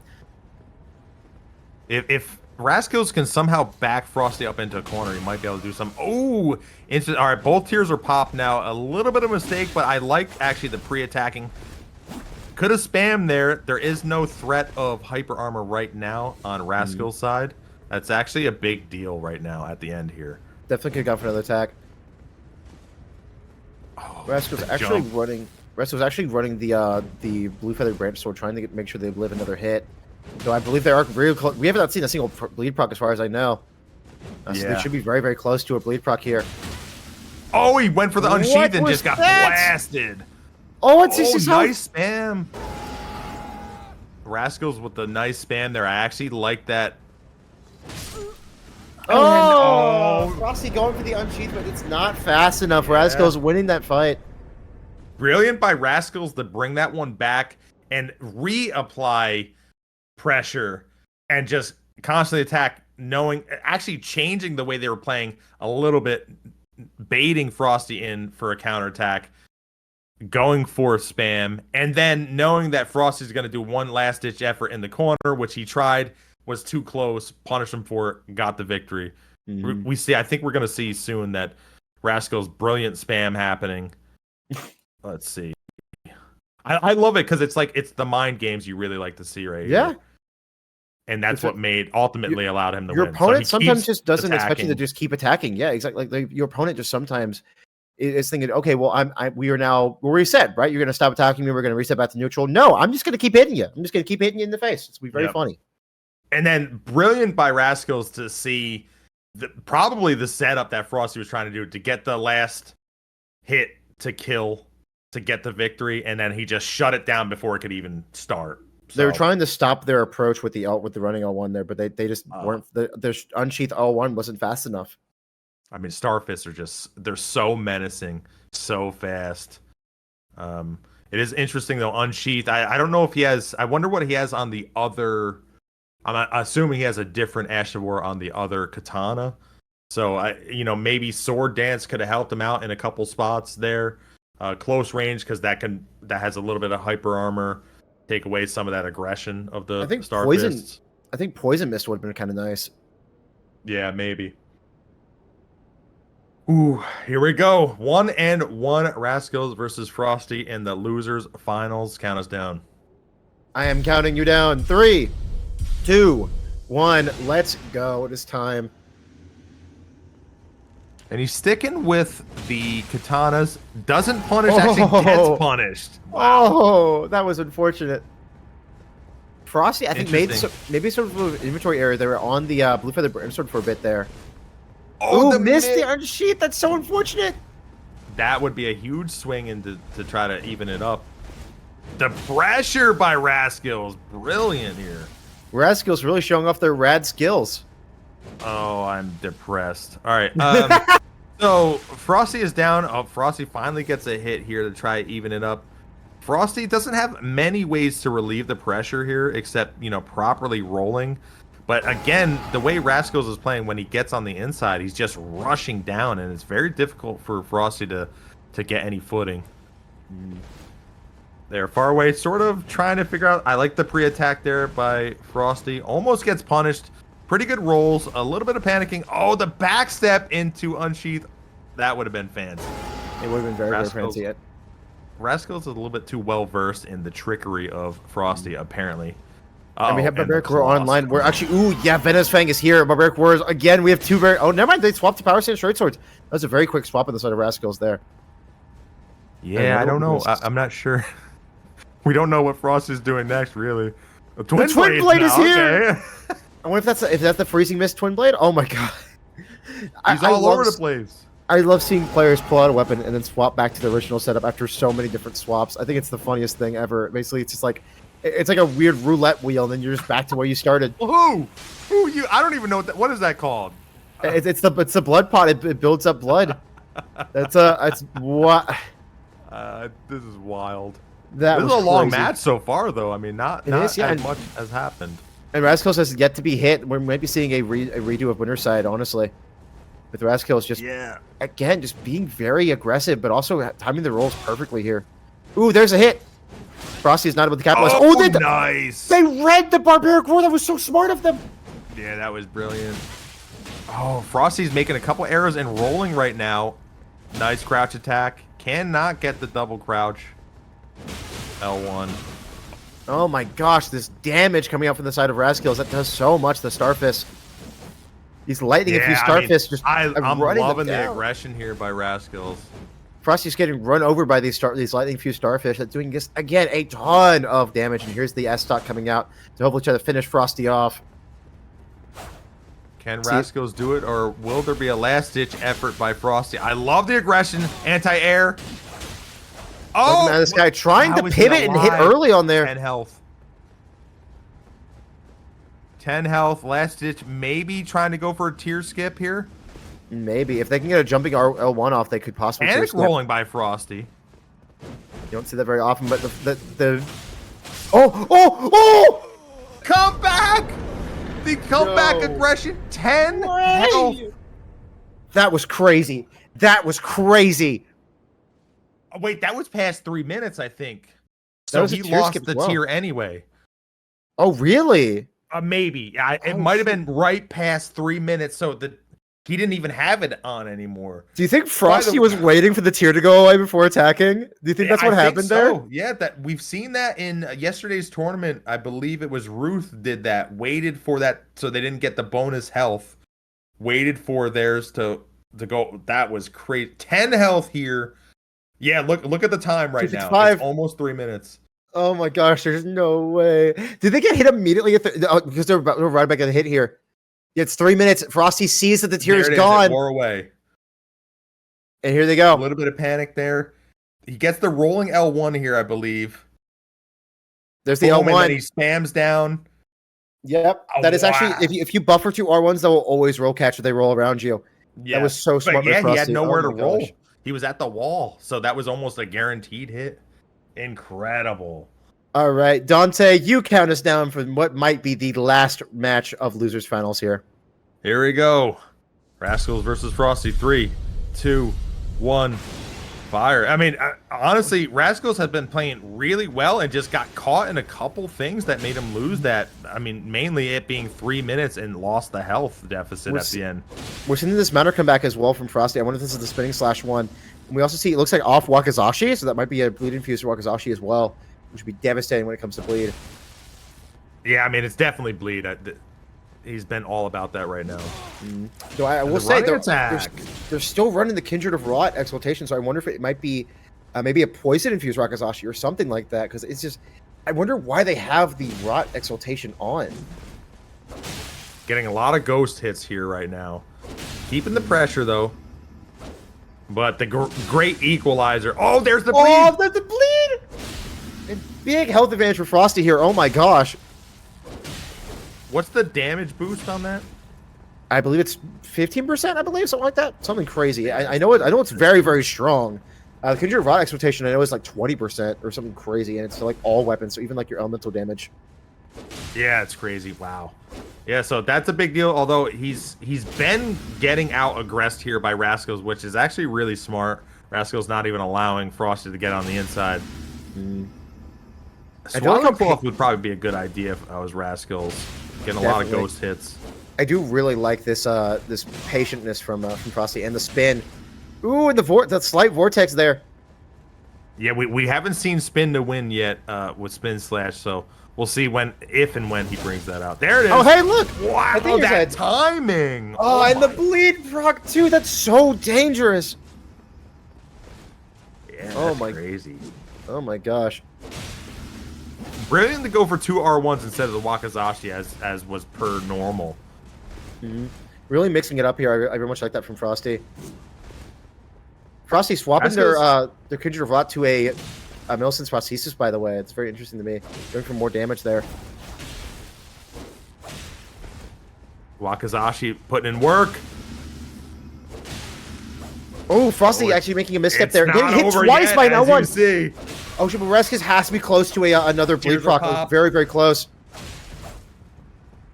Ooh, Frosty just fishing that bleed. There's the bleed! Wow, and Frosty takes the set, and look at that. The very majestic bow at the end. Whatever that pose is. It's something like this. Look, it's like that. Yeah, I mean, he sensed it. You're right. Frosty sensed that the bleed buildup was so high. And the problem for Rascals was if he traded, he lost, right? So he was panicking at the end, as probably most people would do, because what do you do at that point when you're 1 hit away from bleed and then 1 hit away from losing? And that's what happened. The pressure, and I don't know if you can.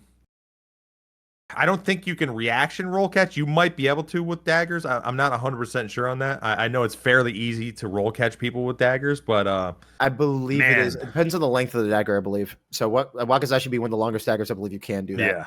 So we see here he gets the roll catch with the bleed. Boom. And there it is right there. And Arcane players, take notes. If you play with any sort of satisfaction, just be aggressive. Be on top of your opponent. Do not let them bolus. Do not let them bolus. Because if you let them bolus, you're just running a worse version of a heavy or lightning infused weapon. There is no reason to not be aggressive at all times unless you're trying to regen stamina. If you're trying to regen stamina, then at least be close to them so that way they cannot actually bolus. Because if you're a certain distance away, they're just going to go for the funny little snack. They're going to go. Yep. It's just like you don't want that to happen. I mean, it is impressive that Frosty was able to consistently keep that distance and pressure throughout the entire. In fact, every single match they've played, they never kept so much distance except for the beginning of the match. Has there been a single match where someone was able to bolus against Frosty? Because I can't think of a single instance where someone got a bolus off. I don't know. I don't think so. But if we are going to see someone who can do it, Beven might be the one, as we will see in the grand finals. Best 4 out of 7 in this double elim tournament. Of course, one thing you may or may not know is that it is a double elim, which means if Frosty wants to become victorious in this tournament, they have to beat Beven 8 times.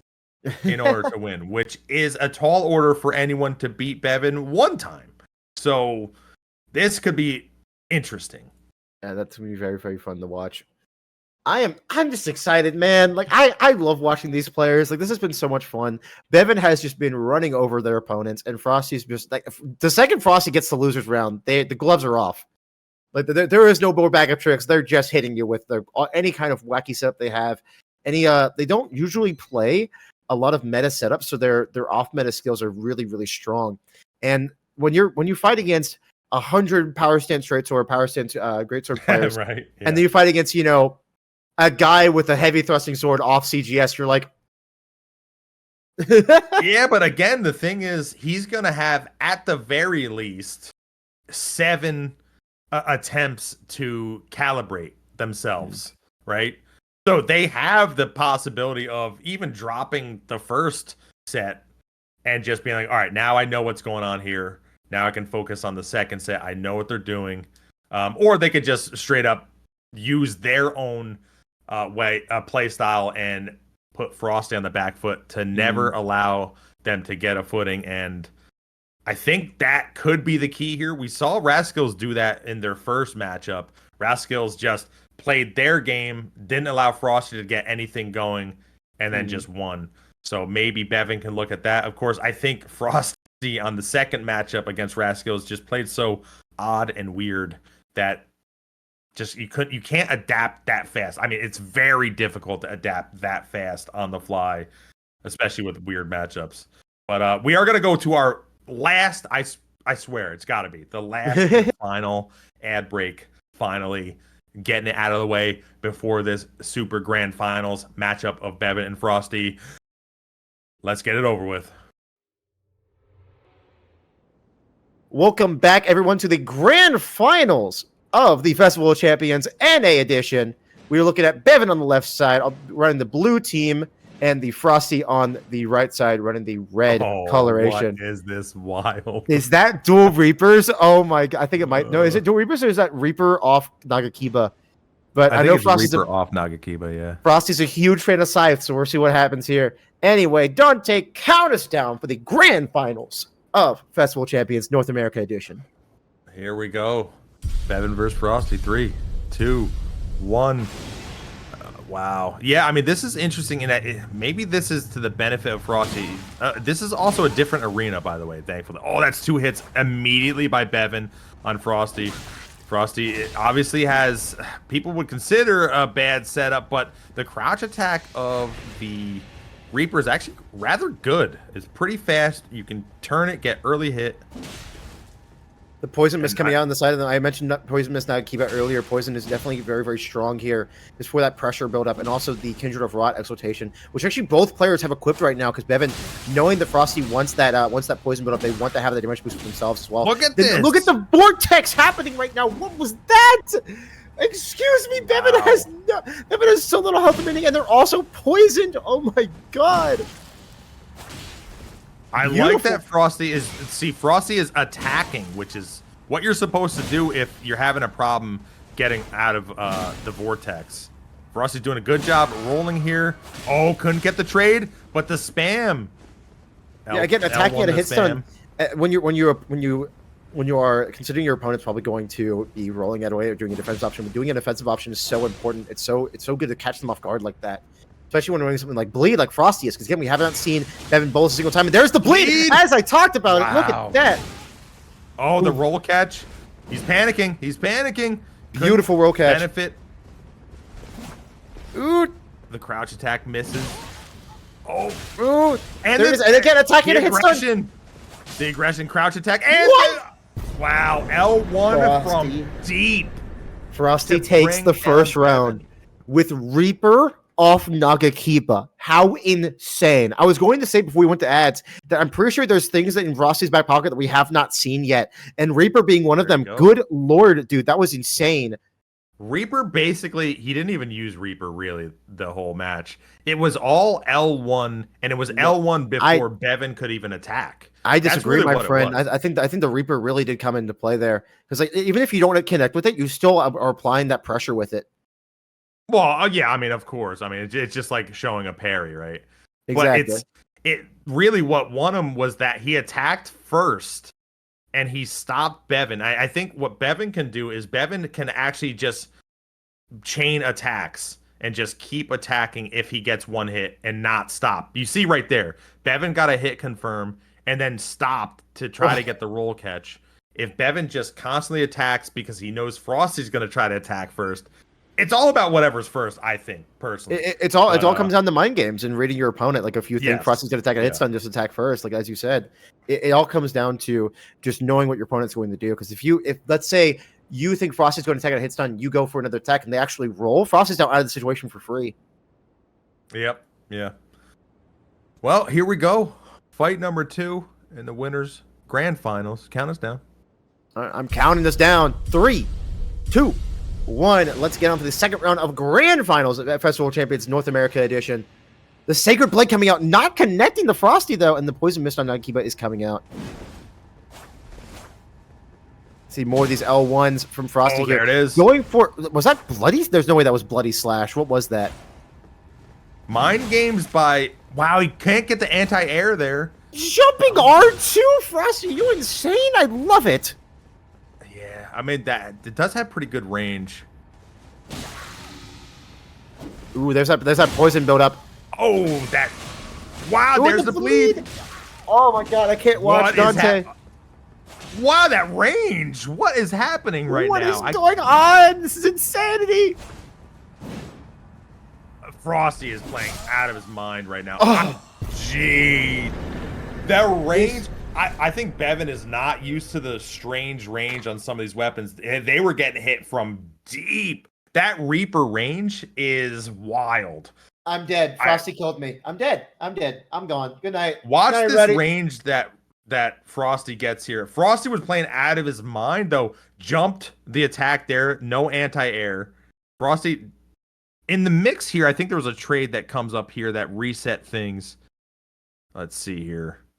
And after that trade, then Frosty just went on the offensive. I think a trade is right here. Yeah. Yes, indeed. Somehow that was a trade.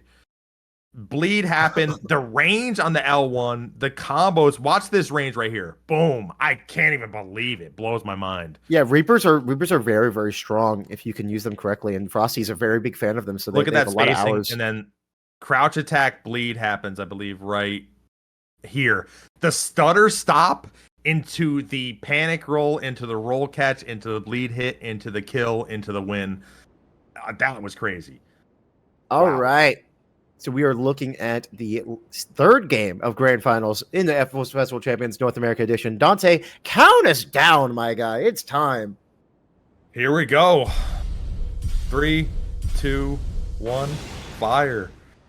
Man, Frosty turned on the juices that one, and basic. How did they not get hit by the Sacred Blade there? They were just barely out of range for it. That was somehow magical spacing. Oh, there it is. There it is. The speed. Beven is stuck in this situation where he's looking for roll catches. I think Beven needs to just chain hit after hit after hit because Frosty is attacking at a hit stun a lot. Yes, indeed. Exactly. Ooh, there's not keep. There's not keep the again. bleed?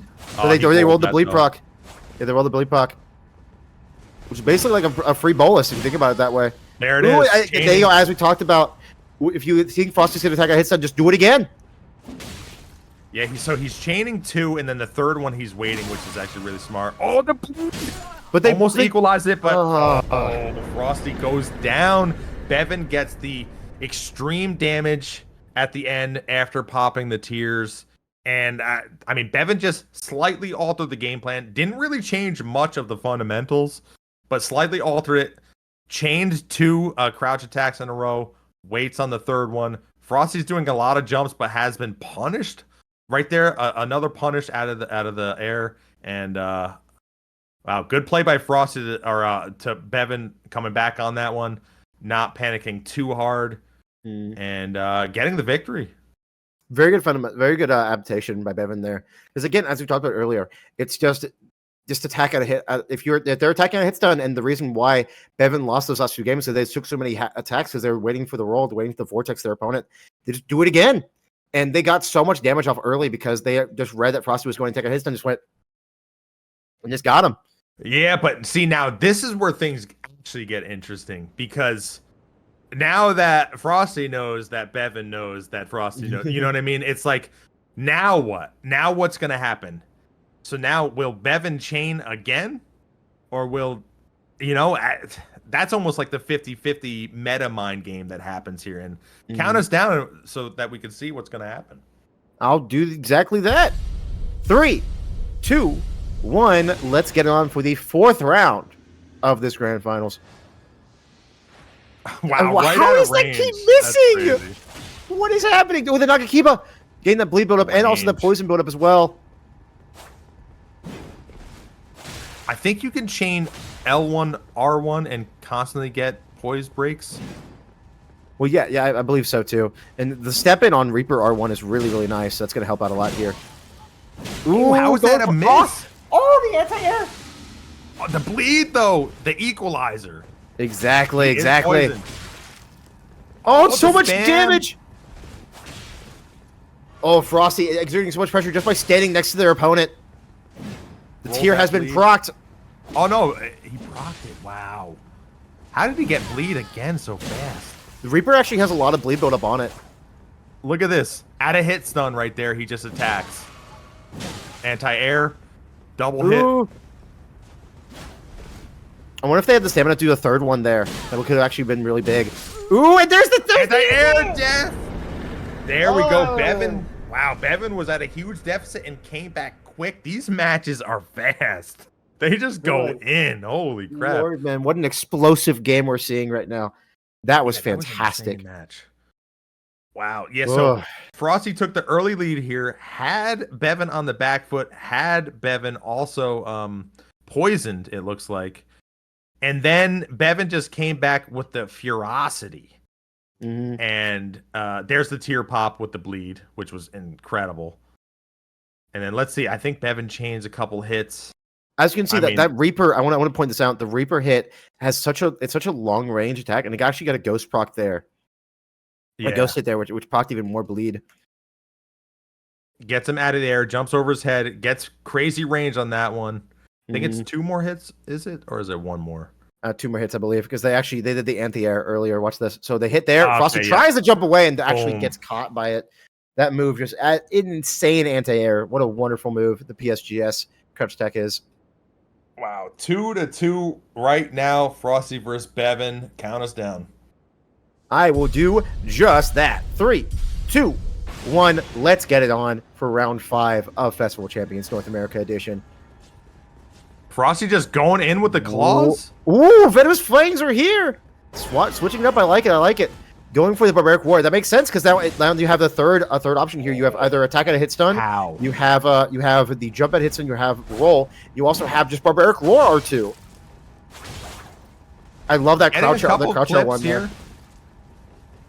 there. Ooh, R2 is what you have to look out for on this one. If he gets the R2 combo off, it's a big deal. Going It for is, the yes. R2 there with someone with the spacing of Beven is an exercise in death, basically. An But- exercise in greed. Yeah, right. Keep in mind the Oh, Venomous the Flames actually do spacing by deadly poison. Beven. Ooh, Evan's very not good- fighting on these R2s at all. He's playing spectacularly. Get it? right now. Biting Venomous Fang. That's funny. I like that. So we have the DarikiP coming out for these really good L1s here, and we just still have access to the Barbaric Roar R2, which can be very devastating if they are able to land it. Claw, right hand, left Oh hand. my gosh. This Calm, is fun. calm down. It's fine. Still, the running R2s are actually legit. I believe you can get the combo R2 on that. Ooh, big damage. The combos. This is very, very spooky. Oh, that was a fast swap. Holy. Good lord, man. Beven is just keeping the range The catch very is, well. I don't know how Frosty gets out of this one. I'll be honest with you. Bevan's just really good at roll catching, and the health deficit is just so high. Maybe they even Nice waited jump, out. R2. Oh, the jump R2 was so big, but still not the deadly poison proc that they want. Wow. Barely out of range on that one. This is still fairly close. I mean, Beven does have the tier, so... Oh, never... The bleed destruction with these claw... What? That was like 700 damage. I mean, we'll see it again in the replay, but I can't believe that. Was that a roll attack or a crouch attack? I think that was just a running L1 because it hit twice at the same time. That was crazy. I can't believe that. That was like 700 health. That was so much. We're seeing like Bleed Venomous Fangs do really well here. That what? You know what might have happened? I think what happened was they procced the deadly poison, and the deadly poison procced their exaltation, their Kindred of Rot, and that gave them more damage. You're right.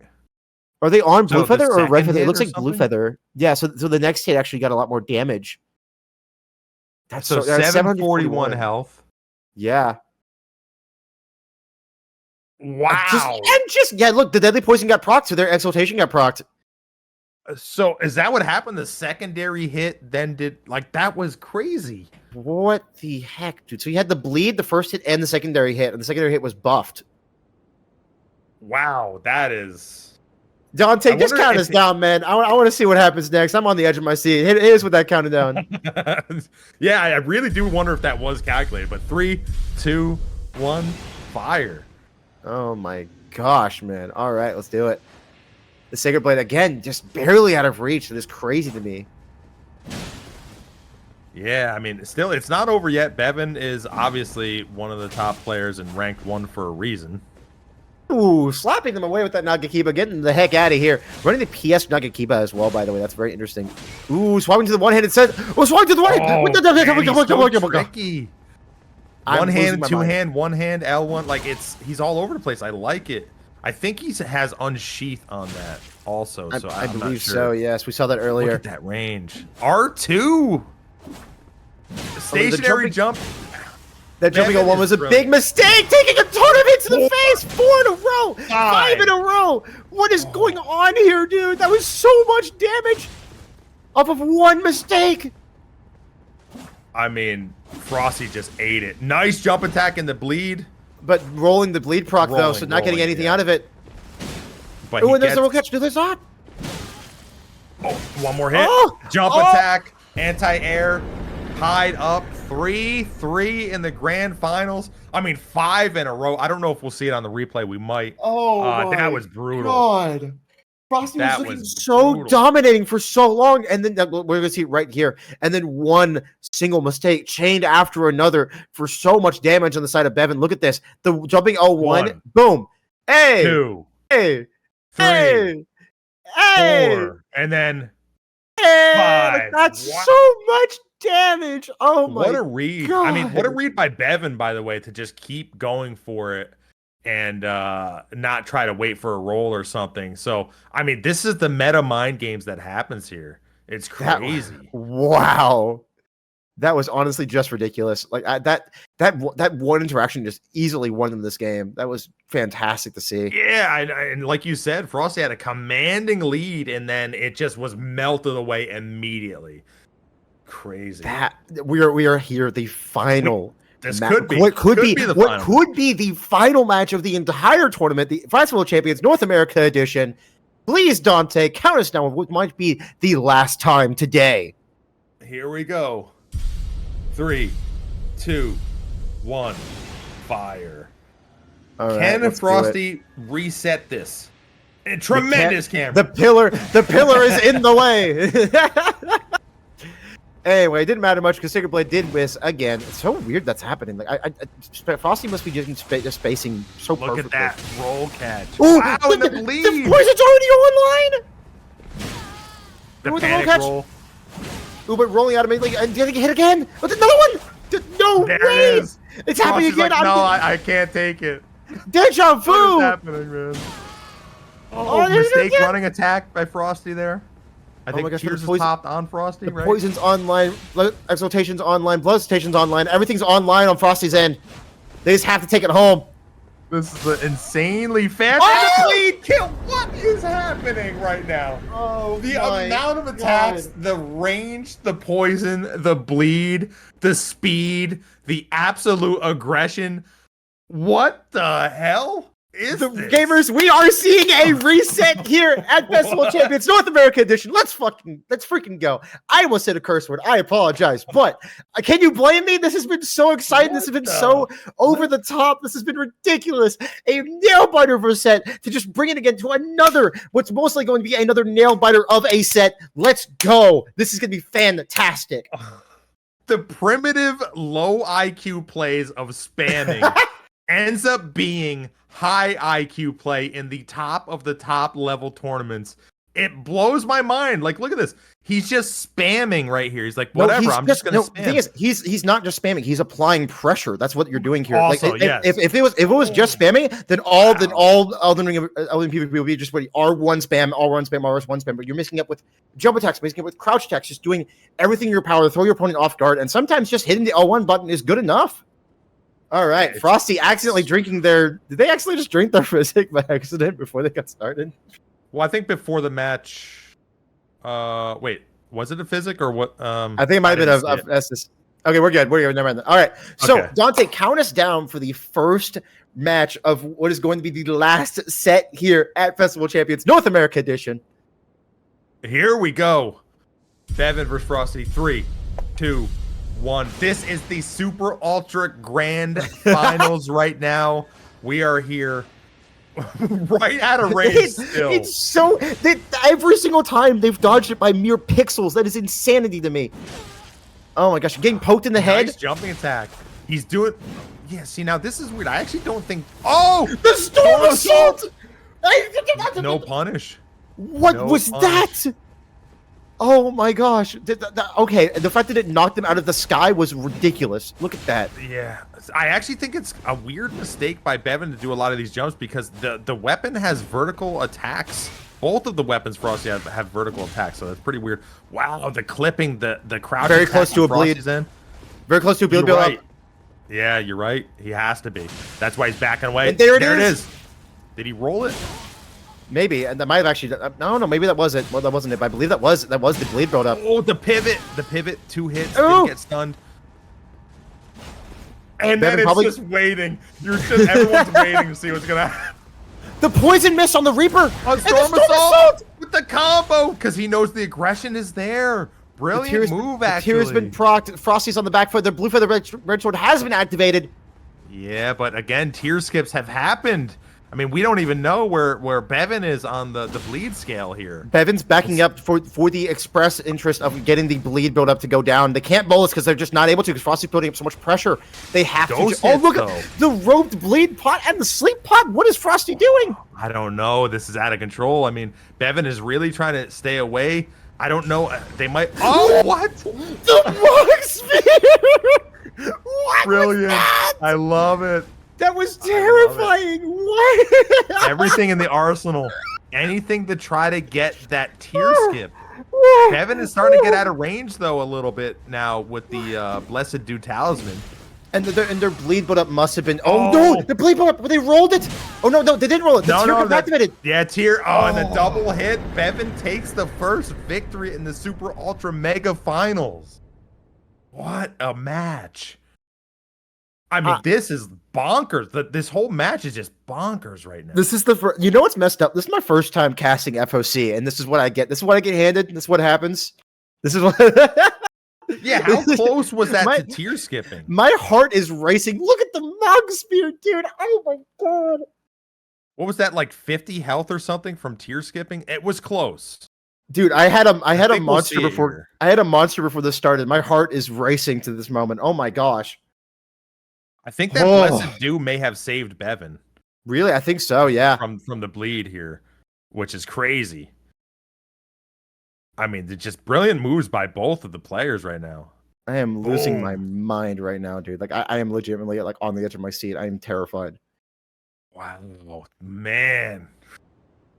This is one of these situations where, like, I think generally a lot of people probably don't rewatch matches, but like I legit think that this VOD is going to be watched by like a ton of people. Like this is insane. It's been such a fun tournament. Y'all, this has been wonderful, and thank you so much for the Den for having me on cast for this. This has been a nail biter for tourney. All right, Dante, count us down for the second round of the Super Ultra Mega Deluxe Finals of the FOC North American Edition with the new funky mode. Let's get it done. Let's do it. Beven versus Frosty. 3, 2, 1, fight. Oh my gosh! All right.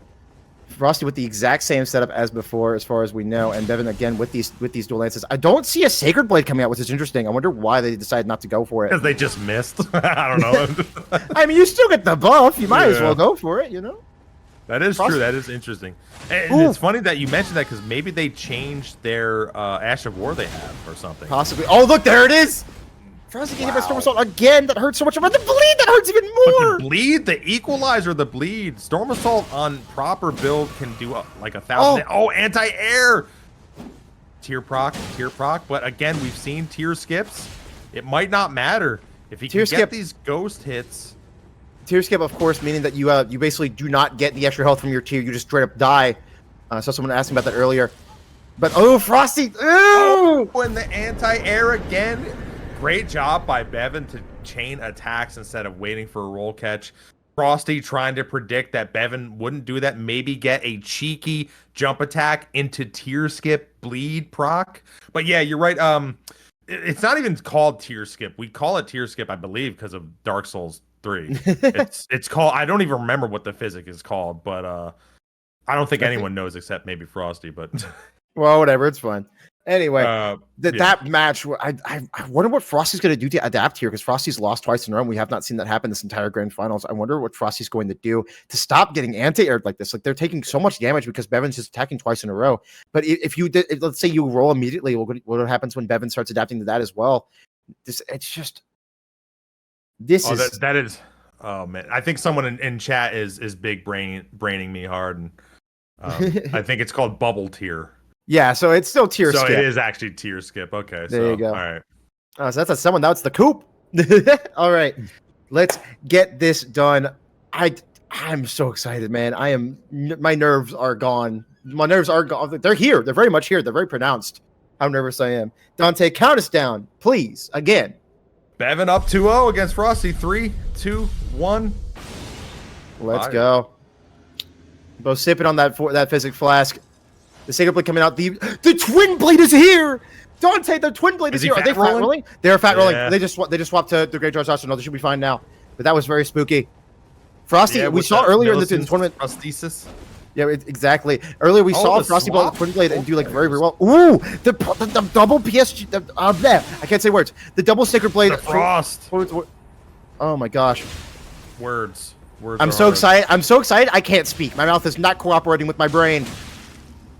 I don't know if I agree with Beven swapping off. I feel like GSP is better against this, but maybe I'm wrong. I mean, you have 3 games to work with until you get to match point, so I feel like you can't. This is the time to like. What a mistake! A jump attack, in range, of course. Rolling everything, trying to figure out. It's like Frosty's going for these big swing hits, and Beven is going for getting clipped there. That hurts a lot. There's a Blue Feather Branch Sword comes out. Blue Feather now, probably Red Feather if he gets hit again later. Maybe. No Blessed Dew on the side. Oh, there it is. Might swap to Red Feather. We'll see. The pressure is on, though. Nice jump away on Frosty's side to get out of there. Ooh, the attempted sleep pot. The Frosty tech. It happens. The Frosty tech happens again. I can't believe he stunned him out of that. All right, so we can see possible bleed situation happen or Frost proc. Frost doesn't do as much damage. Ooh, there's some damage. That range. I'd love to see Frosty put on. I'd love to see Frosty put on Red Feather Branch Sword now, but I don't think they have a chance to open their menu right now. They do now, but they want the pressure. They know the pressure's on. Beven's got to be high in bleed or Frost. I'm not sure. There it is. Ooh, Red Feather's on now. All right, let's see if Frosty can get this done.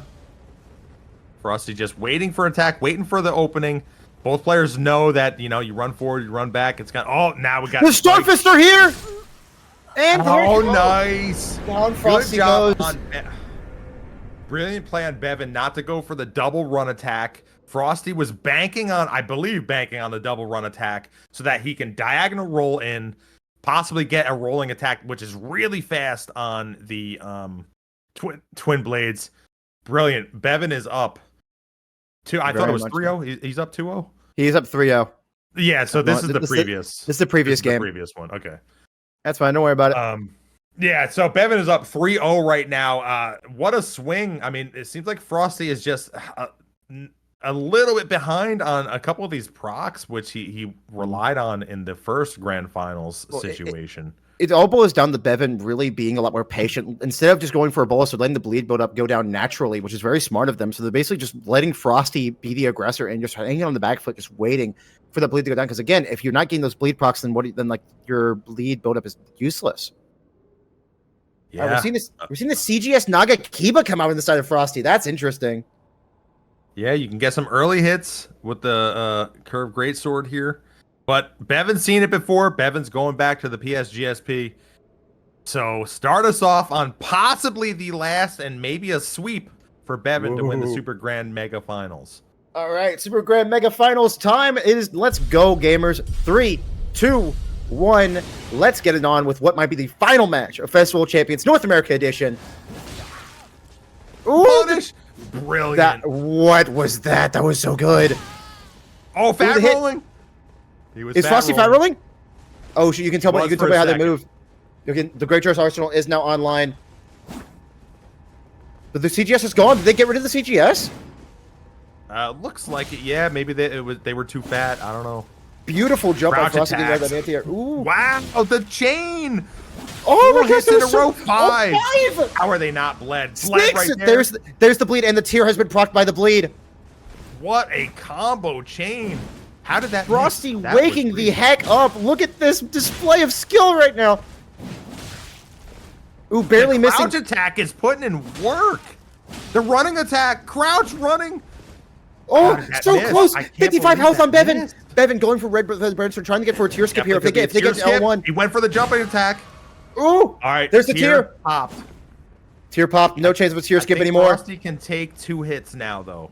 I think. Maybe not a jumping L1. Jumping L1 would definitely kill from this range. There's no way it won't. But letting that busted you build up happen. Honestly, if I was Frosty, I would just be down, just chill and let that frost build up, that busted you build up happen. Getting that health back is you might really not be important. wrong there. A crouch attack, trying to get the fast crouch attack. No running attack there. Went for the running R1. Running R1 has interesting range. He's been using R2 a lot. Oh, there it is. Ooh, here was the vortex. No vortex there. Trying to get even. Oh, the jump attack. Frosty, one of the best jumpers in the business. Getting it done. Trying to bring a reverse sweep to the world. Oh my God. If we get a reverse 4-0 in the Super Duper Mega Grand Finals, the Festival of Champions North America Edition, could you imagine? Could you imagine? Can you even fathom that happening here? It's crazy. And I think you're right. I think Frosty was just biding his time a little bit here with the Blessed Dew Talisman. Just making sure that he can tank at least 1 hit, because that would allow him to maybe trade and just win. Exactly. And lucky he didn't get Vortex. I think he gets hit here. No, maybe the next one. And he didn't get Vortexed. And it's just, man. And then the jumping attack. I mean, getting full range on the jumping attack with the turnaround pivot. Incredible. Right here gets hit. Doesn't fall for the fast attack afterwards. Doesn't jump. Also, importantly, to get anti-air, the jump attack at the end with full range R1.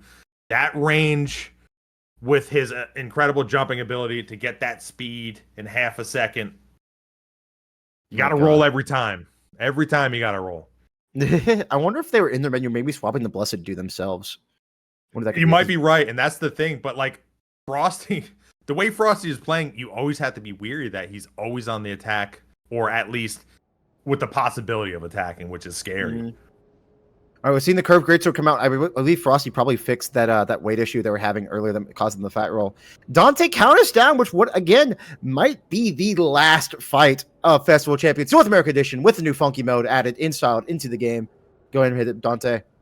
Here we go, Beven. 3, 2, 1. Actually, that works. And 2. Do it. two ways. And still doesn't get that. Never got that hit off. PSGS is back, and we're seeing the CGS Wakizashi and the Storm Assault. Let's see what the punish is. The spinning slash. Storm Assault really good there. Somehow didn't actually hit. Incredible by Frosty to get out of that. Running attack. The running R1. Running attack. Wakizashi trying to put in work. The bleed. There's a lot of bleed motive. Exactly, Dante. Exactly. The spinning slash just right in the open. Oh, almost got the spin. Frosty went for the full combo. No punish. Frosty really wants the spinning slash. Oh, look at the damage. Oh, Frosty with a gigantic health lead. Frosty has fully waken up. Frosty is here to play. Frosty's here to win. They are not about to get... Crouch attacks. Hidden crouch attacks. Not getting hit by any of the counter hits here. The fact that they were able to see the dagger hit was insane. Oh my gosh.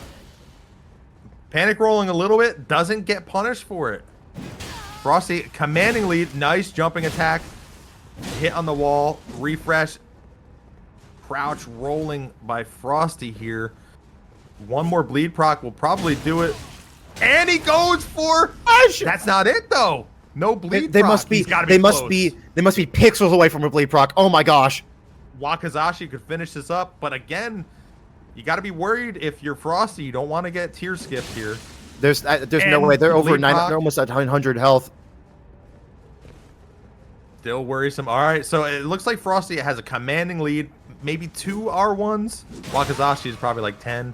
Ooh, trading with it. Maybe. The tier has been procced. Frosty coming comfortably above 1,000 health here. Ooh, the bleed! The bleed! He's a madman. What is happening? No way did you go for that, you insane person, Frosty. That was wonderful. Extremely close to another bleed proc here. This guy, he has to be.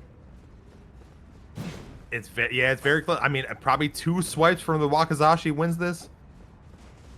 Regardless. And just the running attack. R1. Frosty with the trickery, the deceit, trying to make this reverse sweep real, ladies and gentlemen. The more and more Frosty wins, the more and more close we get to a reverse 4-0 in grand finals. Could you imagine, Dante? I mean, I'm curious what you think, and I always bring this up usually towards the end, especially in a longer tournament.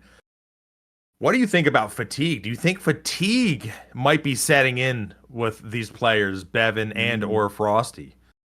I feel like Frosty honestly has gotten a second win here. I think Beven maybe a little bit, but Frosty I think is just after losing 3 times in a row at the start of the set. I feel like Frosty has really picked themselves up. I think they're getting their second win right when they need it, which is fantastic to see. Yeah, this is insane. I mean, yeah, I don't know. It's because I do feel like Beven is wiggling a lot less now, and I don't know if that's a fatigue thing or he just doesn't feel he needs to do that.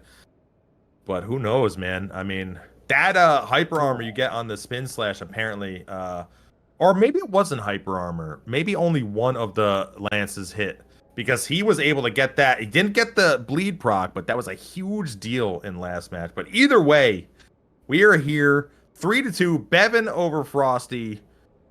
Count us down. I will indeed count you down.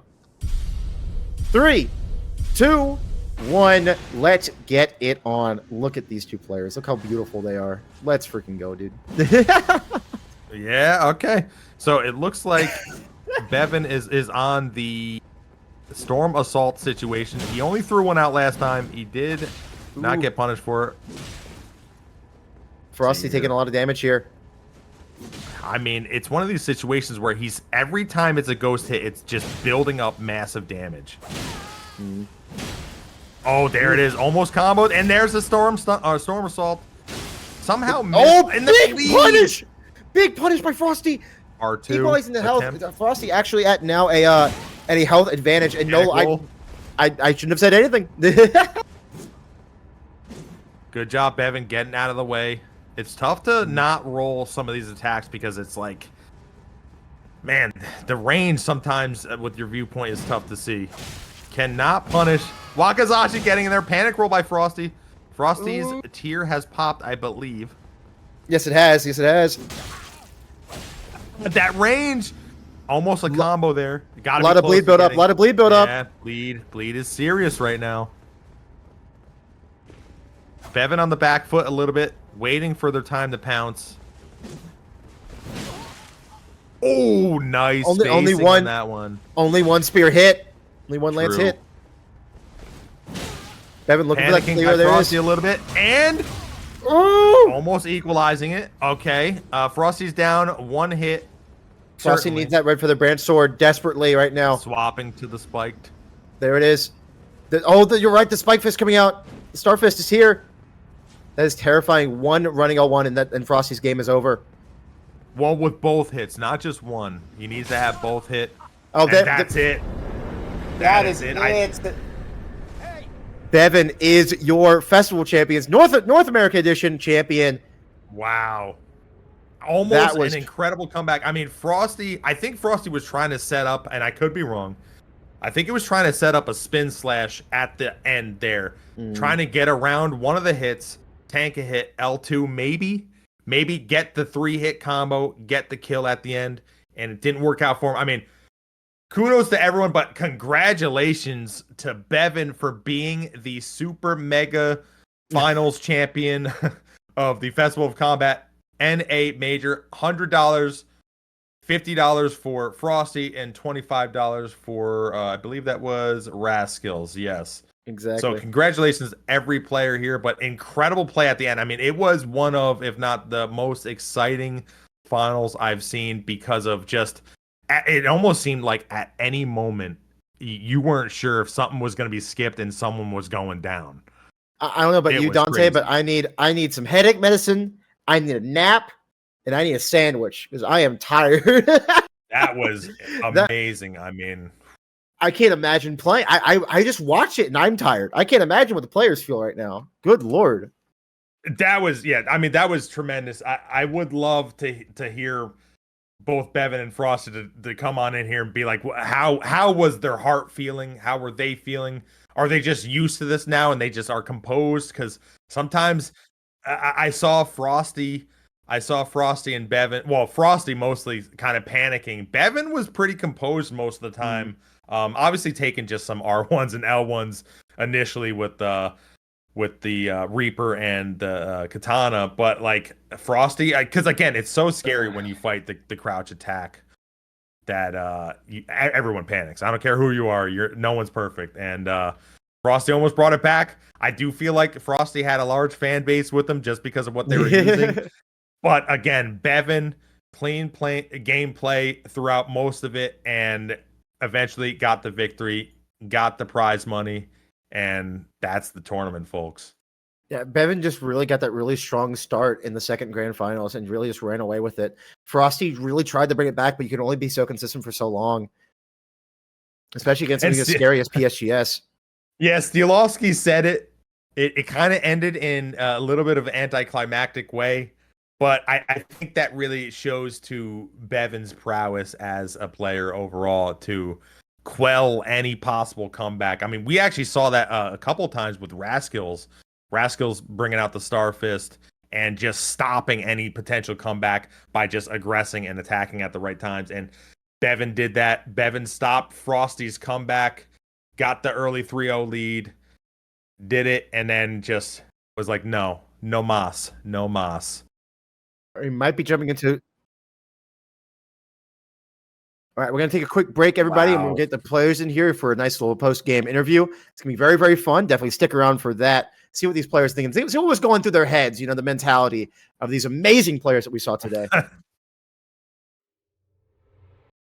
I was the one who killed JFK, so... Oh, my God. The third sniper? Okay. Yeah, I'm the one who somehow is negative. Yeah. Okay, we're live. Okay, now we're live. So let's.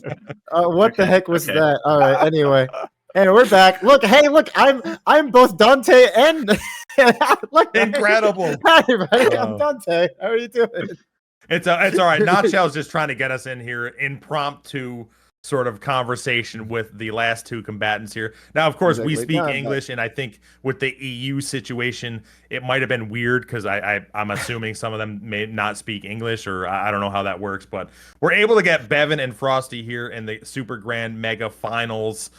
Firstly, I do want to ask Beven, how was the first set of 7. I guess it went to 7. How was that? Like, what were you thinking when you end up dropping that last match?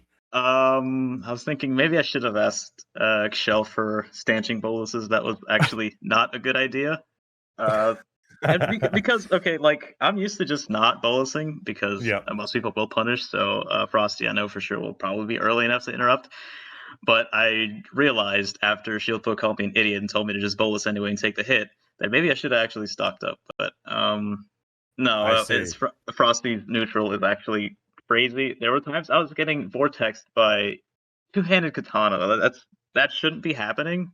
That's a mind game right there. I mean, it's all about, well, as I was talking about, and you can tell me if I'm wrong. Like, it's all about you trying to get the roll punish into your own vortex, but him just sort of attacking first. Is that the deal? Yeah. So like, I don't want to call it respect, but there's like something you should do when you get hit by PSGS Crouch L1. Just offhand katana, probably not the most intuitive, but obviously I guess it is. It just kept happening, and I don't know. It was like an out of body experience. I'm just like, I see Frosty's arm raise up. I'm like, there's no way that hits me. There's no way I'm gonna stay still and take this end. Then I stood still and took it. Yeah. Well, there's a whole idea of like attacking out of hit stun and just being unexpected. Like, let's say you hit somebody with a crouching L1 of a power stance great spear. You're like, okay, well now they're gonna roll, right? So that I can hopefully roll catch. I just got to hit the timing of the roll catch, or react to the roll, whatever I have to do. And then all of a sudden they hit you, and like, what's going on here? You are not supposed to be doing that. What the heck? it's a little shaking, yeah. And thankfully I had Siri actually coaching me a little bit, and by coaching I mean actually just shouting at me to actually fast hook or delay, because I'm not mentally prepared at this point. Like, it's finals. It's actually set to. It was grand finals. I'm just like, oh my god, I just want to get this over with. But so let me ask you, Beven, when he was using the Reaper, were you surprised on some of the range or some of the attacks that were actually registering hits? I was surprised I didn't get the strafes that I wanted. Actually, believe it or not, about 3 months ago, Frosty, maybe even longer, we actually had like a 4-hour scythe / off dagger mirror. That's exhausting. Yep.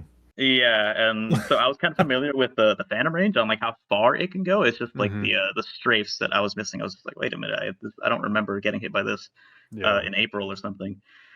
So no, but also I've been playing Frosty a lot. I know how far he and I live from each other, so like Phantom range isn't that crazy to me.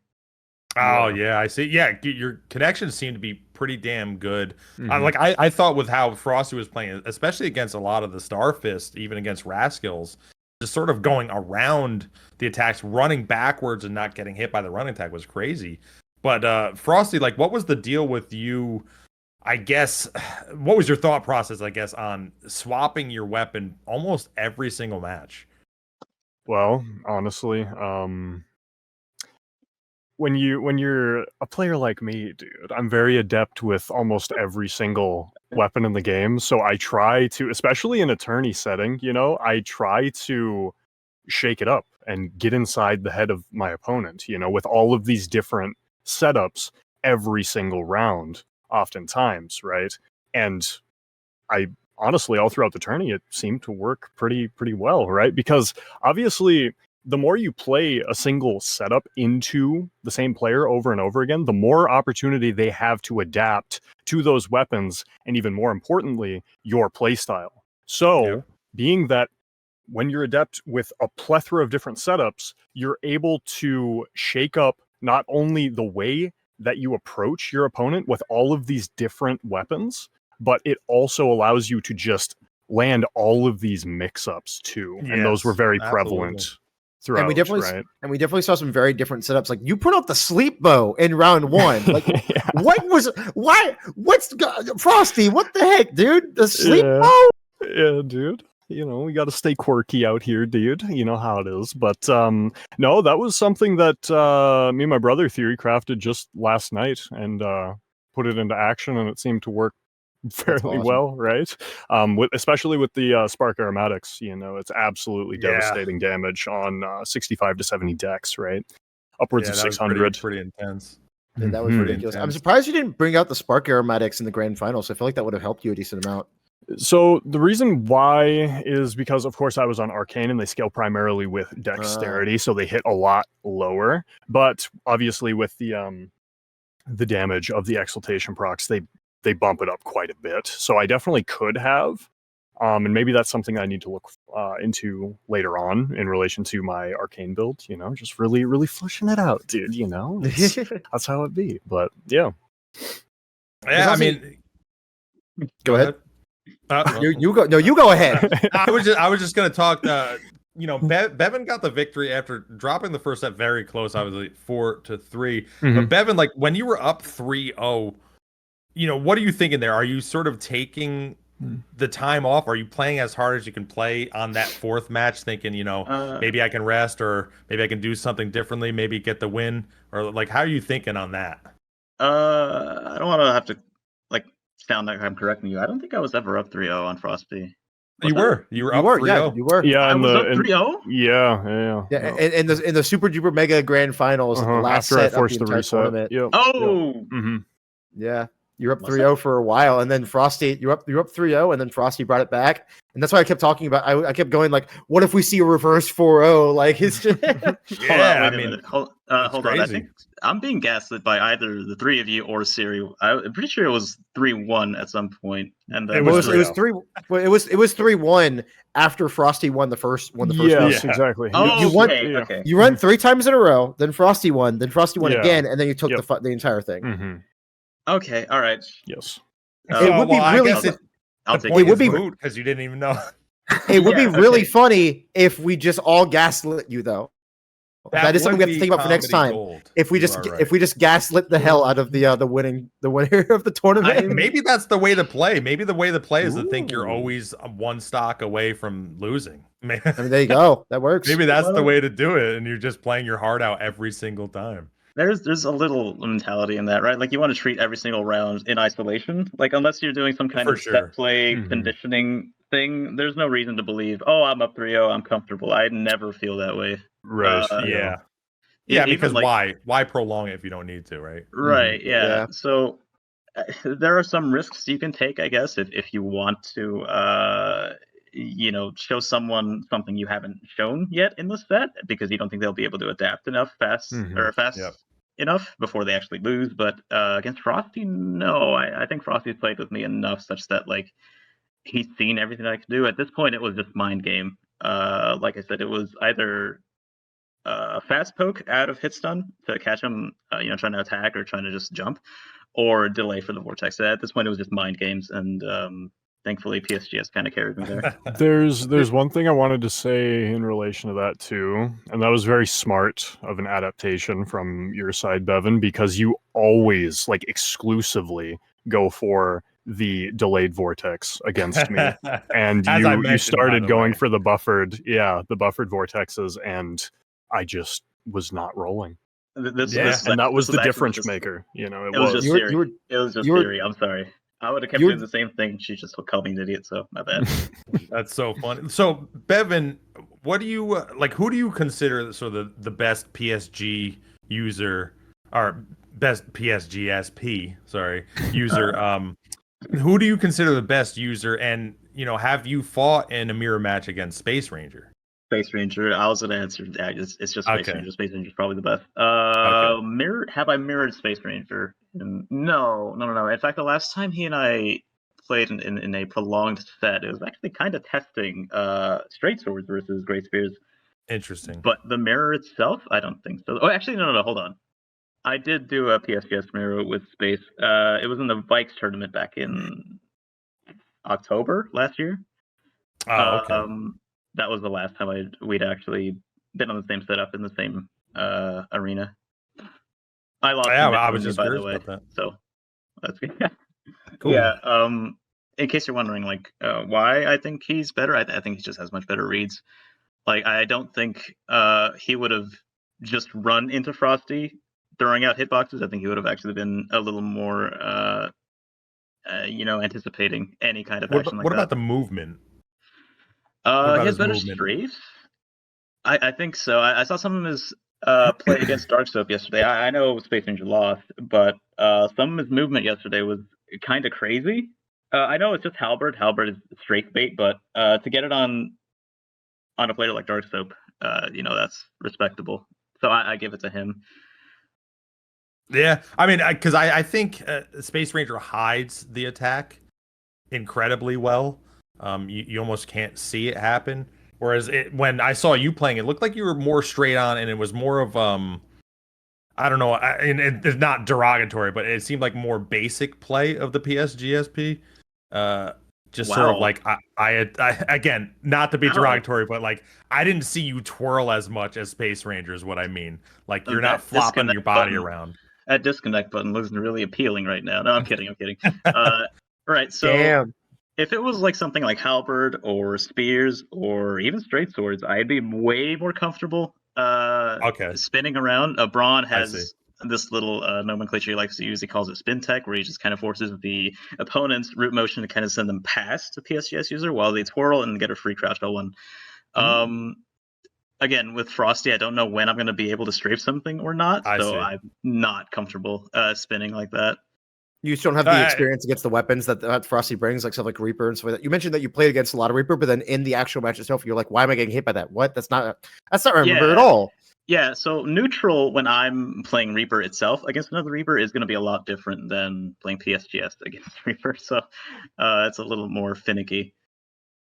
Yeah, I mean, and of course, all these matches are going to look different versus who you're going against anyway. So, like, sometimes Frosty will force you to play a different way, and vice versa. So it's like, it's tough to really compare 4 different players against each other, I guess. But just what I thought I noticed in that matchup is it wasn't as much wiggle tech as a lot of people like to say. Yeah. But again, you might not have needed it versus, who you're going against or versus what your game plan was. Honestly, to Bevan's credit, like, and we're talking about wiggle tech and everything like that, but they didn't really need to do it. They mostly just had to go for the buffered PSGS's 01s because they were getting so many anti-airs, they're getting so many catches. Yeah. They're honestly just reading the heck out of Frosty. Like, why wiggle when I can just? It's like why would I need to? But I can't just hit you. Anti-air happened.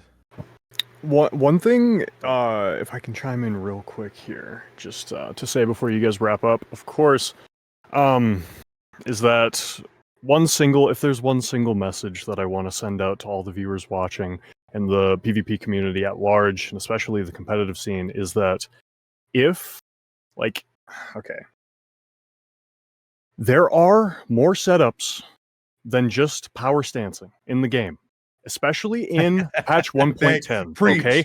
Preach, and especially when a player like myself is able to take a setup like main hand Reaper and off Kiba against arguably one of the best players in the game, top 2 PSGS players in the game, on one of the strongest setups, and still be able to force the reset of the bracket. 1.10 in particular is what has allowed these things to happen. And I just want to reiterate and really hammer home this point. I urge and implore everyone to experiment with the game in its current state because it is so exciting. It is so incredible now that all of these things are viable and usable, especially even at the highest level of play. And that is everything from the old Frostman. I appreciate you guys having both me and Beven on for the interview. And please, everyone, take care. Much love. A beautiful thing to close on. We are getting soon that we do need to wrap up. Thank you all so much, Beven and Frosty, for hanging out with us and talking after the tournament. Y'all must be extremely tired. Go get some rest. Go eat some bread. I don't know what the heck you do after tournament. Anyway, thank you, Dante, for co-commentating with me. Very nice meeting you, Dante. Very nice hanging out with you. Very nice talk. Thank you for commentating with me. And thank you, Knockgel and the Den staff for hosting this event. This was a fantastic time. It was my first time on comms for a Den event, and I had a wonderful experience. And hope to be back again soon.